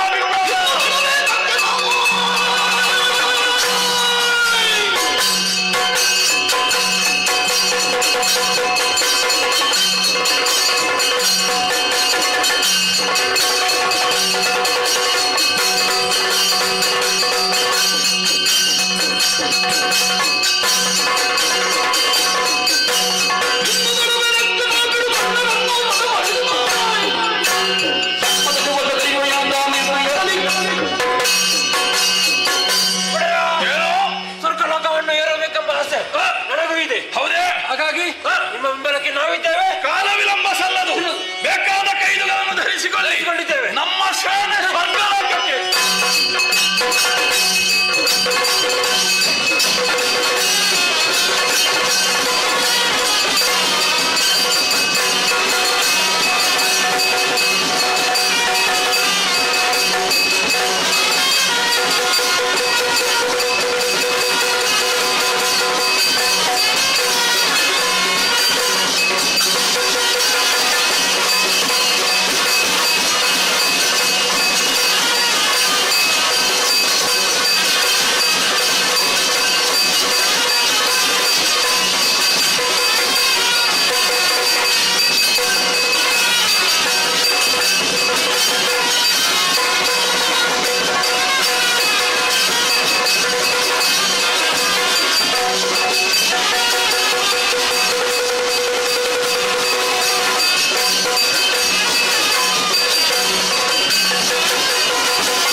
ಸಂಪತ್ತನ್ನು ಬಯಸಿ ಬಂದಿದ್ದೀಯಾ?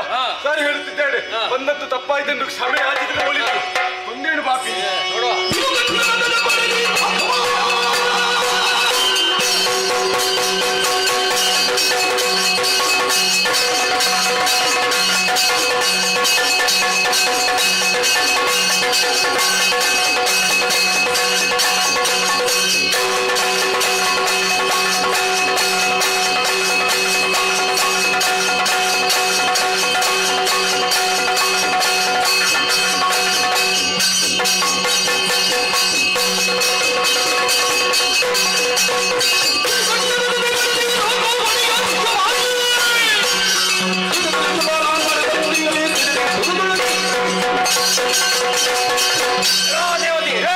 ನನಗೆ ಸರಿಯಾಗಿ ಗೊತ್ತಿದೆ. ನಾವು ಸ್ವರ್ಗದ ಪೀಠವನ್ನು ಬಯಸಿ ಹೋಗಿದ್ದೇವೆ. ದಾರಿ ಬಿಡು.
ಬಂದ ಹಾಗೆ ಹಿಂದೆ ಹೋದ್ರೆ ನಿನಗೆ ಒಳ್ಳೆಯದು, ಇಲ್ಲದೆ ಹೋದ್ರೆ ನಿನ್ನ ಶಿರ.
ಸೇನಾವಾಹಿನಿಯ ಮುಂಚೂಣಿಯಲ್ಲಿ ಬಂದವ ನೀನೆಯೋ ವಾಸವ. ಏ ಇಂದ್ರ, ಸ್ವರ್ಗವನ್ನು ಏರಿ ಅಹಂಕಾರದಿಂದ ವರ್ತಿಸ್ತಾ ಇದ್ದೀಯ. ಹಿರಿಯ ಭಾಗಿಗಳಾದವರು ಎತ್ತರದ ಸ್ಥಾನದಲ್ಲಿ ಕೂತ್ಕೊಳ್ಳಬೇಕಾಗಿತ್ತು. ನೀನದಕ್ಕೆ ಅವಕಾಶವನ್ನು ಮಾಡಲಿಲ್ಲ. ನೀನೇ ಮುಂದುವರಿದು ಬಂದೆ. ಈಗ ಸಿಕ್ಕಿದ ಮಗನೇ, ಎಲ್ಲರೂ ಸೋತು ಓಡಿದ್ದಾರೆ. ನಿನ್ನನ್ನು ಬಿಡಲಾರೆ. ನೀನಾಗಿ ಕಾಲು ಹಿಡಿದರೆ ಬದುಕಿಕೊಂಡೆ, ಇಲ್ಲವಿದ್ದರೆ ಓಡಿಸಿ.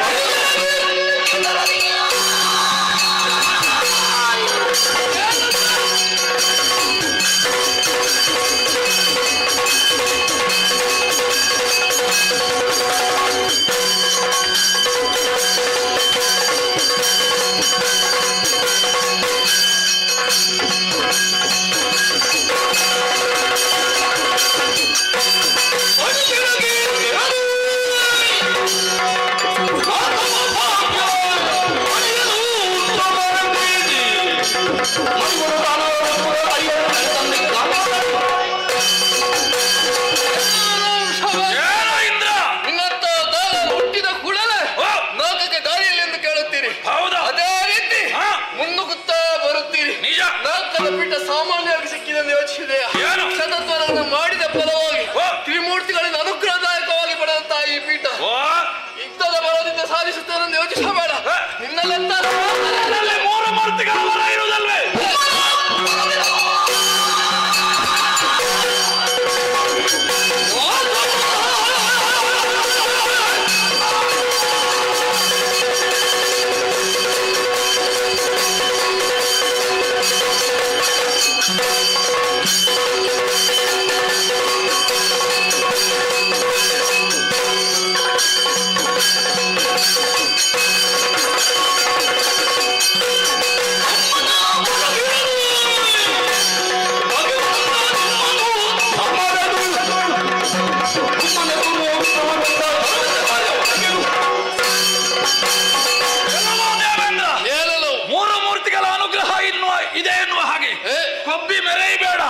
ಆ ಮೂರು ಮೂರ್ತಿಗಳಲ್ಲಿ ಒಬ್ಬನಾದಂತಹ ಬ್ರಹ್ಮದೇವ ಸೃಷ್ಟಿಕರ್ತ, ಅವನಿಂದ ವರವನ್ನು ಪಡೆದು ಬಂದವನಿದ್ದೇನೆ.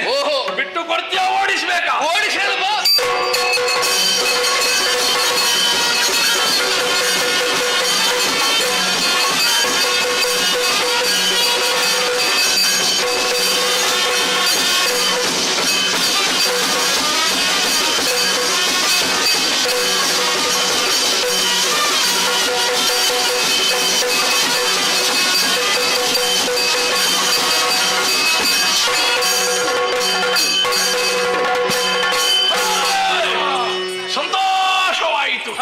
ಹೇಗಾಗಿದೆ?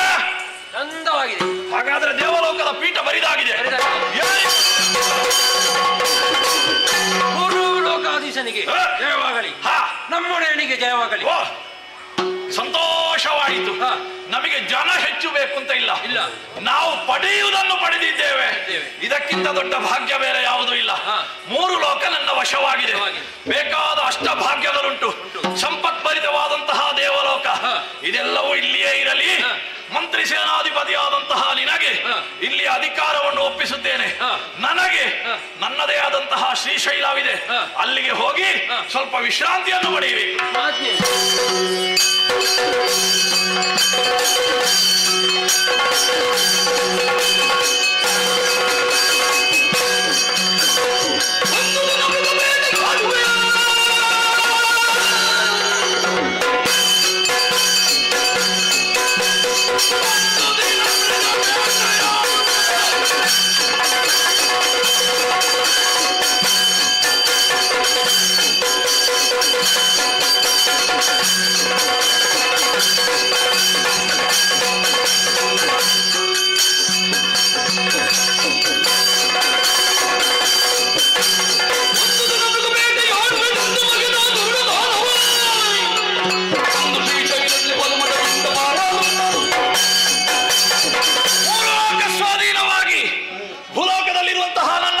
ಶ್ರೀಶೈಲವನ್ನು ಸೇರಿಕೊಂಡೆ. ಬಹಳಷ್ಟು ಸಂತೋಷ, ಭುಜ ಹುಕ್ಕೇರಿತ್ತಾ ಇದೆ. ಸಂತೋಷ ಸಾಗರದಲ್ಲಿ ಏನಾದರೂ ಬೇಟೆಯಾಡಬೇಕು ಎನ್ನುವ ಯೋಚನೆ ಮಾಡಿದ್ದೇನೆ. ನಾನೊಬ್ಬನೇ ಅಲ್ಲ, ಬೇಕಾದವರನ್ನು ಸೇರಿಕೊಂಡು ನಡೆಯುತ್ತೇನೆ ಬೇಟೆಗೆ.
ಇದ್ದಾನೆ ವೃಷಭಾಸುರ. ಅಬ್ಬಬ್ಬ, ಲೋಕ ಕಂಟಕನಾಗಿ ಮೆರೆಯುತ್ತಿರುವಂತಹ ಆತನ ಬಗೆಗಾಗಿ ದೇವೇಂದ್ರನಲ್ಲಿ ತೋರಿನಿದ್ದಾಗ ಅವರನ್ನೆಲ್ಲರನ್ನು ಸಲಹಬೇಕು ಎಂಬುದಾಗಿ ಈ ರೂಪದಲ್ಲಿ ನಾನಿದ್ದೇನೆ. ಈ ಹೊತ್ತಿಗೆ ನಾನು ಹೊರಟವನಿದ್ದೇನೆ. ಯಾರು ನಾನು? ಈ ಹಿಂದಕ್ಕಾದರೂ ಕೂಡ ಕನಕಾಖ್ಯನನ್ನು ಕೊಲ್ಲುವುದಕ್ಕೆ ಬೇಕಾಗಿ ತಾಳಿದಂತಹ ಶ್ವೇತವರಾಹದ ಛಾಯಾರೂಪ ಇದು. ಈ ಹೊತ್ತಿಗಾಗಿ ವೃಷಭಾಸುರನನ್ನು ಕೊಲ್ಲುವುದಕ್ಕೆ ಮುಂದುವರಿಯಬೇಕು. ಹೇಗೆ ಹೋಗುತ್ತೇನೆ?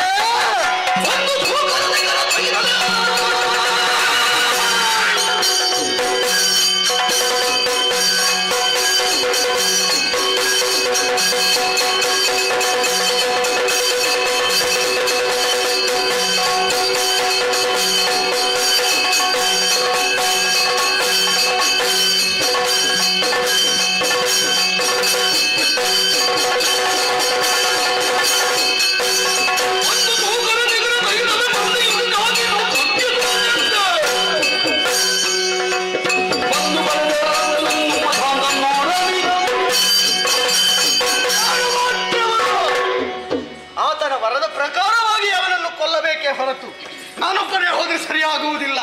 ನನ್ನಂತೆಯೇ 100 ರೀತಿಯಲ್ಲಿ ಹೊಸ ಹೊಸ ರೀತಿಯಲ್ಲಿ ಇರುವಂತಹ ವರಾಹಗಳನ್ನು ಜೊತೆ ಸೇರಿಸಿಕೊಂಡು ಆತನನ್ನು ಎದುರಿಸಬೇಕು. ಹೇಗೂ ಅವ ಬೇಟೆಗೆ ಬಂದವನಿದ್ದಾನೆ.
ವೃಷಭಾಸುರ ಏನು ಮಾಡುತ್ತಾ ಇದ್ದೆ ನೀನು? ಬೇಟೆಯಾಡುವುದಕ್ಕಾಗಿ ಮೆರೆದವ ನನ್ನ ಜೊತೆಗೆ ಬಂದಂತಹ ಸೂಕರಗಳನ್ನು ಮಡೆಯುತ್ತಾ ಮುಂದುವರಿದು ಬಂದಯ ನಿನ್ನನ್ನು ನನ್ನ ದಾಡೆಗಳಿಂದ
ಕೆಸರಿನಲ್ಲಿ ಹೊರಲಾಡಿ ಬಿದ್ದುಕೊಂಡಿರುವಂತಹ ಹಂದಿ ನೀನು.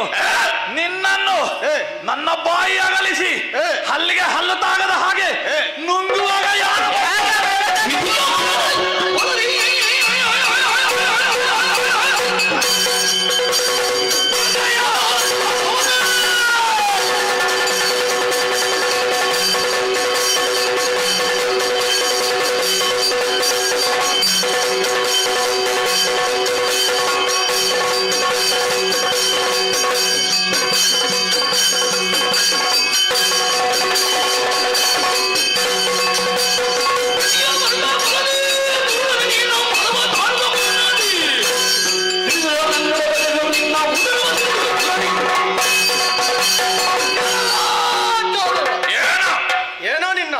ಯಾಕೆ ಈ ಹೊತ್ತಿನಲ್ಲಿ ಕೊಬ್ಬಿನಿಂದ ಮೆರೆಯುತ್ತಾ ಇದ್ದೀಯಾ? ಹೇಗೆ ಮೆರೆಯುತ್ತಾ ಇದ್ದೀನಿ? ಬೇರೆ ಯಾರದ್ದು ಅಲ್ಲ, ಮತ್ತ ನಿಮಗೆ ರಕ್ಕಸರಿಗೆ ಎರಡು ಮೂಲಗಳು. ಏನು? ಒಂದೋ ಶಿವನ ವರ ಅಥವಾ ಬ್ರಹ್ಮನ ವರ. ಇವೆರಡನ್ನು ಪಡೆದುಕೊಂಡು ಸಿಕ್ಕಲ್ಲಿ ದಾಳಿಯೊಂದಿಟ್ಟು ಲೋಕರನ್ನೆಲ್ಲರನ್ನು ಕೂಡ ಕಂಗೆಡಿಸಿ ಕಣ್ಣೀರಿಗೆ ಕಾರಣರಾಗುವ ಕಾಡಿನಲ್ಲಿ ಹೊರನಾಡುವವರಿಗೆ ಇದೆಲ್ಲ ಯಾಕೋ ನಿನ್ನ ವಿಚಾರವನ್ನೆಲ್ಲವನ್ನ ಅರಿತೇ ಬಂದವನು ನಾನು. ಹೇಳುತ್ತಾ ಇದ್ದೇನೆ ಕೇಳು. ಏನನ್ನು? ವಿಧಿಯ ವರಬಲದಿಂದ ಕೊಬ್ಬಿ ಬೆರೆಯುತ್ತಾ ಇದ್ದೀಯಲ್ಲ, ಆತನ ವರ ನಿನಗೆ. ಹೌದು, ಅದು ನನಗೆ ಗೊತ್ತುಂಟು. ಸಾಕು. ನಿನ್ನ ಆಹಾರವೇ ನಿನ್ನ ಎದುರಾಗಿ ಬಂದಾಗ ನಿನ್ನ ಪಾಲಿಗೆ ಮರಣ ಹೀಗೆಂಬುದಾಗಿ ನೀನು ವರವನ್ನು ಪಡೆದುಕೊಂಡವ. ಸರಿ, ಏನೂ ಆಗುವುದಿಲ್ಲ ಎಂಬುದಾಗಿ ನೀನು ತೀರ್ಮಾನ ಮಾಡಿಕೊಂಡು ಸ್ವಪ್ನದಿಂದ ಮೆರೆಯುತ್ತಾ ಇದ್ದೀಯಲ್ಲ, ನಿನ್ನ ಅಗಟನ್ನು ಮುರಿದು ನಿನ್ನನ್ನು ಬಡಿದು ನೆಲಕ್ಕುರುಳಿಸುವುದಕ್ಕೆ ಬಂದಂತಹ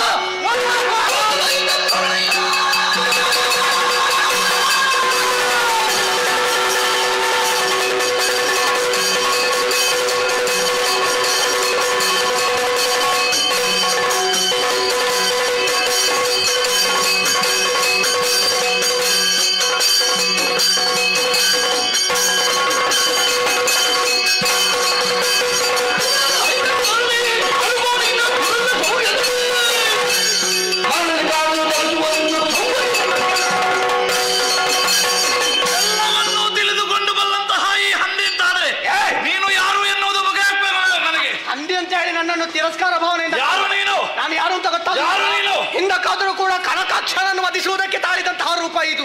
ಹಂದಿಯ ಆತನನ್ನು ಕೊಂದ ಹಂದಿ ಎಂಬುದಾಗಿ ನೀನು ನಿರ್ಲಕ್ಷ್ಯ ಮಾಡಿದರೆ ನಿನ್ನ ಪ್ರಾಣಕ್ಕೆ ನಾನು ಕುತ್ತಾಗ್ತೇನೆ. ನೀನು ನನಗೆ ಲಕ್ಷ್ಯವೋ ನಿರ್ಲಕ್ಷ್ಯವೋ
ನಿಯತಿ ಮೀರಿದೆ ನಿನ್ನ ಮನ್ನಿಸೋ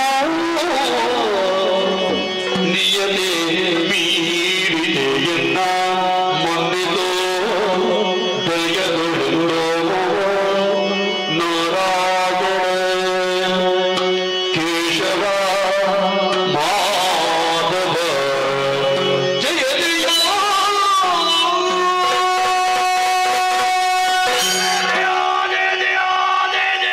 ಕೇಶವ ಮಾಧವ ನಾರಾಯಣ ಅಚ್ಯುತ ಗೋವಿಂದ ಜಯ ಜಯ ಜಯ ಜಯ ಜಯ ಜಯ. ಓ ತಂದೆಯೇ, ನೀನು ಯಾರು ಎನ್ನುವುದನ್ನು ಈ ಕ್ಷಣದಲ್ಲಿ ನಾನು ಅರಿತುಕೊಂಡೆ. ಜಗನ್ನಿಯಾಮಕ ನಿನ್ನನ್ನು ಮೂಲ ಲೋಕವನ್ನು ಪಾಲಿಸುವಂತಹ ಶ್ರೀಮನ್ನಾರಾಯಣನೇ ಶ್ವೇತವರಾಹನಾಗಿ ನನ್ನೆದುರು ಕಾಣಿಸಿಕೊಂಡೆಯಾ ದೇವಾ. ದಿನವೊಂದಕ್ಕೆ ಎಷ್ಟು ಸುಕರವನ್ನಾದರೂ ತಿಂದು ಜೀರ್ಣಿಸುವ ಶಕ್ತಿ ಇದ್ದಂತಹ ನನಗೆ ಮೂಲ ಲೋಕವು ತನ್ನ ಕೈವಶವಾಗಿದೆ ಎನ್ನುವಂತಹ ಅಹಂಕಾರ ಕೇವಲ ಕಾಡ ಹಂದಿಯಿಂದ ನನ್ನನ್ನು ಜಯಿಸುವುದಕ್ಕೆ ಅಸಾಧ್ಯ ಎನ್ನುವುದು ಇತ್ತು ಮನಸ್ಸಿನಲ್ಲಿ. ಹಾಗೆಂತ ಈಗ ಎಲ್ಲವನ್ನು ಕಳೆದುಕೊಂಡೆ. ನಿನ್ನ ಎದುರಿನಲ್ಲಿ ಸೋತು ಶರಣಾಗಿದ್ದೇನೆ, ನೆಲ ಕಚ್ಚಿ ಬಿಟ್ಟಿದ್ದೇನೆ. ತಂದೆಯೇ, ನಾನು ತಿಳಿಯದೆ ಮಾಡಿದಂತಹ ಸರ್ವಾಪರಾಧವನ್ನು ಮನ್ನಿಸಿ ನನಗೆ ಮುಕ್ತಿಯನ್ನು ಕರುಣಿಸಬೇಕು, ಅನುಗ್ರಹಿಸಬೇಕು. ಹಾಗೆಂತ ಯಾವುದೋ ಒಂದು ಒಳ್ಳೆಯ ವಂಶದಲ್ಲಿ ಜನಿಸಿದವನಿಗೆ ಕೀರ್ತಿ ಶಾಶ್ವತವಾಗಿ ಉಳಿಯುತ್ತದೆ, ಕೀರ್ತಿ ಶಾಶ್ವತವಾಗಿ ಉಳಿಯುತ್ತದೆ. ಹಾಗೆಂತ ಯಾವುದೇ ಒಳ್ಳೆಯ ಮನೆತನದಲ್ಲಿ ಹುಟ್ಟಿದವನಲ್ಲ.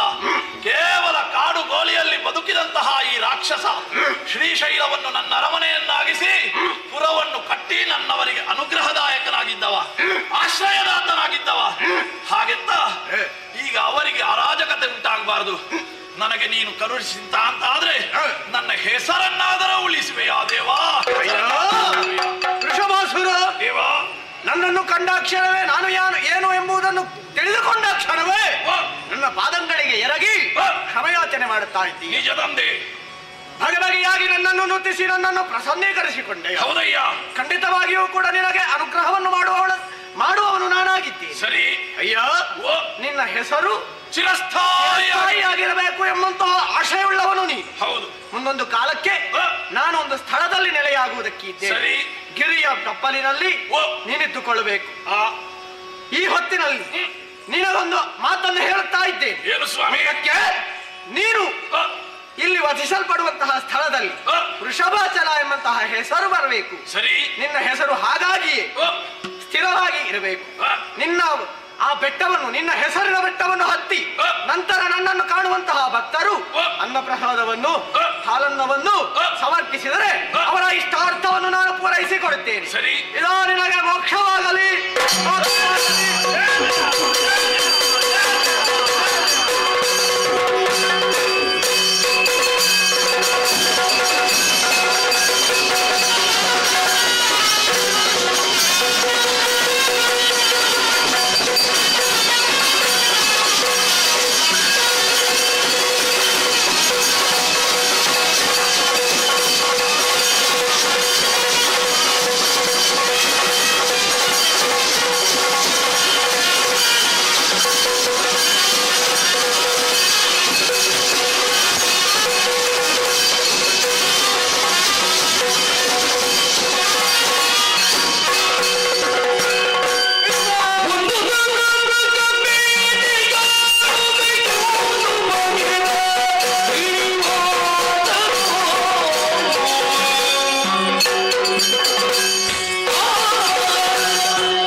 ಗೊತ್ತಾಗಬೇಕಿದ್ರೆ ನಾನು ಯಾರಂತ ಗೊತ್ತಾಗಬೇಡ. ನೀನು ಯಾರು ಅಂತ ನಿನಗೆ ಗೊತ್ತಿಲ್ಲ, ನಾನು ಯಾರು ಅಂತ ಗೊತ್ತಿಲ್ಲ. ಇಲ್ಲ ಇಕ್ಕ ಏನು ಪಾವಡ, ಏನು ಪಾವಡ ಅಲ್ಲ, ಅದ್ರ ಆಚೆ ಅದು ಪವಾಡ. ಹೌದು. ಅಯ್ಯ, ನನಗೆಲ್ಲವೂ ನೆನಪಿಗೆ ಬರ್ತಾ ಇದೆ. ಹೇಗೆ ಒಮ್ಮೆ ಹೇಳು ನೋಡೋಣ. ನೀನು ವೈಕುಂಠದಲ್ಲಿ ಶ್ರೀಮನ್ನಾರಾಯಣ. ಹಾಗಲ್ವ? ಶ್ರೀಮನ್ನಾರಾಯಣ ನಿನ್ನನ್ನು ಹೊತ್ತು ಹಾರಾಡ್ತಿದ್ದ ಗರುಡ. ಆ ಬಳಿಕ ದ್ವಾಪರ ಯುಗದಲ್ಲಿ ನೀನು ಕೃಷ್ಣ. ನಾನು ಕೃಷ್ಣ, ನೀನು ನಿನ್ನ ಮಿತ್ರನಾಗಿ ವಿಜಯ. ಹೌದಪ್ಪ. ಈ ಜನ್ಮದಲ್ಲಿ ನೀನು ಶ್ರೀನಿವಾಸ, ನೀನು ನಾನು ಈ ನಿವಾಸ. ಅಷ್ಟಾದ್ರೆ ಅಷ್ಟು ಆದೀತು. ಹೇಗಾಗಿದೆ ವೇಷ? ಹೇಗಾಗಿದೆ? ವೇಷ ಎಲ್ಲ ಒಳ್ಳೆದಾಗಿದೆ. ಹಗ್ಗ ಎಲ್ಲ ಕಾಣ್ಬಾರ್ದು, ಕಟ್ಟಿದ್ದು ಸ್ವಲ್ಪ ಸರಿಯಾಗಬೇಕು. ಒಂದೆರಡು ಹೆಜ್ಜೆ ಮುಂದೆ ಬಾ. ಆಗೋ ನಾಟೇ ಸರಿ ಇಲ್ಲ. ಮತ್ತೆ ಯಾವುದು ಸರಿ? ಒಂದೆರಡು ಮಾತಾಡು. ಅಯ್ಯ ಮಿತ್ರನೇ. ಅಯ್ಯೋ ಏನ ಮಾತು ಕೂಡ ಸರಿ ಇಲ್ಲ. ಅದು ಹೌದು, ಇದು ವೇಷ ಯಾವುದು? ಕಿರಾತ ವೇಷ. ಮತ್ತೆ ನೀನು ಪ್ರವೇಶ ಬಂದದ್ದು. ಕಿರಾತರು ಹಾಗಲ್ಲ, ಓ ಅಂತ ಹಿಡ್ಕೊಂಡು ಆನಂತರ ಮಾತು ಹೀಗ ಹೋಗ್ಲಾ ಬಾರ್ಲಾ ಆ ರೀತಿ ಮಾತಾಡುದು. ಮಾತಾಡುವಾಗ ವ್ಯಾಕರಣಬದ್ಧವಾಗಿ ಮಾತಾಡ್ಬೇಕು. ಅದು ಮಾತಾಡ್ಬೇಕು, ಗೋಕರ್ಣಕ್ಕೆ ಹೋಗುದು. ನೀನು ಅಲ್ಲಿ ಹೋಗಿ ಕಲ್ತದ್ದ? ಹಾಗಲ್ಲ, ಚೆನ್ನಾಗಿ ಮಾತನಾಡುವುದಕ್ಕೆ ಈ ಕಿರಾತ ರೂಪ ಸಾಮಾನ್ಯ ಕಿರಾತನ, ಮತ್ತೆ ಸುಂದರ ಕಿರಾತ. ಚಂದದಿಂದ ಹೀಗೆ ಚಂದದಿಂದ ವೇಷ ಮಾಡುವುದಕ್ಕೆ ಕಾರಣ ಉಂಟು. ಯಾಕೆ? ನಾನೊಂದು ಬೇಟೆಯಾಡುವುದಕ್ಕೆ ಸಿದ್ಧನಾದದ್ದು. ಬೇಟೆಯ? ಹೌದಪ್ಪ. ಹೌದಾ? ಮೃಗ ಬೇಟೆ, ಜೊತೆಯಲ್ಲಿ ಮೃಗಾಕ್ಷಿಯ ಬೇಟೆ. ಅದ್ಯಾವುದು ಹೊಸ ಬೇಟೆ? ಚಂಚಲ ನೇತ್ರೆ, ಹೆಣ್ಣಾರು ಒಳಗಾರಿಸುತ್ತಾ ಹೊರಟವು ನಾನು. ಹೌದಾ? ಅವತ್ತು ಹೋಗಿದ್ದಾಳಲ್ಲ. ಹೌದು. ನನ್ನ ಮನೆ ಬಿಟ್ಟು ಹೆಂಡತಿ. ಹೌದು. ಅವಳನ್ನು ಹುಡುಕುತ್ತಾ ಹೋಗಿ ಈ ಸಲ ಮತ್ತೊಮ್ಮೆ ಮದುವೆ ಆಗುವ ಅಂತ. ಆಯ್ತು, ಹೋಗು ಹೋಗು ಹೋಗು. ಎಲ್ಲಿಗೆ? ನೀನು ಹೋಗು ಪುಣ್ಯಾತ್ಮ. ನೀನು? ನನಗೆಲ್ಲ ನೆನಪುಂಟು. ಎಂತದ್ದು? ನೀನು ಕೃಷ್ಣನಾಗಿರುವಾಗ ಎಷ್ಟು ಮದುವೆ ಆಗಿದ್ದೆ? 16,008. ನಿನಗೆ ಅಷ್ಟು ಮಹಿಷಿ ಇರುವಾಗ ನನಗೆ ಒಂದು ಮಹಿಷಿ ಆದ್ರೆ. ಮಹಿಷಿ ಅಲ್ವೋ? ಅಷ್ಟ ಮಹಿಷಿ. ಹೌದು, ಅಷ್ಟು ಹೆಂಡತಿಯರು ಇರುವಾಗ ನನಗೆ ಒಂದು ತುಂಡಾದ್ರೂ ಮದುವೆ ಮಾಡಿ. ಓ ಹಾಗೆ. ತುಂಡನ್ನು ಮದುವೆ ಆಗ್ಲಿಕ್ಕೆ ಆಗುದಿಲ್ಲ. ಮಾತಿಗೆ ಹೇಳಿದ್ದು. ಈ ಸಲ ನಿನ್ನ ಜೊತೆಯಲ್ಲಿ ಬರಬೇಕಿದ್ರೆ ಒಂದು 4 ಕೆಲಸ ಮಾಡು. ಮುಖ್ಯವಾಗಿ ಬಂದದ್ದು ನನಗೊಬ್ಬಳೇ ಸಾಕವಳು. ಮತ್ತೆ ಉಳಿದದ್ದು ಅವಳು ಒಟ್ಟಿಗಿರುವುದಲ್ಲ ನಿನಗೆ. ನನಗೆ. ಹೌದು. ನೀನಿದ್ಯಲ್ಲ? ನಾನಿದ್ದೇನೆ. ಸುಧಾರಿಸಲಿಕ್ಕೆ. ಈಗ ನೀನು ಮದುವೆ ಆದ್ರೆ ಸುಧಾರಿಸಲಿಕ್ಕೆ ನಾನು. ಹಾಗಲ್ಲ, ಅನುಗ್ರಹ ಮಾಡ್ಲಿಕ್ಕೆ. ಮದುವೆ ಕಾಲದಲ್ಲಿ ಮದುವೆಯನ್ನು ಚೆನ್ನಾಗಿ ನಡೆಸುವುದಕ್ಕೆ ಇದೇ ರೀತಿಯ. ಹೀಗೆ ಹೋಗುದಾ? ಮತ್ತೆ ಹೇಗೆ ಹೋಗು? ಅದು ನೋಡು ನೋಡು ನೋಡು.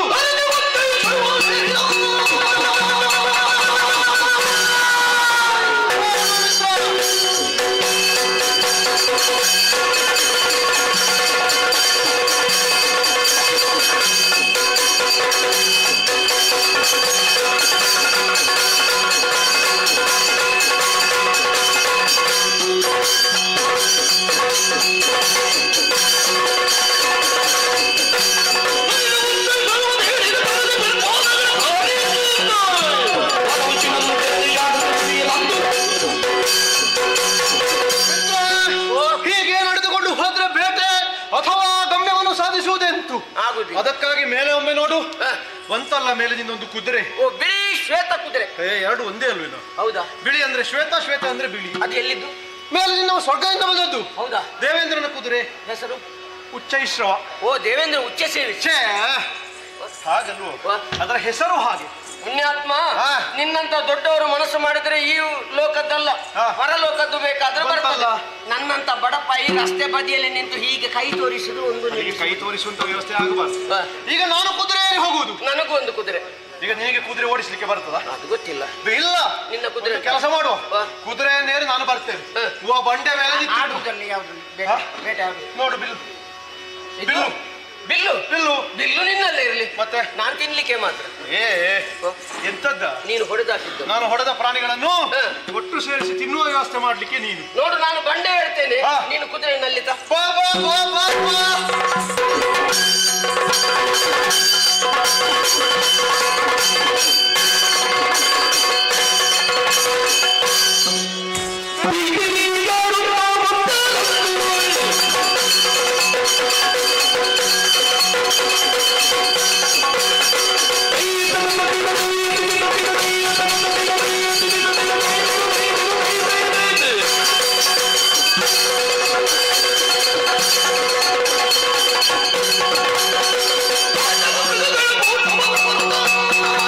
Oh,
ಆ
ನಮ್ಮ ದೇಶ ತೋಂಡಾ ದೇಶ.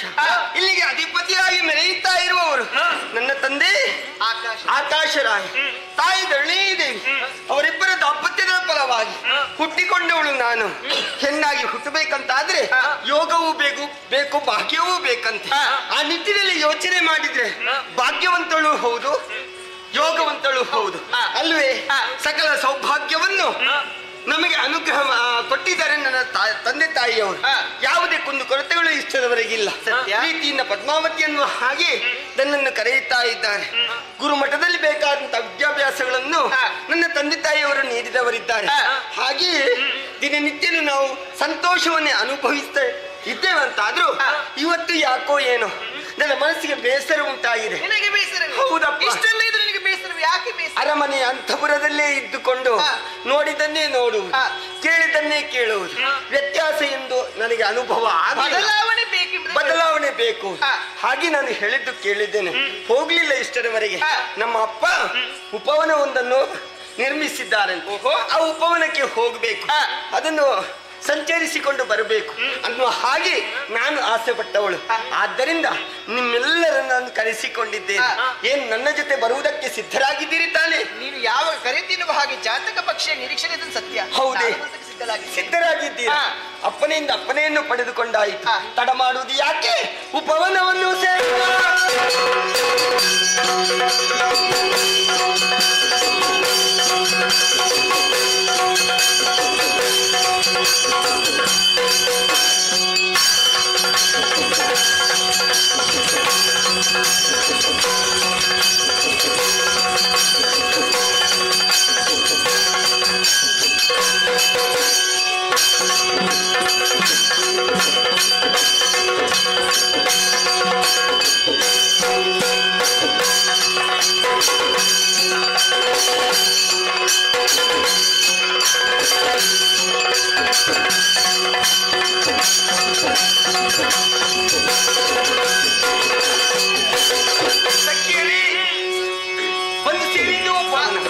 ಇಲ್ಲಿಯ ಪರಿಸರವನ್ನೊಮ್ಮೆ ನೋಡಬಾರದೆ?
ಬಂದಿದ್ದೇವೆ.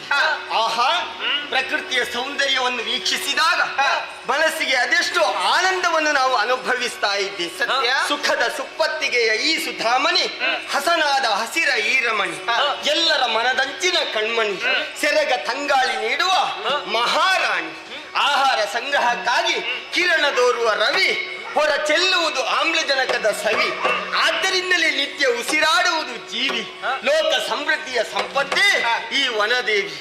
ಹಚ್ಚ ಹಸುರಾಗಿ ನಮ್ಮ ವನ ಕಂಗೊಳಿಸ್ತಾ ಇದೆ ಅಲ್ವಾ? ಈ ಹೊತ್ತಿನಲ್ಲಿ ವಾತಾವರಣ ದೃಷ್ಟಿಯಿಂದ ನೋಡಿದ್ರೆ ನಮ್ಮ ಮನಸ್ಸಿಗೆ ತಂಪು ಕೊಡುತ್ತಾ ಇದೆ. ಮಂದ ಮಾರುತಲು ಮಂದ ಮಂದವಾಗಿ ಬೀಸುತ್ತಾ ಇದ್ದಾನೆ. ನಮ್ಮ ತನುವನ್ನು ಒಡ್ಡಿ ನಾವು ಆ ವಾಯುವನ್ನು ಸ್ವೀಕರಿಸ್ತಾ ಇದ್ದೇವೆ. ಆದ್ದರಿಂದಲೇ ಮೈಯೆಲ್ಲ ತಂಪಾಗುತ್ತಾ ಇದೆ.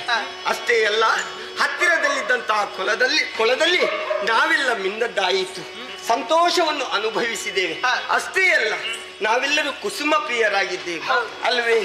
ಹೂಗಳೇ ಅದೆಷ್ಟೋ ಇವೆ, ಬಗೆ ಬಗೆಯ ಹೂ ಗಿಡಗಳನ್ನು ನಮ್ಮ ತಂದೆಯವರು ನೆಟ್ಟಿದ್ದಾರೆ. ಆದ್ದರಿಂದ ಯಾವ ಹೂಗಳು ನಮಗೆ ಬೇಕು ಅದನ್ನೆಲ್ಲವನ್ನು ಆರಿಸಿಕೊಂಡು ಕೊಯ್ದು ಮಾಲೆಯನ್ನು ಮಾಡಿ ನಮಗೆ ಬೇಕಾದ ಹಾಗೆ ಮುಡಿಗೆ ಮುಡಿದುಕೊಳ್ಳೋಣ. ಆಯ್ತೆ? ಅಷ್ಟೇ ಅಲ್ಲ, ಇಲ್ಲೇ ನಿಲ್ಲುವುದಲ್ಲ, ಹೂಗಳನ್ನು ಅರಸುತ್ತಾ ಮುಂದೆ ನಡೆಸೋಣ.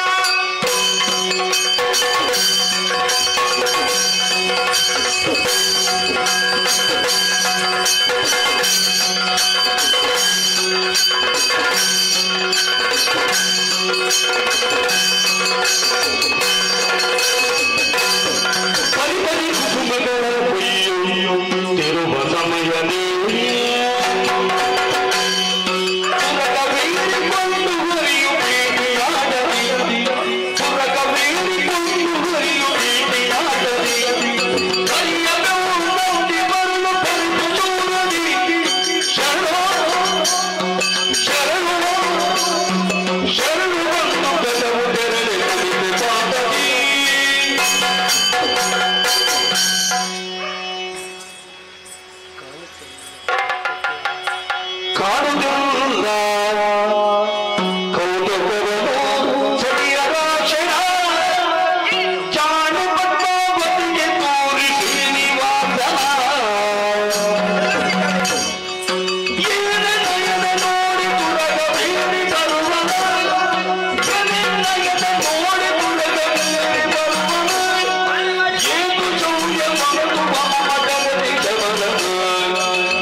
ಇಲ್ಲಿಗೆ ಆನೆ ಬಂದದ್ದಲ್ಲ, ಮತ್ತೆ ಇಲ್ಲಿಗೆ ಗೆಳತಿ.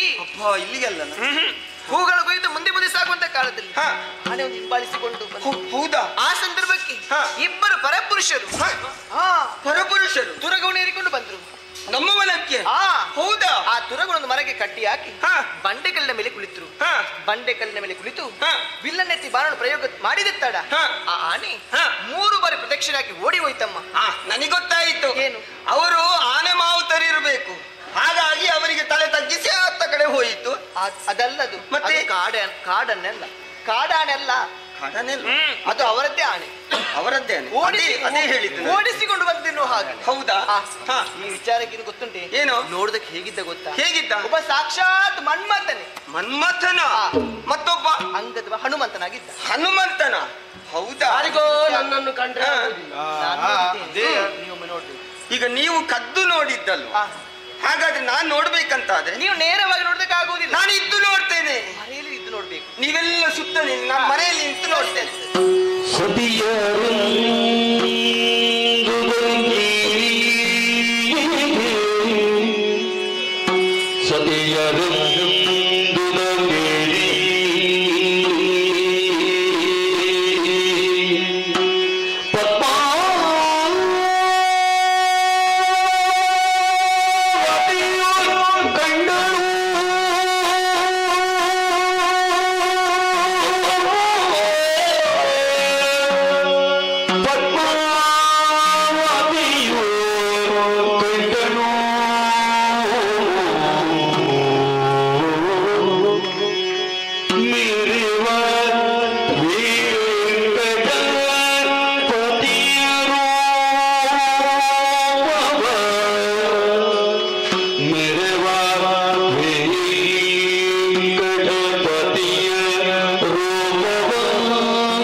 ಸತಿ ಶಿರೋಮಣಿ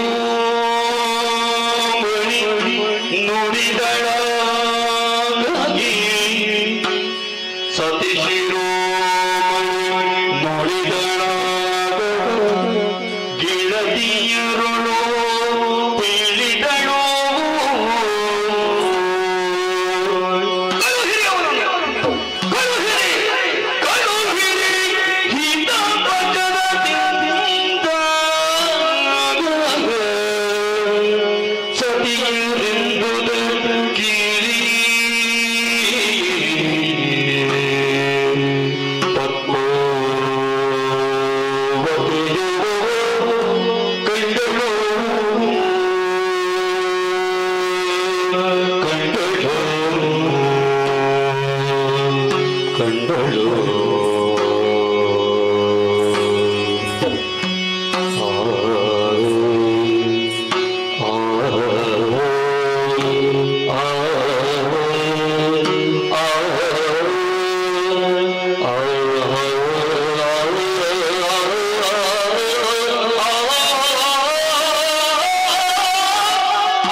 ಚಂದ ಏನು ಅಂದ ನೀನು ಹೇಳಿದಂತೆ ಮನ್ಮಥ ಸ್ವರೂಪವನದ್ದು ನೋಡಬೇಕು, ಇನ್ನಷ್ಟು ನೋಡಬೇಕು, ಮತ್ತಷ್ಟು ನೋಡಬೇಕು, ನೋಡುತ್ತಲೇ ಇರಬೇಕು ಅನ್ನುವ ಹಾಗೆ ನನಗೆ ಅನ್ನಿಸ್ತಾ ಇದೆ.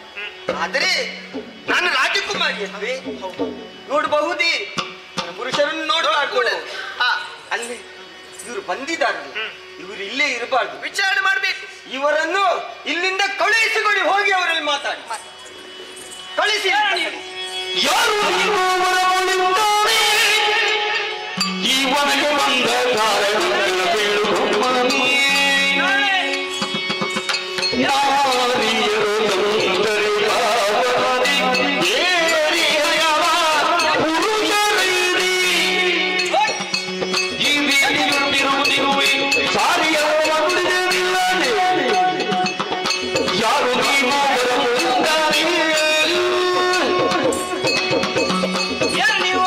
ಇವನಿಗೆ ಬಂದ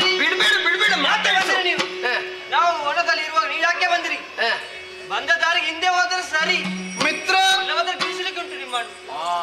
ಈಗ ಹಾಗೆ ಬಂದಾಗಿದೆ, ಬಂದವರು ಹಾಗೆ ಹೋಗುವುದಕ್ಕಾಗತ್ತದ? ಅದಾಗುದಿಲ್ಲ. ಬಂದ ಕಾರ್ಯ ಪೂರ್ಣ ಆಗಬೇಕು. ಬಂದ ಕಾರ್ಯ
ಮುಂದೆ ಮೇರೆ ಮಾತರು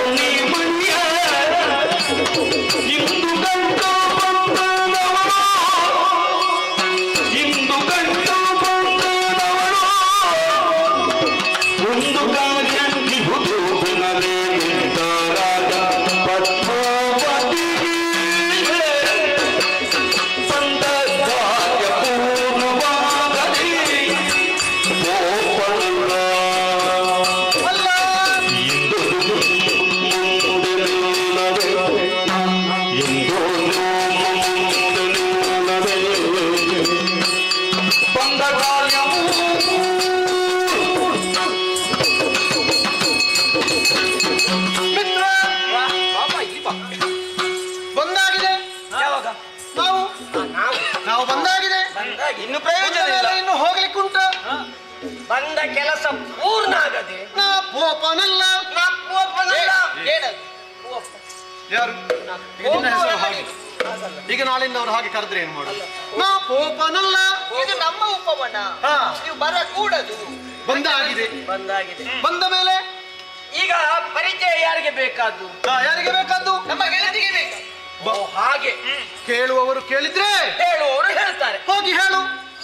ಗೆಳತಿ ಏನಾಯ್ತು? ಹೇಳುವವರು ಕೇಳಿದ್ರೆ ಹೇಳುವವರು ಹೇಳ್ತಾರೆ. ಹೌದಾ? ಹಾಗೆ ಹೇಳಿದ್ರ? ನೀನು ಕೇಳ್ಬೇಕು. ಅಪ್ಪ ಇವರಿಗೆ ಸೊಕ್ಕೆ ಬಿಸಿ ತಾಗದೆ ಬೆಣ್ಣೆ ಕರಗುವುದಿಲ್ಲ. ಏನೋ ಗಾದೆಯಿಂದ ಗಾದೆಗೆ ನುಡಿದಳು ಯಾರೆಲ್ಲವ ಬರದಿದಳು?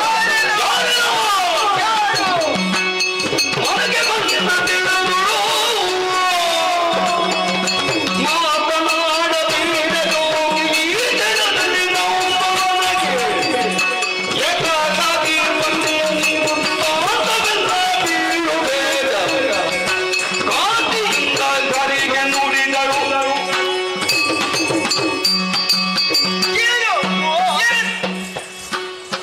ದೂರ ದೂರ ದೂರ ದೂರ. ಎಷ್ಟು ದೂರ ಏನು ಹತ್ತಿರ ಬರುವುದೇನು? ದೂರ ಅಂತ ಹೇಳಿದ್ಯಲ್ಲ, ಎಷ್ಟು ದಿನ ಆಯ್ತು? ಎಂತದಕ್ಕೆ ದೂರ? ಯಾರು ಹೇಳಿದ್ರು? ನೀನು ಅದು ಭಾವಿಸಿಕೊಂಡದ್ದ? ನಿನಗೆ ಭಾಷೆ ಇಲ್ವೋ ನಿನಗೆ? ಮಾತಾಡಿದ ಹಾಗೆ ಅಲ್ವ? ಮಾತಿನ ಅರ್ಥ ಆಗುದಿಲ್ವ ನಿನಗೆ? ಈಗ ದೂರ ಅಂತ ಹೇಳಿದ್ದು ಮೈ ಮೇಲೆ ಬೀಳುವುದಕ್ಕೆ ಬಂದದ್ದು ನೀವಲ್ವಾ? ದೂರ. ಅದಕ್ಕೆ ದೂರ ನಿಂತು ಮಾತಾಡಬೇಕು. ಎಷ್ಟು ದೂರ ಬೇಕಂತೆ? ಎಷ್ಟು ದೂರ ನಿಲ್ಬೇಕು? ಒಂದು 4 ಹೆಜ್ಜೆ ಮುಂದೆ ನಿಲ್ಲಿ. ಲೆಕ್ಕ ಸರಿ ಮಾಡು. 1 2 3 ಹಾಗೆಲ್ವಾ? ಒಂದು 3 ಹೆಜ್ಜೆ ಹಿಂದೆ. ಸರಿ ಲೆಕ್ಕ ಮಾಡು. 3 1 2 3 ಮತ್ತೆ ಮತ್ತೆ ಮೈ ಮೇಲೆ ಬೀಳೋದಕ್ಕೆ ಬರ್ತೀರ. ಈಗ ಲೆಕ್ಕ ಹೇಳಿದ್ದಲ್ವಾ? ಏನು ಈ 4 3 2 ಸಲ ಹೇಳುವುದಕ್ಕಿಂತ ಒಮ್ಮೆಲೆ ಸಪ್ತಪದಿ ಮಾಡಬಹುದು. ಯಾರಿಗೆ ಸಪ್ತಪದಿ? ಅಲ್ಲ ನಿನಗೆ ಆಗಿ ಇಲ್ವಾ? ಮತ್ತೆ ಯಾರಿಗೆ? ನನಗೇನು ಬೇಡ. ಸಪ್ತಪದಿ ಒಮ್ಮೆಗೆ ಆಗ್ತದೆ ಅಂತ. 4 3 7 ಅಕ್ಕ ಲೆಕ್ಕ ಅವನಿಗೆ ಸರಿ ಗೊತ್ತು. ಅದು ನನಗೆ ಅಗತ್ಯ ಇಲ್ಲ ಈಗ. ಮತ್ತೆ ಯಾವುದು? ಅಲ್ಲ, ನಿಮ್ಮನ್ನು ವಿಚಾರಿಸ್ತಾ ಇದ್ದೇನೆ ನಾನು. ಏನು ವಿಚಾರಣೆ? ಏನು ಬರೆದಾಕಿದ್ದು ಓದ್ಲಿಲ್ವಾ ನೀವು? ಏನು ಬರ್ದಾಗಿದ್ದು? ಓದ್ಲಿಕ್ಕೆ ಬರುವುದಿಲ್ವಾ?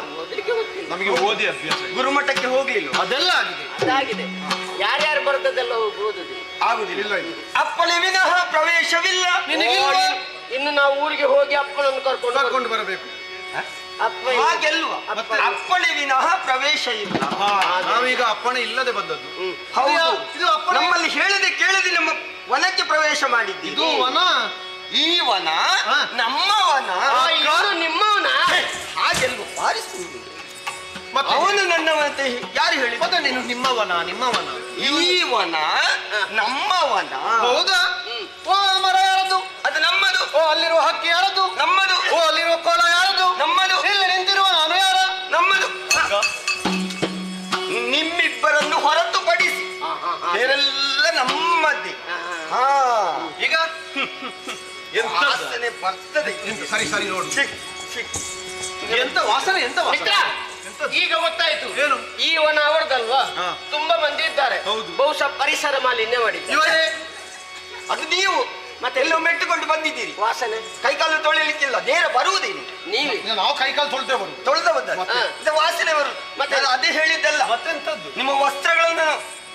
ಓ ಹಾಗೆ. ಈಗ ನಾವು ಹಸಿ ಹಸಿಯಾಗಿ. ಹಸಿ ಹಸಿ. ಹೌದು ಹೌದಪ್ಪ, ನಾವು ಹೀಗೆ ಅಲ್ವಾ? ಹೌದೌದು. ಹೋಗ್ತಿದ್ದಾರೆ ಹೀಗೆಯಾ? ಮತ್ತೆ ಗೊತ್ತಾಯ್ತು. ವೇಷ ಹೀಗೆ ಅಲ್ವಾ? ಹೌದೌದು. ನಮ್ದು ಹೀಗೆ. ನಮ್ದು ಹೀಗೆ. ಬೇಡ ನೀವು. ಬೇಡ ಈಗ ಬೇಡ, ಮತ್ತೆ ಬೇಕು. ಕಾಟ ಬೇಡ. ಹಾಗೆ ಅದೇ ಕಾಡ ಬೇಡ. ಈಗ ಬೇಡ. ಈಗ ಕಾಡುವುದು ಬೇಡ, ಮದುವೆ ಆದ ನಂತರ ಕಾಡಿದ್ರೆ ಹಾಗೆಲ್ವಾ? ಮತ್ತೆ ಹೇಗೆ? ಪುಳಿಯಿಂದ ಅದು ನಾವು ತಿನ್ನೋದಿಲ್ಲ.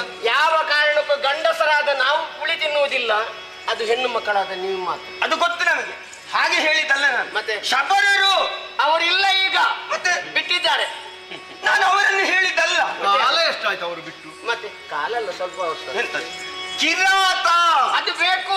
ಯಾಕೆ? ಚಳಿ ಜ್ವರ ಬಂದಕ್ಕೆ ಕಿರಾತ ಗಡ್ಡಿದ್ದು ಕಷಾಯ. ನೀನು ನಾಟಿ ವೈದ್ಯನ? ಬೇಕಾ? ಮದ್ದು ಬೇಕಾ? ನನಗೇನು ಬೇಡ. ಅವರ ಅಜ್ಜ ಕೊಡ್ತಾರೆ. ಅಜ್ಜ ಕೊಡ್ತಾರ?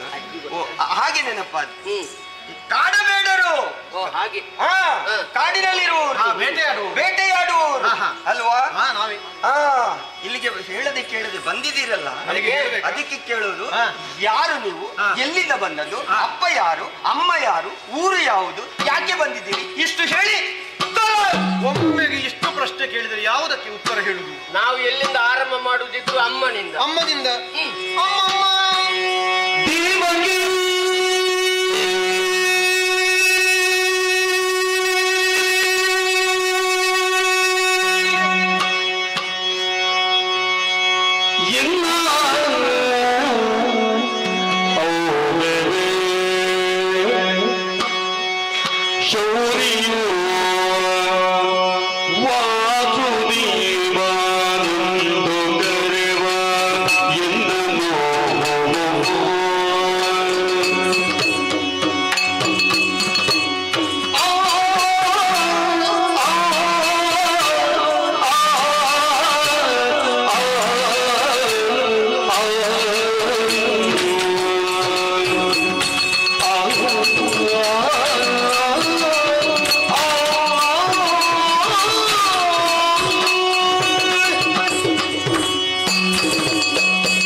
ಅಮ್ಮನಿಂದ ಪ್ರಾರಂಭ ಮಾಡೋಣ.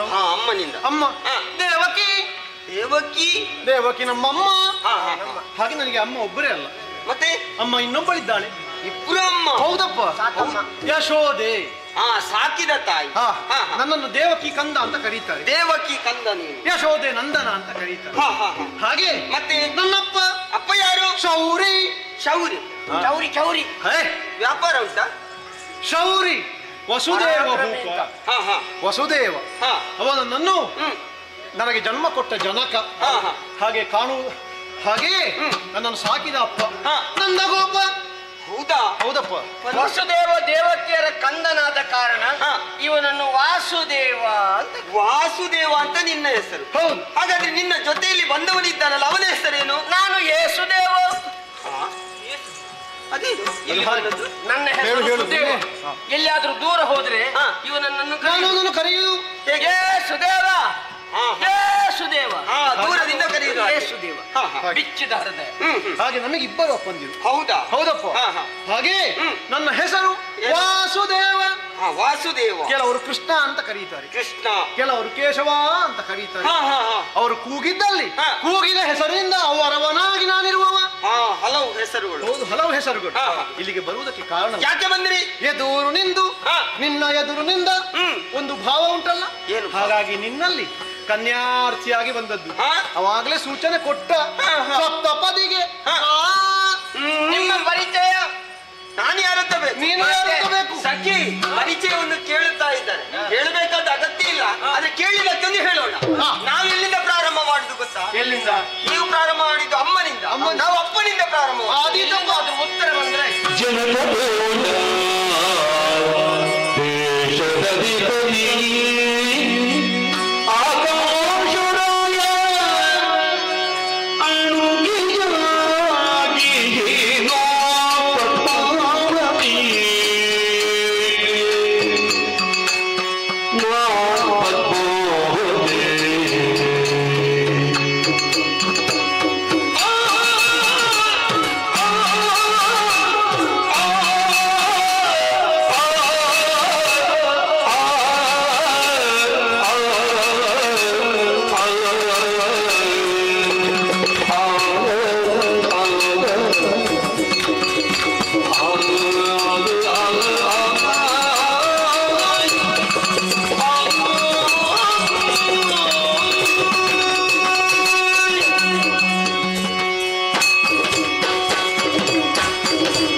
ನಾವು ತಂದೆಯಿಂದ ಪ್ರಾರಂಭ ಮಾಡ್ತೀವಿ. ಆದೀತಪ್ಪ. ಆದ್ರೆ ನೇರವಾಗಿ ಹೇಳುವುದಿಲ್ಲ. ಮತ್ತೆ ಹೇಗೆ? ಒಂದು ಸೂಚನೆ ಕೊಡ್ತೇವೆ. ಇದು ನಮಗೆ ಪರೀಕ್ಷೆ. ಪರೀಕ್ಷೆ ನಿಮಗೆ ಪ್ರಾಥಮಿಕವೋ ಮಧ್ಯವಧಿಯೋ ಅಂತಿಮವೋ? ಇದು ಅಂತಿಮ ಪರೀಕ್ಷೆ. ನಾವು ಎಂತೆಂತ ಪರೀಕ್ಷೆ ಅಲ್ಲ. ಇನ್ನು ನಿಮಗೆ ಪರೀಕ್ಷೆ ಇಲ್ಲ. ಈ ಪರೀಕ್ಷೆಯಲ್ಲಿ ನೀವು ಜಯವನ್ನು ಪಡೆಯಬೇಕು. ಆಗ್ಲಿ ಬರ್ಲಿ ಅಲ್ವಾ? ಪ್ರಶ್ನೆ ಪ್ರಶ್ನೆ ಪ್ರಶ್ನೆ. ತಂದೆ ಅಂತ ಹೇಳಿದ್ರು. ಅಪ್ಪ ಅಪ್ಪ ಅಪ್ಪ ಅಪ್ಪ ಮಿತ್ರ, ಏನ? ನಿನ್ನ ಮಾವನನ್ನು ಕಂಡು ಮಾತಾಡುವಂತಹ ಸುಯೋಗ ನಿನಗಿಲ್ಲ. ಏನಾಯ್ತು? ಅವಳಪ್ಪ ಹೋಗಿ ಆಗಿದೆ. ಅವರಿಗೆ ಇಲ್ಲಿಂದಲೇ ಒಂದು ನುಡಿ ನಮನವನ್ನು ಕೊಡು. ಮುಚ್ಚವೇ, ಅಜ್ಜ ಸತ್ತದಕ್ಕೆ ನೀನು ಆಳುವುದ? ಹೋದ್ದು ಅಂತ ಹೇಳಿ. ಅಪ್ಪ ಅಂದ್ರೆ ಮೇಲೆ ನೋಡ್ಬೇಕು. ಮೇಲೆ ಮೇಲೆ ಏನಿದೆ? ಆಕಾಶ. ಆಕಾಶ. ಅದಕ್ಕೆ ರಾಯ ಸೇರಿಸು. ಓ, ಸ್ಥಳ ತುಂಬಿಸಿರಿ. ಹೌದೌದು. ಈಗ ಗೊತ್ತಾಯ್ತಾ? ಗೊತ್ತಾಯ್ತು. ಆಕಾಶ ರಾಯ. ಆಕಾಶ ರಾಯ ಇವಳಪ್ಪ. ಆಕಾಶದಲ್ಲಿ ಹಾರಾಡುವುದೇನು? ಗಿಡುಗ. ಗಿಡುಗನ ಮಗಳು ಇದು ಗಿಡುಗಿ. ಏನಂತ ಭಾವಿಸಿಕೊಳ್ಳಿ. ಮತ್ತೆಂತ? ಆಕಾಶ ರಾಯ ನನ್ನ ಅಪ್ಪ. ಓ ಹಾಗೆ. ಆಮೇಲೆ ಅಮ್ಮ. ಅಮ್ಮ ಅಮ್ಮ ಅಮ್ಮ ಅಮ್ಮ. ಏನಾಯ್ತ ಮಿತ್ರ? ಎಂತ ನತದೃಷ್ಟಪ್ಪ ನೀನು. ಏನಾಯ್ತು? ಅತ್ತೆಯನ್ನು ಕಾಣುವ ಸುಯೋಗವು ನಿನಗಿಲ್ಲ. ಇವಳ ಅಮ್ಮನನ್ನು ಇಲ್ಲೇ ಹೂತದ್ದಂತೆ. ಭಾರಿ ಸ್ನೇಹ. ಇನ್ನು ಅಜ್ಜಿಯನ್ನು ಹೂತಿರ್ಬೇಕಲ್ಲಿ. ಮತ್ತೆ ನೀನು ಹೇಳಿದ್ದು ಅಮ್ಮ. ಮತ್ತೆ ಹಾಗೆ ತೋರಿಸಿ. ಕೆಳಗೆ ತೋರಿಸಿದ್ದು ನಾನು. ಕೆಳಗೆ ಕೆಳಗೆ ಏನುಂಟು? ಭೂಮಿ. ಭೂಮಿ. ಇನ್ನೊಂದು ಹೆಸರೇನು? ಭೂತಾಯಿ. ಇವಳ ಅಮ್ಮ ಭೂತಾಯಿ. ಭೂತಾಯಿ ಅಲ್ಲ, ಅದ್ರ ಆಚೆದು ಇನ್ನೊಂದು. ಅದು ನಿನ್ನ ಅಮ್ಮನ ಹೆಸರು ಇರ್ಬೇಕು. ಭೂತಾಯಿ. ಭೂತಾಯಿ. ಭೂತಾಯಿಗೆ ಇನ್ನೊಂದು ಹೆಸರುಂಟು. ಇನ್ನೊಂದು ಹೆಸರು. ಭೂಮಿ ತಾಯಿಗೆ ಇನ್ನೊಂದು ಹೆಸರು ಎಂತದ್ದು? ಧರಣಿ ದೇವಿ. ಧರಣಿ ದೇವಿ ನಿನ್ನ ತಾಯಿ. ಓ, ಈಗ ಗೊತ್ತಾಯ್ತು. ಅಪ್ಪ ಮೇಲೆ ಅಮ್ಮ. ಅಮ್ಮ ಕೆಳಗೆ. ಮತ್ತೆ ಇವಳು ಅದು ಬೇಗ ಗೊತ್ತಾಗ್ತದೆ. ಮೊದಲು ಮಕ್ಕಳಿರ್ಲಿಲ್ಲ ಅಪ್ಪಮ್ಮನಿಗೆ. ಹಾಗೆ ಪುತ್ರಕಾಮೇಷ್ಟಿಯನ್ನು ಮಾಡಬೇಕನ್ನೋ ಹಾಗೆ ಹಿರಿಯವರು ಸೂಚನೆ ಕೊಟ್ಟರು. ಅದರಂತೆ ಪುತ್ರಕಾಮೇಷ್ಟಿ ಯಾಗವನ್ನು ನಡೆಸಿದ್ರು. ಪೂರ್ಣಾಹುತಿಯ ಕಾಲದಲ್ಲಿ ಚಿನ್ನದ ನೇಗಿಲಿಂದ ಹೊಲವನ್ನು ಉಳುವುದು ಪದ್ಧತಿಯಾಗಿತ್ತು. ಉಳುತ್ತಿರುವಂತಹ ಸಂದರ್ಭ ಚಿನ್ನದ ನೇಗಿಲಿಗೆ ಒಂದು ಬಂಡೆಕಲ್ಲು ತಾಗಿತ್ತು. ಆಗ ಈಗ ಕೂಡ ಉಂಟದು. ಹೌದೌದು. ಶಬ್ದ ಬರುವುದು ಅದು ಗೊತ್ತಾಯ್ತು. ಹುಟ್ಟದ್ದು ಸಾಕು, ಊಟದ ಹೊತ್ತಾಯ್ತು, ಕೆಲಸ ನಿಲ್ಲಿಸಿ. ಹಾಗೆಲ್ವ? ಮತ್ತೆ ತಾಗಿದ ಶಬ್ದ ಕೇಳಿದ್ದದು. ಶಬ್ದ ಬಂಡೆದ್ದು. ಬಂಡೆದ್ದು. ಆ ಬಂಡೆಕಲ್ಲನ್ನು ಸರಿಸಿ ನೋಡಿದ್ರು. ಸಿಕ್ಕಿತು ಒಂದು ಪುಟ್ಟ ಸರೋವರ. ಸರೋವರ. ಸಣ್ಣ ಸರೋವರ. ಆ ಸರೋವರದಲ್ಲಿ ಒಂದು ಕಮಲ. ಕಮಲ. ತಾವರೆ. ಮುದುಡಿದ ತಾವರೆ. ಹೇಗೆ ಮುದುಡಿದ ತಾವರೆ ಅರಳಿತ? ಸೂರ್ಯನ ಕಿರಣಗಳು ಬಿದ್ದಾಗ ಅದು ಅರಳಿತ್ತು. ಆ ತಾವರೆಯ ಮಧ್ಯದಲ್ಲಿ ಒಂದು ಕೂಸು. ಆ ಕೂಸು. ಆ ಕೂಸಿ ಈ ಕೂಸು. ಈ ಕೂಸು. ಆ ಕೂಸು. ಆ ಕೋಸು. ಕೂಸು. ಕೂಸು. ಮಗುವನ್ನು ಮನೆಗೆ ತಂದ ಹೆಣ್ಣು ಮಗು. ಮಗುವನ್ನು ಬೆಳೆಸಿದ್ರು. ಬೆಳೆಸಿ ದೊಡ್ಡವಳಾಗಿದ್ದ. ಆ ಕೂಸಿಗೆ ಹೆಸರಿಲ್ವಾ? ಹೆಸರುಂಟು. ಪದ್ಮದಲ್ಲಿ ಸಿಕ್ಕಿದ ಕಾರಣ ಪದ್ಮಾವತಿ. ಹೇಗೆ ಹೇಗೆ? ಪದ್ಮಾವತಿ. ಪದ್ಮಾವತಿ. ನೀನು ಒಟ್ಟು ಗಡಿಬಿಡಿ ಮಾಡಿ. ಅಮ್ಮ ತಾಯಿ ಬಂದ ನೆಲೆಯಲ್ಲಾಗಲಿ ಆಡಿದ ಮಾತಿನಲ್ಲಾಗಲಿ ಅನೇಕ ರೀತಿಯ ತಪ್ಪು ದೋಷಗಳು ಕಂಡಿರಬಹುದು. ಅದನ್ನೆಲ್ಲ ನಿನ್ನ ಮಡಿಲಲ್ಲಿ ಹಾಕೊಳ್ಬೇಕು. ನಿನಗೆ ಕೋಲ ಬೇಕಾ, ಪಾಂಚಿ ಕಜ್ಜಾಯ ಬೇಕಾ? ನಮ್ಮನ್ನು ಕ್ಷಮಿಸಬೇಕು ಸ್ವಾಮಿ ಧೂಮಾವತಿ. ಎಂತದು? ಧೂಮಾವತಿ ಕೊಡ್ಲಿಲ್ವಾ ನಿನ್ನ ಕುಟುಂಬದಕ್ಕೆ? ಅಲ್ಲ, ನೀನು ಹೇಳಿದ ಹಾಗಲ್ಲೋ. ಎಲ್ಲೆಲ್ಲಿ ಪದ್ಮಾವತಿ ಇದು ಪರಿವಾರ ದೈವ. ನಿಂದು ಅವಳು ಪದ್ಮಾವತಿ. ಈ ರಾಜ್ಯದ ಹೆಸರು ಈ ತೋಂಡಾದೇಶ. ಎಲ್ಲ ತೊಂದರೆ ಇರು. ನನಗೆ ಮತ್ತೊಂದು ಹೆಸರುಂಟು. ಹೇಗೆ? ಅಲಮೇಲು ಮಂಗಮ್ಮ. ಓ ಮಂಗಮ್ಮ. ಹಾಗಲ್ಲೂ ಅದು ನಿನ್ನ ಅಜ್ಜಿ ಹೆಸರಿರ್ಬೇಕು. ಅಲಮೇಲು ಮಂಗಮ್ಮ. ಅಲಮೇಲು ಮಂಗಮ್ಮ. ಈಗ ಅವಳ ಪರಿಚಯ ಹೇಳಿ ಆಯ್ತವಳು. ಹೌದು. ಈಗ ಅವಳು ಹೊರಟಿದ್ದಾಳೆ. ಹೌದು. ಹೋಗುದಷ್ಟು ಸುಲಭ. ಮನದಿಂದ ಹೋದ್ರೆ ಲೇಸು. ಹೋಗಂತಾದ್ರೆ ಕೋಪದಲ್ಲಿ ಏನು ಮಾಡ್ತಾರೆ ಅಂತ ಗೊತ್ತಾಗುದಿಲ್ಲ. ಕೋಪ ಬಂದ್ರೆ ಕೋಪ ಬಂದ್ರೆ ಏನಾಗುತ್ತದೆ ಗೊತ್ತುಂಟ? ಏನಾಗ್ತದೆ? ಏನಾಗ್ತದೆ ಮಿತ್ರ ಕೋಪ ಬಂದ್ರೆ? ಕೋಪದಿಂದಲೇ ಇವನ ಹೆಂಡತಿ ಇವನನ್ನು ಬಿಟ್ಟು ಹೋದ್ದು. ಹೌದಾ? ಮತ್ತೆ ಇವನಿಗೆ ಮದುವೆ ಆಗಿದೆ. ಮದುವೆ ಆಗಿದೆ? ಹೌದಪ್ಪ. ಮಕ್ಕಳಿದ್ದಾರೆ. ಇಬ್ರು ಮಕ್ಕಳ. ಹೌದು. ಏನು ಮಕ್ಕಳು? ಮಕ್ಕಳಿಗೆ ಏನು ಕೆಲಸ? ದೊಡ್ಡ ಕುಮಾರನಿಗೆ ಬರೆಯುವುದೇ ಕೆಲಸ. ಓದಲಿಕ್ಕೆ ಬರುವುದಿಲ್ವಾ? ಅವ ಬರೆದದ್ದು. ಅವ ಬರೆಯುವುದೇ. ಬರೆಯುವುದೊಂದು ಕೆಲಸ. ಸಣ್ಣವನಿಗೆ ಬಿಡುವುದೇ ಕೆಲಸ. ಹೌದಾ? ಹೌದಪ್ಪ. ಈಗ ಬಿಟ್ಟು ಬಂದಿದ್ದೀರಾ? ಹಾಗೆ ಅಮ್ಮ ಇಲ್ಲದ ಕಾರಣದಿಂದಾಗಿ ಮಕ್ಕಳದು ಒಂದೇ ಹಠ. ಅಮ್ಮ ಬೇಕು ಅಂತ ಅಪ್ಪನ ಬಳಿಗೆ ಬರುದು ಅಪ್ಪ ನನಗೆ ಅಮ್ಮ ಬೇಕು, ನನಗೆ ಅಮ್ಮ ಸರಿ ಹೋಗ್ತದೆ ನಿಮಗೆ ಇಬ್ಬರಿಗೆ. ನಿನ್ನ ಮಗನವನು ನನ್ನ ಮಕ್ಕಳು ಹಾಗೆ ಮಾಡ್ತಾರೆ. ಮಿತ್ರ, ಇಲ್ಲಿ ನಮ್ಮ ಅಮ್ಮ ಯಾರು? ನಿನ್ನ ಅಮ್ಮ ನಮ್ಮ ಮಕ್ಕಳಿಗೆ ಅಮ್ಮ ಆಗುವವರು ಯಾರಾದ್ರೂ ಇದ್ದಾರೆ? ಒಮ್ಮೆ ನೋಡು. ಇವಳಲ್ಲಿ ಆ ಲಕ್ಷಣ. ಓ, ಇವಳಲ್ಲಿ ನನ್ನ ಮಕ್ಕಳ ತಾಯಿ ಅವರ ಲಕ್ಷಣ. ಅಮ್ಮ ಸಿಕ್ಕಿದ್ರು ಹೇಳಿದ್ದಾರೆ ಇಲ್ಲಿ. ಹಾಗಾಗಿ ಇವಳನ್ನು ನುಡಿಸುವುದಕ್ಕೆ ನಾವು ಬಂದದ್ದು. ಅಮ್ಮ ಮಕ್ಕಳಿಗೆ ಆಗಬೇಕು ಅಂತ ಆದ್ರೆ ಇಲ್ಲಿ ಬಂದು ಸೇರ್ಬೇಕು. ಮದುವೆ ಆಗಬೇಕು ಅಂತ ಕೇಳಿ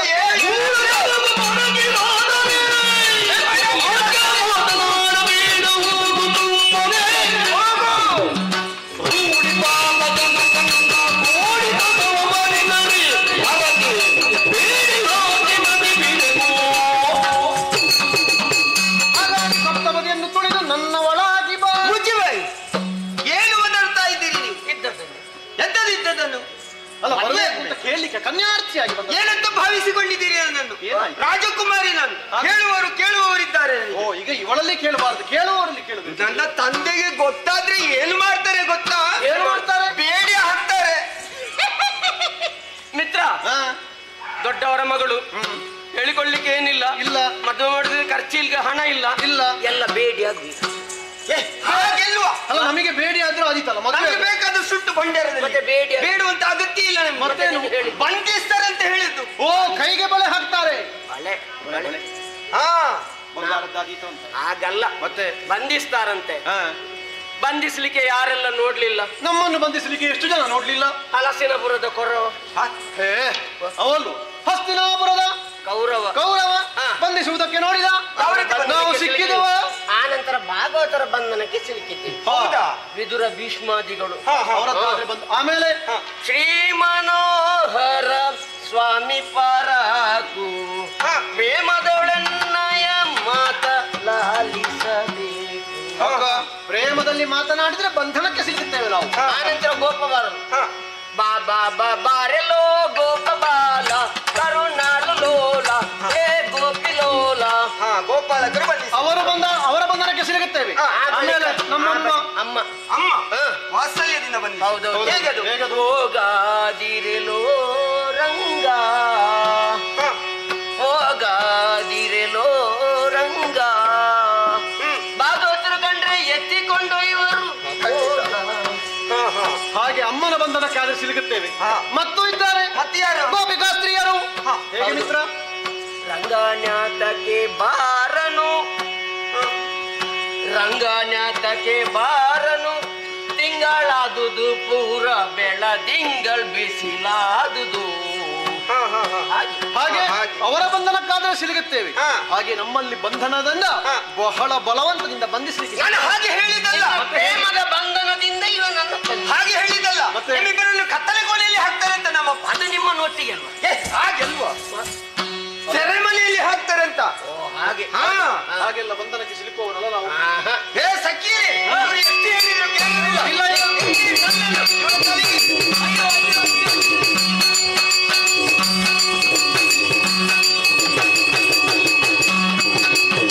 ಸಖಿಯರೇ, ಕಲ್ಲು ಹೊಡೆದ ಪರಿಣಾಮವಾಗಿ ಅವರು ಏರಿಕೊಂಡು ಬಂದಂತಹ ಕುದುರೆಗಳು ಸದ್ದು ಬಿತ್ತು ಅಲ್ಲ. ಈ ವಿಚಾರ ಬಂದು ಯಾರಿಗೆ ಹೇಳಿಕೊಳ್ಳೋದು? ಸುಮ್ಮನೆ ಅರಮನೆಗೆ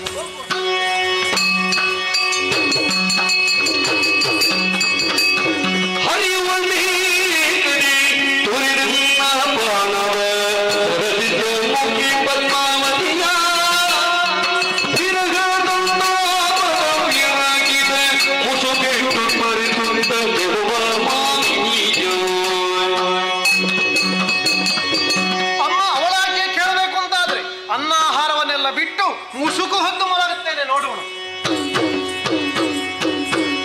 ಮಲಗಿನ ಜನಪದಿಯನ್ನು ಕಂಡು ಪಡೆದು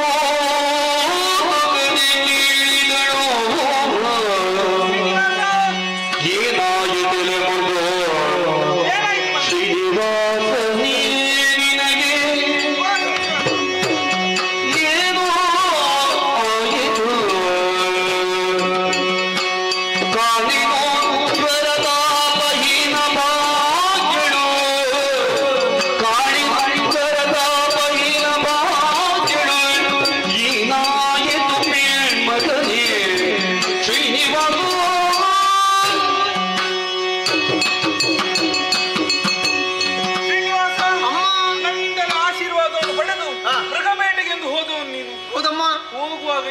ಸಂತೋಷ ಈ ಕಾಲದಲ್ಲಿ ಮುಖದಲ್ಲಿ ಕಾಣುತ್ತಾ ಇಲ್ಲ. ಹೌದಮ್ಮ, ಕೋಣೆಯೊಳಗೆ ಮಲಗಿದ್ದೆ. ಬೇಸರ ಅಮ್ಮ. ಹೌದು, ವಿರಹ ವೇದನೆ. ಹಣ್ಣಿಯಲ್ಲಿ ರಕ್ತ ಬರ್ತಾ ಉಂಟು ಮಗನೇ. ಅಮ್ಮ, ನಾನು ಕಾಡಿಗೆ ಬೇಟೆಗೆ ಹೋದವ.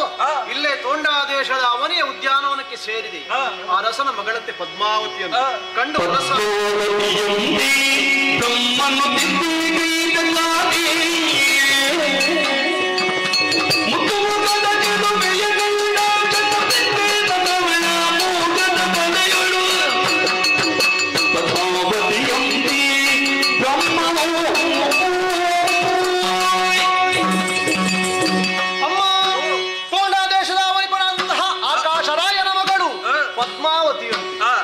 ಸೃಷ್ಟಿಯಲ್ಲಿ ವಿಶೇಷವಾದಂತಹ ಸೌಂದರ್ಯವನ್ನು ಹೊಂದಿದವಳು.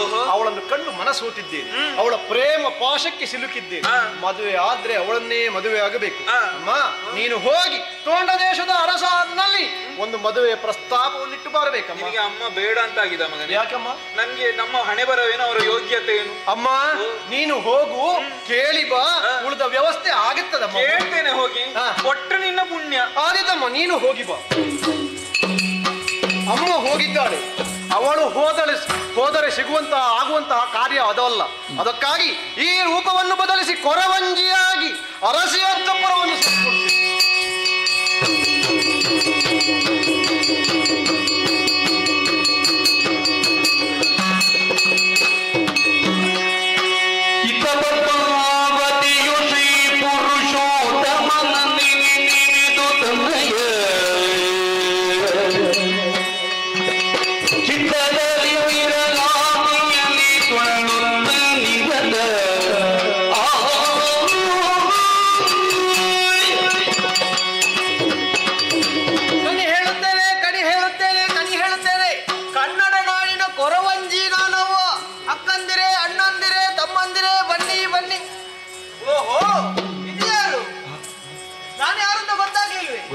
ಈ ಹಿಂದೆ ಬಂದಿದ್ದಲ್ವಾ?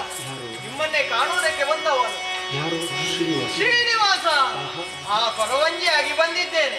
ಯಾಕೆ ಬಂದಿದ್ದೇನೆ? ಕಣಿ ಹೇಳುತ್ತಾ ಬಂದಿದ್ದೇನೆ. ಮುಂದಿನ ದಿನಗಳಲ್ಲಿ ಪದ್ಮಾವತಿಯನ್ನು ಮದುವೆ ಆಗಬೇಕು ಅಂತ ಇದ್ದೇನೆ. ಹಾಗಾಗಿ ನಿಮ್ಮ ಕಣಿ ಹೇಳಬೇಕು. ಈಗ ನೀವು ಯಾರು, ಎಲ್ಲಿಂದ ಬಂದಿದ್ದೀರಿ ಎನ್ನುವ ಹಾಗೆ ನಾನು ತಿಳಿದಿದ್ದೇನೆ. ನೀವು ಸ್ವಲ್ಪ ಈ ಊರಿನಿಂದ ಬಂದವರಾಗೆ ಕಾಣ್ತೀರಿ. ನಿಮಗೆ ಮದುವೆ ಆಗಿದೆ, 2 ಮಕ್ಕಳಾಗಿದ್ದಾರೆ. ಇಷ್ಟೇ ಸಾಕ? ಇನ್ನು ಹೇಳಬೇಕು ಅಂತ ಹೇಳಿದ್ರೆ ಸ್ವಲ್ಪ ಕಾಣಿಕೆ ಆಗಬೇಕು. ಕಾಣಿಕೆ ನೀವು ಹಾಕ್ಲೇಬೇಕು. ಅದರಲ್ಲಿ ಉಂಟಾ? ಸರಿ, ಆದೀತು. ಇನ್ನು ಮುಂದಕ್ಕೆ ನನ್ನ ಭಕ್ತರಲ್ಲಿ ನಾನು ಕಾಣಬೇಕಾಗಿದೆ. ಹೋಗಿ ಬರ್ತೇನೆ. ಅಣ್ಣಂದಿರೇ ಅಣ್ಣಂದಿರೇ ಕಣಿ ಹೇಳ್ತೇನೆ.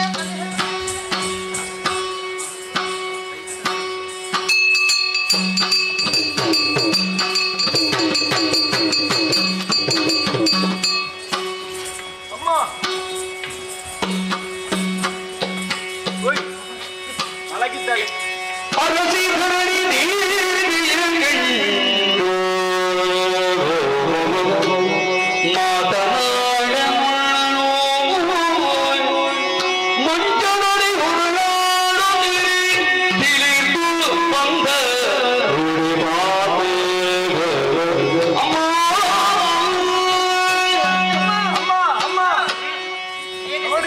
ಮಲಗಿದ್ದಾಳೆ.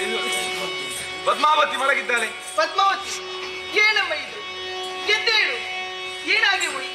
ಒಂದು ಮಾತನ್ನು 10 ಮಾತಾಡುವವರು ಪದ್ಮಾವತಿ. ಸತ್ಯ ಏನು ಮಾಡುವುದು ಈಗ? ಅಮ್ಮ, ನಮ್ಮ ಪುರಕ್ಕೆ ಕೊರವಂಜಿ ಆಗಮನವಾಗಿದೆ. ಅವಳಲ್ಲಿ ಹೇಳಿದ್ರೆ ಪರಿಹಾರ ಸಿಗ್ಬೋದು. ಒಮ್ಮೆ ಕರೆಯಮ್ಮ, ಒಮ್ಮೆ ಓ ಕೊರವಂಜಿ, ಬಾ ಇಲ್ಲಿ ಬಾ, ಇಲ್ಲಿ ಬಾ. ಹೋಗಿ ಬಾ.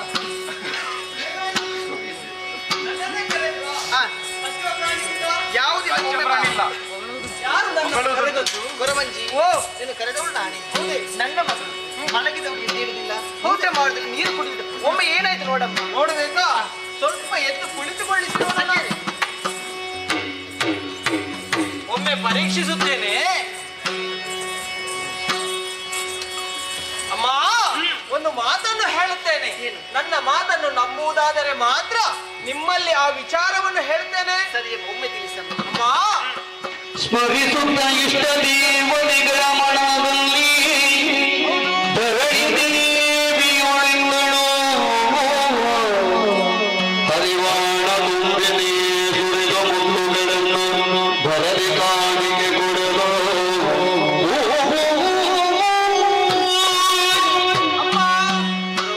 ನಿಮ್ಮ ಮಗಳು ಇತ್ತೀಚೆಗೆ ತಿರುಗಾಟವನ್ನು ಪ್ರಾರಂಭಿಸಿದ್ದಾಳ ಅಂತ ಕೇಳಿ ನೋಡು.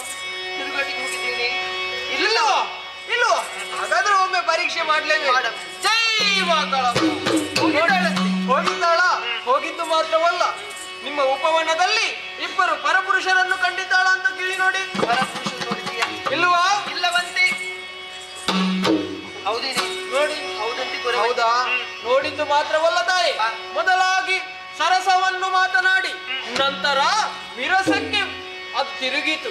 ಆ ನಂತರ ಅಮ್ಮ ಅವರು ಏರಿಕೊಂಡು ಬಂದಂತಹ ದುರಗವನ್ನು ಇವರು ಕಲ್ಲು ಹೊಡೆದು ಕೊಂದಿದ್ದಾರೆ.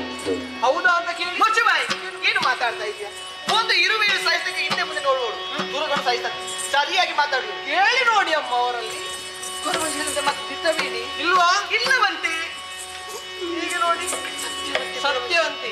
ಹಾಗಾದ್ರೆ ಒಂದು ವಿಚಾರವನ್ನು ನೀವು ಮಾಡ್ಲೇಬೇಕು. ಏನದು? ಅಮ್ಮ, ಆ ಬಂದ ಕಿರಾತನಿಗೆ ನಿಮ್ಮ ಮಗಳನ್ನು ಮದುವೆ ಮಾಡಿ ಕೊಡುತ್ತೇನೆ ಎನ್ನುವ ಹಾಗೆ ಮಾತನ್ನು ಕೊಟ್ಟಿರಿ ಎಂದಾದರೆ ಈಗಲೇ ಎದ್ದು ನಿಲ್ತಾರೆ. ಏನು ಮಾತಾಡ್ತಾ ಇದೀಯಾ? ಏನಾಯ್ತು? ಕಾಡ ಕಿರಾತನಿಗೆ ನನ್ನ ಮಗಳು ಮದುವೆ ಮಾಡುದ? ಏನ್ ಹೇಳ್ತಾ ಇದ್ದೀನಿ ನೀನು? ಅಮ್ಮ, ಅವನು ಸಾಮಾನ್ಯ ಕಾಡ ಬೇಡ ಎನ್ನುವ ಹಾಗೆ ತಿಳಿದುಕೊಳ್ಳಬೇಡಿ. ಮತ್ತೆ ವೈಕುಂಠವಾಸಿಯಾದಂತಹ ಶ್ರೀಮನ್ನಾರಾಯಣ ಧರೆಗಿಳಿದು ಬಂದಿದ್ದಾನೆ. ಅಮ್ಮ, ನನ್ನ ಮಾತಿನಲ್ಲಿ ಸಂದೇಹವನ್ನು ಇಟ್ಟುಕೊಳ್ಳಬೇಡಿ. ಅಮ್ಮ, ನಾನು ಹೇಳಿದಂತೆ ಇವಳನ್ನು ಆತನಿಗೆ ಮದುವೆ ಮಾಡಿ ಕೊಡುತ್ತೇನೆ ಎನ್ನುವ ಹಾಗೆ ಮಾತನ್ನು ಕೊಟ್ಟಿರಿ ಎಂದಾದರೆ ಈಗಲೇ ನಿಮ್ಮ ಮಗಳು ಎದ್ದು ನಿಲ್ತಾಳೆ. ನಿನ್ನ ಸತ್ಯ ತಾನೆ? ನನ್ನ ಮಾತಿನ ಮೇಲೆ ನೀನು ಹೇಳಿದಾಗೆ ಶ್ರೀಮನ್ನಾರಾಯಣ ಕೊಟ್ಟು ಮದುವೆ ಮಾಡ್ತೇನೆ. ಅಮ್ಮ, ಹೌದೇ? ನೋಡಿಯಮ್ಮ, ಯಾಕೆ ಬಂದಿದ್ದು ಕೊರವಂಜಿ? ನಾನು ಆಗ್ಲೇ ಬಂದಿದ್ದೇನೆ. ಹೌದಾ? ನಿನಗೆ ಗೊತ್ತಾಗ್ಲಿಲ್ಲ. ನಾನು ನೋಡ್ಬೇಕಂತ ಆಸೆ ಇತ್ತು ನನಗೆ. ನಿನಗೆ ಮದುವೆ ಅಂತೆ? ಹೌದಾ? ಇಷ್ಟು ಬೇಗ ಬೇಡ ಇತ್ತಮ್ಮ ನನಗೆ. ಮಗ ಸ್ವಲ್ಪ ಸಮಯ ಹೋಗ್ಲಿ. ಹೌದಾ? ಅಷ್ಟು ಬೇಗ ಮದುವೆ ಮಾಡಲೇಬೇಕು ನಿನಗೆ. ಹೌದಾ? ಕೊರವಂಜಿ, ನನ್ನ ಮದುವೆಗೆ ನೀನು ಬರ್ಲೇಬೇಕಾಯ್ತಾ? ಬರದ ಮದುವೆ ಆಗ್ತದೆ ಹೇಳು. ಅಲ್ವಾ? ಒಂದೇ ಬರ್ತೇನೆ. ಅಲ್ಲಿ ಕಾಣುವ. ಅಮ್ಮ, ಅಮ್ಮ, ನೀವೆಲ್ಲಿಗೆ ಹೋಗುದು? ನಿನಗೆ ಬೇಕಾದೆಲ್ಲ ಸಿದ್ಧವಾಗಿದೆ. ಬಾ ಬಾ ಬಾ. ಆಗಿತ್ತು.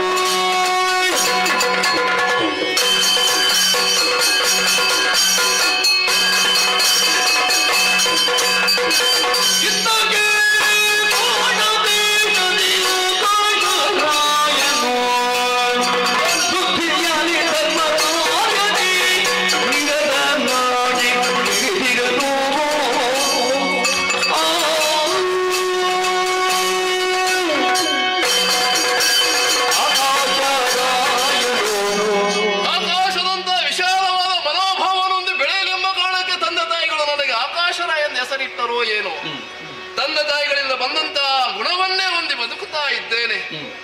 ಹಿರಿಯರಿಂದ ಬಂದಂತಹ ರಾಜ್ಯಾಡಳಿತವನ್ನು ತೋಂಡ ದೇಶದ ಅಧಿಕಾರವನ್ನು ನನ್ನ ಕೈಯಲ್ಲಿ ಹಿಡಿದುಕೊಂಡವನಿದ್ದೇನೆ. ರಾಜನು ಪ್ರತ್ಯಕ್ಷ ದೇವತಾ ಎನ್ನುವ ಹಾಗೆ ಪ್ರಜೆಗಳು ನನ್ನನ್ನು ಕಾಣುತ್ತಾ ಇದ್ದಾರೆ. ಇನ್ನು ಸಾಂಸಾರಿಕವಾಗಿ ದಾಳಿದೇವಿ ಎಂಬವಳನ್ನು ವಿವಾಹವಾಗಿ ಬಹಳ ನೆಮ್ಮದಿಯಿಂದ ಇದ್ದೇನೆ. ಆದರೆ ಅದೆಷ್ಟೋ ಕಾಲ ಕಳೆದರೂ ಮಕ್ಕಳಿಲ್ಲದಂತಹ ಕೊರಗು ನಮ್ಮನ್ನು ಕಾಡತೊಡಗಿತು. ನಂತರ ಪ್ರಾಚ್ಯರ ಸಲಹೆಯ ಮೇರೆಗೆ ಪುತ್ರಕಾಮೇಷ್ಟಿಯಾದ ಮುಹೂರ್ತದಲ್ಲಿ ಮಾಡಬೇಕೆನ್ನಿಸುವ ಅಷ್ಟರಲ್ಲಿ ಒಂದು ಹೆಣ್ಣು ಮಗು ನನಗೆ ಸಿಕ್ಕಿದ್ದು. ಅವಳನ್ನು ಪದ್ಮಾವತಿ ಎಂಬ ಹೆಸರಿಟ್ಟು ಸಾಕಿ ಸಲಹಿದೆ. ನಂತರ ಒಂದು ಗಂಡು ಮಗು ಜನಿಸಿದ ನಮಗೆ ವಸುಧಾರ ಎಂದು ಹೆಸರಿಟ್ಟು ಸಾಕಿ ಸಲಹಿದ್ದೇನೆ. ಮಕ್ಕಳು ಬೆಳೆದು ದೊಡ್ಡವರಾಗಿದ್ದಾರೆ, ಮಗಳು ಬೆಳೆದಿದ್ದಾಳೆ. ಮಗಳಿಗೆ ವಿವಾಹವನ್ನು ಮಾಡಿದರೆ ತಂದೆ ತಾಯಿಗಳ ಭಾರ ಕಡಿಮೆ ಆಗುತ್ತದಂತೆ. ಇದರ ಬಗ್ಗೆ ಯೋಚಿಸುತ್ತಿರುವಾಗ ಯಾರೋ ಬಂದಿದ್ದಾರಂತಲ್ಲ, ಒಮ್ಮೆ ಬರ ಹೇಳಿ.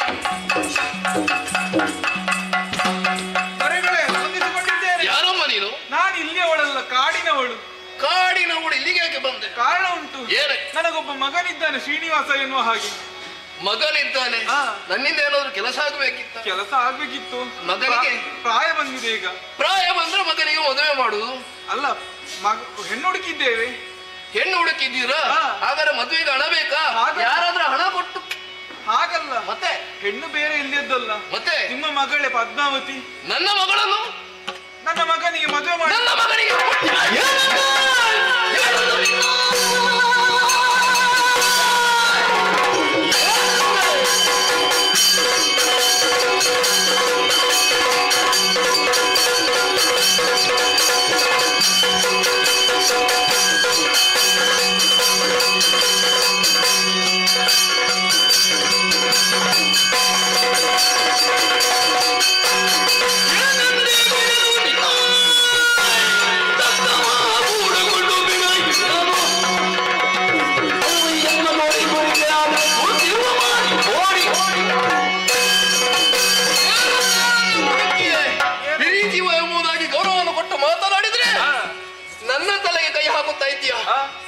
ನನ್ನ ಮಗಳನ್ನು ಕೇಳುತ್ತಾ ಇದೆಯಾ? ನಮ್ಮ ಯೋಗ್ಯತೆಯನ್ನು ನಿಮ್ಮ ಜಾಗವೇನು? ಒಳ್ಳೆಯ ಮಾತಿನಲ್ಲಿ ಹೇಳುತ್ತಾ ಇದ್ದೇನೆ. ನಡೆದರೆ ಒಳಿತು, ಮುಡಿಗೆ ಕೈಯಾಗಿ ದುಡಿ.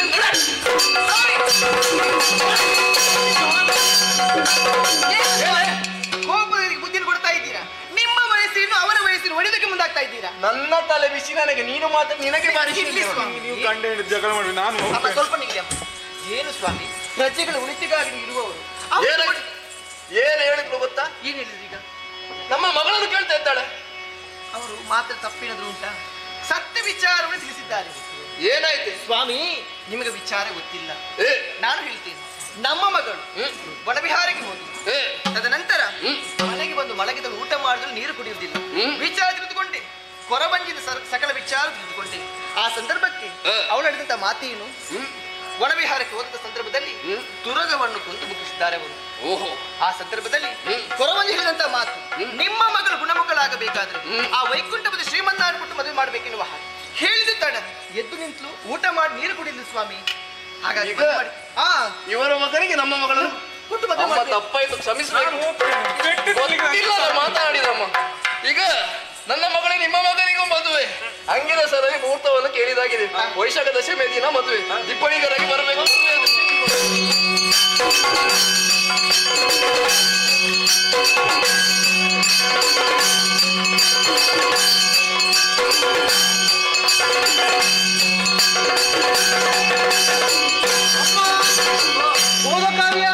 ಸಂಪೂರ್ಣ ಆಗಿದೆ. ಸಂಪೂರ್ಣ ಆಗಿದೆ. ಹೌದು. ಏನಂದ? ಹೆಣ್ಣು ಕೊಡ್ತೇನೆ ಅಂತ ಹೇಳಿ. ಯಾವಾಗ ಮದುವೆ? ವೈಶಾಖ ದಶಮಿ ದಿವಸ ಮದುವೆ ಅಂತೆ. ಹೋಗೋಣ ದಿಬ್ಬೆಡು ಆದ್ರೆ ಉಂಟಲ್ಲಮ್ಮ, ನಾವು ಧನ ಸಂಗ್ರಹ ಮಾಡಬೇಕು. ಧನ ಸಂಗ್ರಹ ಮಾಡುವುದೆಲ್ಲಿಂದ? ನಮ್ಮ ಮನೆಯಾದಂತಹ ಕುಬೇರನಿದ್ದಾನೆ.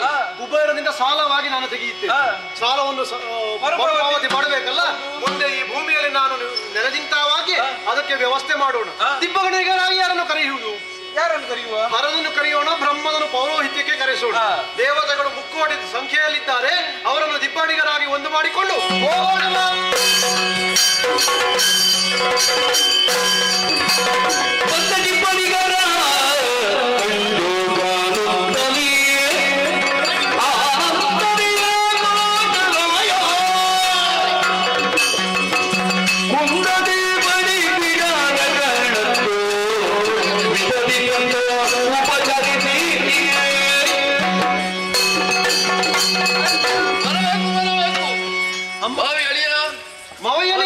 ಪ್ರತಿ ನಮಸ್ಕಾರ.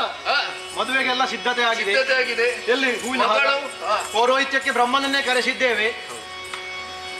ಅಮ್ಮ, ಈ ಒಂದು ಮಗನಿಗೆ ಕೊಡಿ. ಮಗಳೇ ಬಾ. ಪರಸ್ಪರ ಮಾತಾಡೋಣ.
ಉಡುಗೊರೆ ಕೊಡುವಂತಹ ಕಾರ್ಯಕ್ರಮ. ಸರಿ. ನನ್ನ ಹಿರಿಯರಿಂದ ಬಳುವಳಿಯಾದಂತ ಬಂದಂತಹ ರತ್ನ ಖಚಿತವಾದಂತಹ ಕಿರೀಟ ಹೊಂದಿದೆ, ಅದನ್ನೇ ನಿನಗೆ ಕೊಡಿಸ್ತೇನೆ.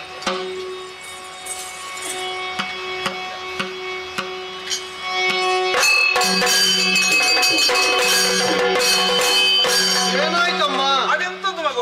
ಪಡೆದುಕೊಂಡು. ಅಮ್ಮ, ಇನ್ನೊಮ್ಮೆ ನಾನು ಈ ಭುವಿಗಿಳಿದವಾಗ ನಾನೊಂದು ಹುತ್ತದಲ್ಲಿ ವಾಸಿಸುತ್ತಾ ಇದ್ದೆ.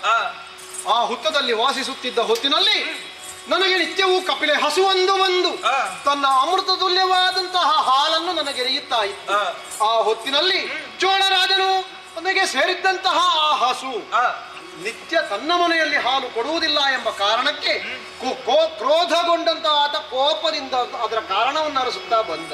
ಹುತ್ತಕ್ಕೆ ಹಾಲೆರೆಯುತ್ತಿದ್ದಂತಹ ಆ ಹಸುವಿಗೆ ಘಾತಿಸುವುದಕ್ಕೆ ಮುಂದಾದ. ತಾಯಿ ಸಮಾನವಾದಂತಹ ಹಸುವನ್ನು ರಕ್ಷಿಸುವುದಕ್ಕಾಗಿ ನಾನು ಎದ್ದು ಬಂದವಾಗಿ ನನ್ನ ತಲೆಗೊಂದು ಏಟು ಬಿತ್ತು ನೋಡು. ಆ ಹೊತ್ತಿಗೆ ನೀನು ಮಾಡುತ್ತಿದ್ದಂತಹ ಕೃತ್ಯ ಪೈಶಾಚಿಕವಾದದ್ದು ಎಂಬ ನೆಲೆಯಿಂದ ಚೋಳರಾಜನಿಗೆ ನಾನು ಶಾಪವನ್ನಿತ್ತೆ. ನೀನು ಪಿಶಾಚಿಯಾಗಿ ಹೋಗು.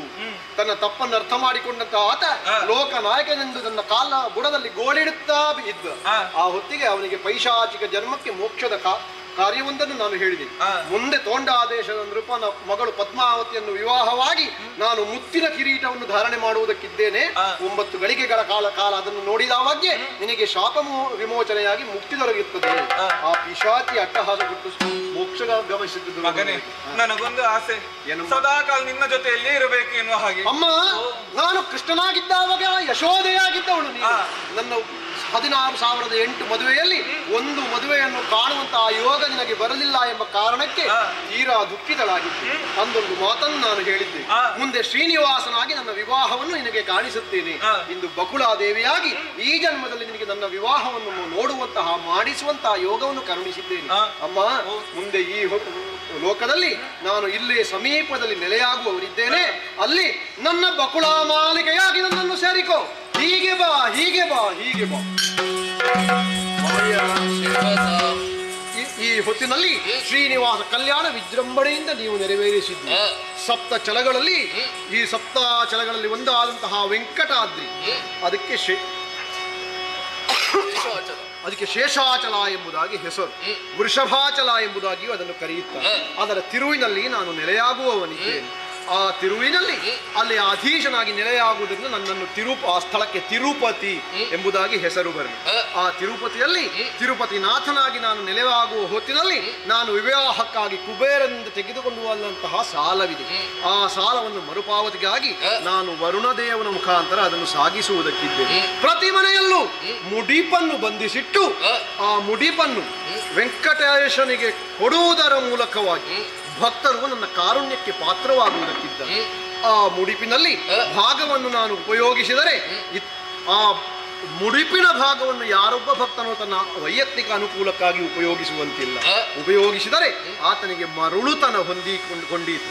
ಮುಂದಕ್ಕೆ ನನಗೆ ಅದೇ ತಿರುವಿನಲ್ಲಿ ದೇವಾಲಯವನ್ನು ನಿರ್ಮಿಸುವಂತಹ ಅದನ್ನು ನಿರ್ವಹಿಸುವಂತಹ ಅವಕಾಶವನ್ನು ಅಧಿಕಾರವನ್ನು ಮಾವಯ್ಯನಾದಂತಹ ನಿನ್ನ ವಂಶೀಯರಿಗೆ ನಾನು ಕೊಡುತ್ತೇನೆ. ಸ್ವಾಮಿ ತಂದೆ, ಮುಂದೆ ನನ್ನನ್ನು ಸ್ವಾಮಿ ವೆಂಕಟಾಚಲಪತಿ ಎಂಬುದಾಗಿ ಪ್ರಪಂಚ ಆರಾಧಿಸಿಕೊಂಡು ಬರಲಿ.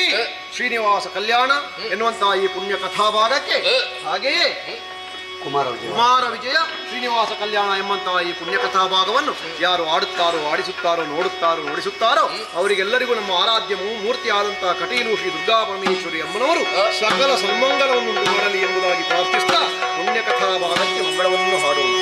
ಲೋಕ ಸಮಸ್ತ ಭದ್ರಂ. ಶ್ರೀ ಸರಸಿದಲ್ಲಿ ಪ್ರಿಯರು